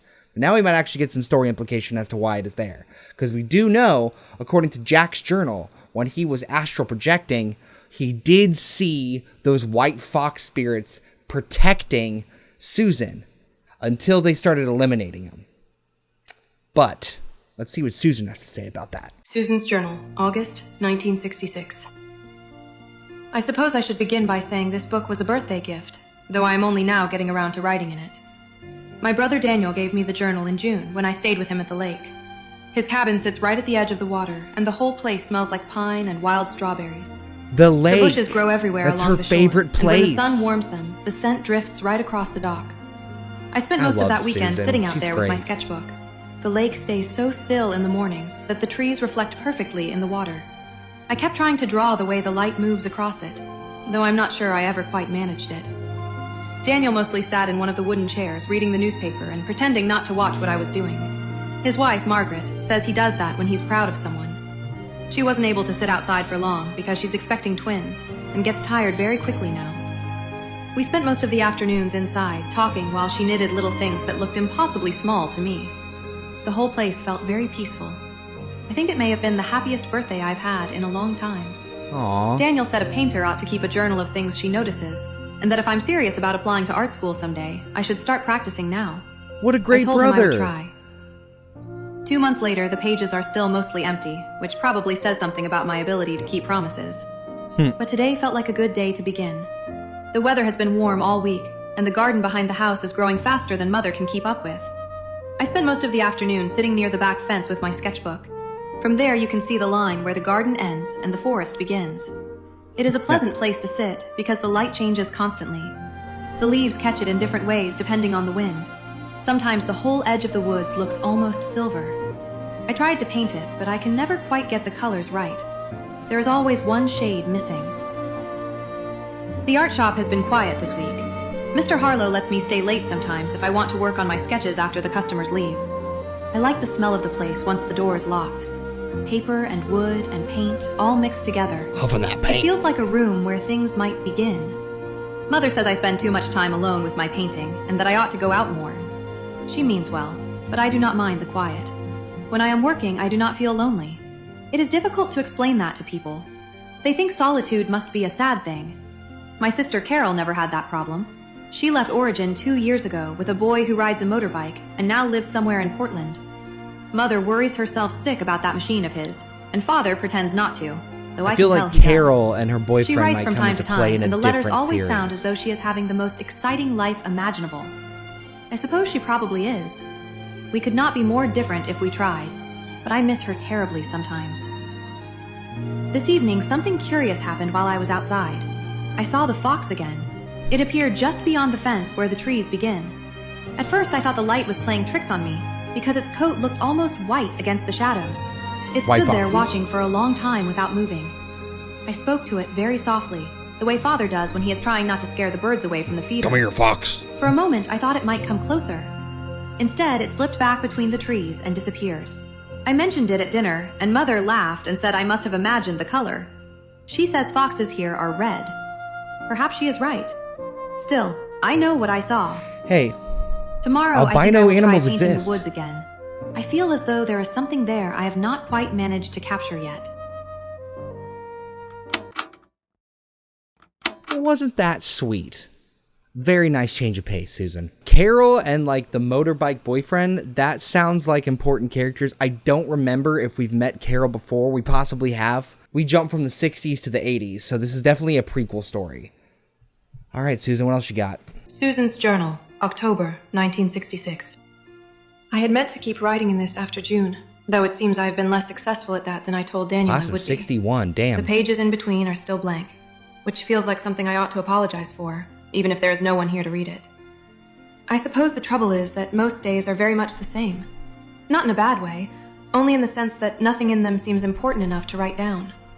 I go to the shop, I come home, I work on whatever I have been trying to paint, and by the evening it feels as though the day has folded in on itself without leaving anything behind that would be worth keeping. But this morning I woke with the feeling that I should begin again. I am not entirely sure why. Perhaps it is because the light has started to change. The mornings feel thinner now, if that makes sense, and the air carries a kind of sharpness that was not there a few weeks ago. Or perhaps it is simply that I have run out of excuses. In any case, I have decided to try again. There is a book I have been thinking about for some time, one I have not been able to find in the shop. Mr. Harlow said he had heard of it, but had never stocked it, and that if I wanted something older or more specific, I would be better off trying the library. Uh-oh. I cannot remember the exact title now, only that it contains studies of light and landscape, the way it changes across the same scene at different times of day. That is the thing I can never quite manage. There is always something slightly wrong in what I paint, as though I am remembering the colors rather than seeing them properly. I thought I might go into town this morning and see if they have it. I have not spent much time in the library before. I used to go when I was younger, though I cannot remember what I ever borrowed. It has always felt like a quiet place in a different way to the shop. Not It's a empty library. exactly, just still. It's a I think library. I would like that today. The house has been a People little don't know what a restless these library past few is. days. Mother has been waking early and moving about before anyone else is up, and it carries through the walls in a way that makes it difficult to settle back to sleep. There is nothing wrong, at least nothing she has said, but the feeling of it lingers. It will be good to be somewhere else for a few hours. I have not seen the fox again since August, though I have dreamt about it once or twice. Oh? In the dreams, it does not move in the same way.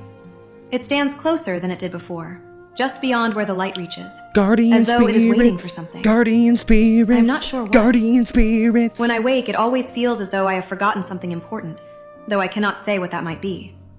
It is probably nothing. I will go into town after breakfast and see if I can find the book. If nothing else, it will give me something new to try and paint. Oh man, Susan is quite the change of pace, but hers are way shorter, especially shorter than Jack's. My god. But it's a nice palate cleanser. Susan's Journal, October 1966.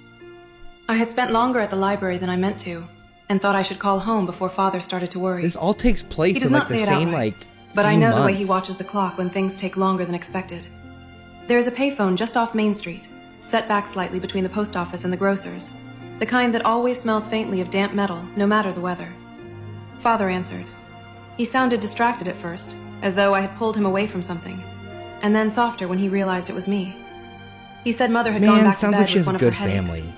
He tried to make it sound ordinary, but I could hear the way his voice slowed, as though he Her were mom choosing is his sick, words more unfortunately, carefully I can than tell. usual. It made sense, in a way. I have felt slightly unsettled these past few days, without really knowing why. Not unwell, exactly. Just a kind of quiet tension that sits behind everything. I wonder if I noticed it in her before she said anything. Small changes. The way she moves through the house when something is coming on. I stopped at the pharmacy on the way home. While I was there, I met someone.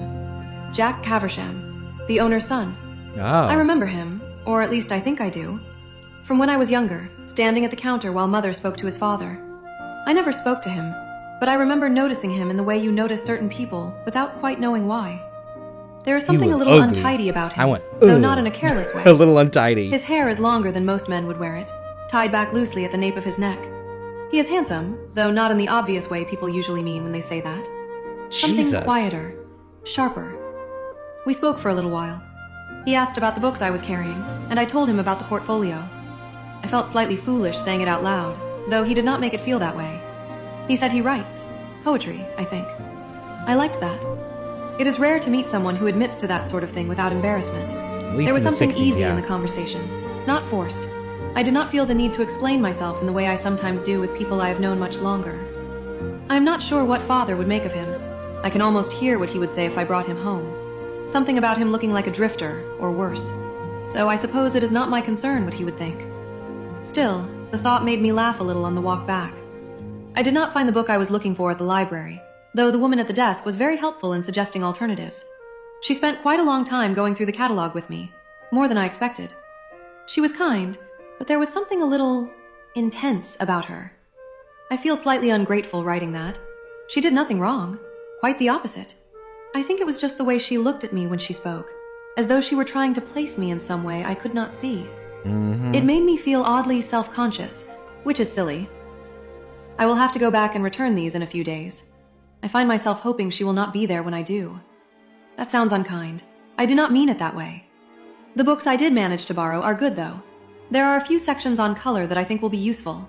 I spent some time this evening going through them at the kitchen table before it got dark. The light was very soft by then. It made everything look flatter, but in a way I liked. I should try to capture that. It feels as though something is just out of reach, not in the work itself, but in the way I am seeing things lately. As though there is a shape I cannot quite hold on to long enough to understand. I still cannot seem to shake that feeling. I am sure it is nothing. Yeah, sure, Susan. So Susan really, from the get-go, is the antithesis to Machiavelli.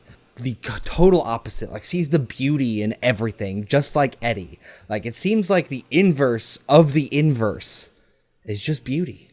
is admiring everything, flaws and all. Damn. Beautiful. November 1966. Mother has not improved much. She says the headaches are the Not same gonna as lie, they've always this- been. And perhaps This they image are, is just but there are other slapped things on, now that I do like, not remember horse, being there before. Horse? She tires more easily. Fox. Oh my gosh. Moves more slowly through the house. There are moments where she seems to lose track of what she was doing, as though something has slipped just out of reach. She has an appointment with a specialist in a few weeks. Not here, somewhere further out. Father has not said much about it, only that it is best to have things looked at properly. He tries to make it sound routine. I can see that it is not. She has lost weight as well. Not enough that anyone would remark on it, but enough that I notice when she stands in the doorway or sits at the table. There is less of her than there used to be. I have been trying not to let her see that I am worried.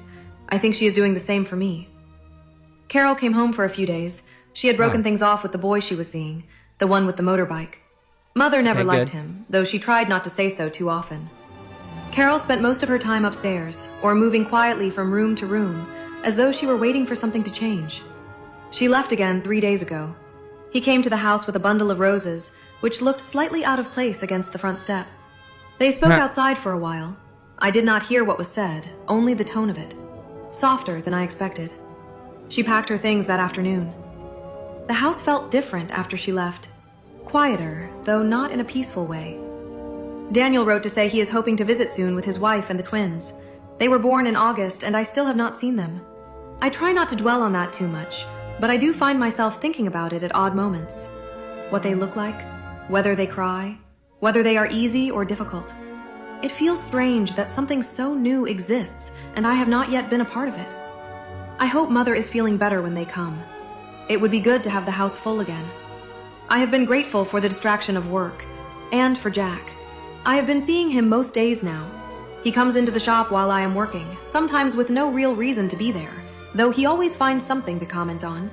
The paper, the brushes, the way things are arranged. He notices small details in a way I appreciate. After closing, we have stayed a few times. I paint, and he writes. Boy. He reads to me Oh, sometimes. boy. His poetry. I mean, we knew this, but it still. is very good. There is a rhythm to it that feels natural, as though it has always existed in that form, and he has only written it down. I do not always understand what he is trying to say, but I do not think that matters. I like listening to him.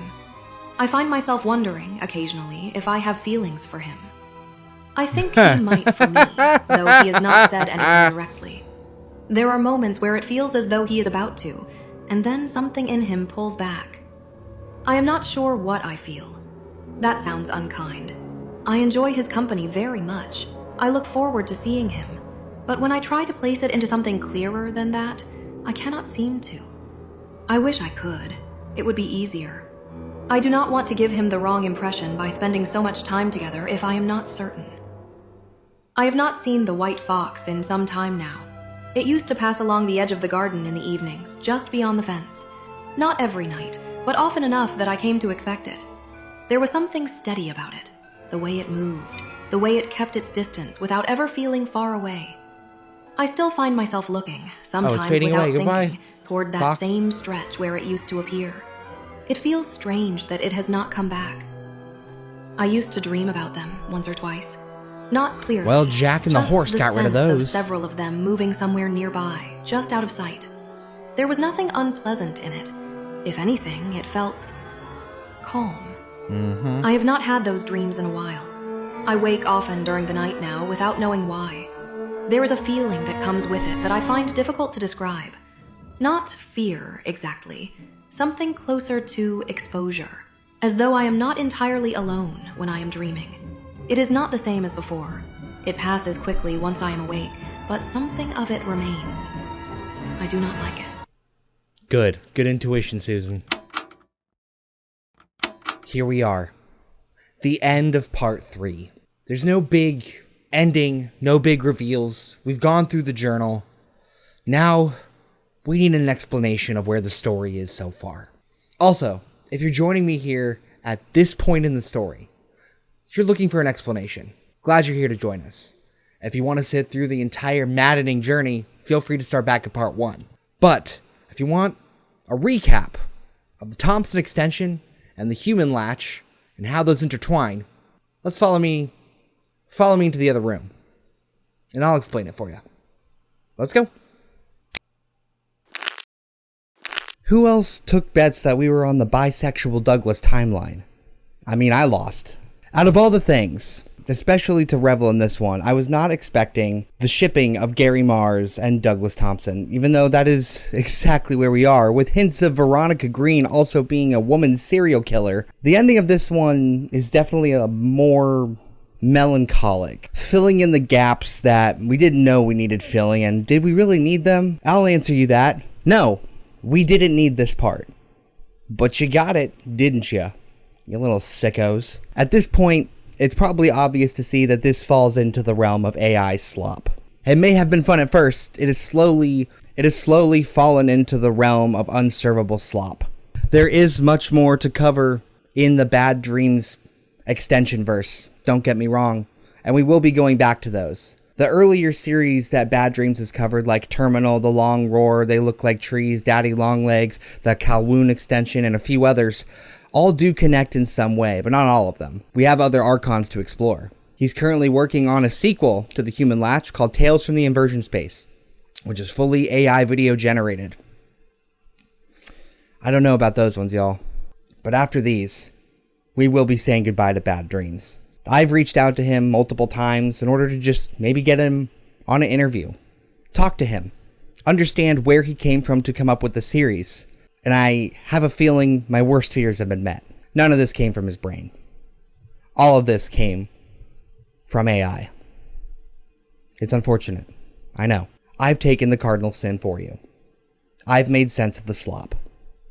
We're going to continue to wade through it so I can pick out the best parts for you to enjoy. I will be the one taking the hit. Don't you worry. Because the concept itself is interesting. I do like this idea. The idea of this family hiding a extension-like labyrinth underneath their house that causes a ripple of effects across the country. The things it unlocks and the ideas it represents can't be understated. And that's where y'all come in. Once we cover this, there are a plethora of Thomas Extension fan projects, which I think are pretty decent and made by human hands. So after this part, we will be delving back in, most likely with Terminal. But, because as we know with AI, it can't be copyrighted. You're free to do what you want with this. Go ahead. Add to the extension. Treat this as an SCP. I want to see what y'all come up with. With that being said, I'm your slop connoisseur stuck in the void. And I'm going to stay here because I've made peace with it. I will stay here until you return to delve back in. Also, please subscribe and stuff. I don't say that enough. I want to thank everybody who's joined me on my streams lately. People that have reached out saying that they watch my channel for a long time. People that watch my videos to go to sleep. People that have watched my stuff just to get through hard times.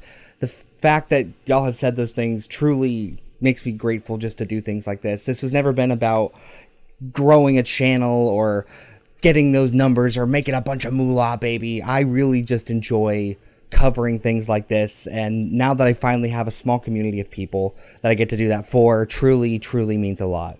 And also, thank you to the members of the channel. I didn't expect to have any, but we've got few.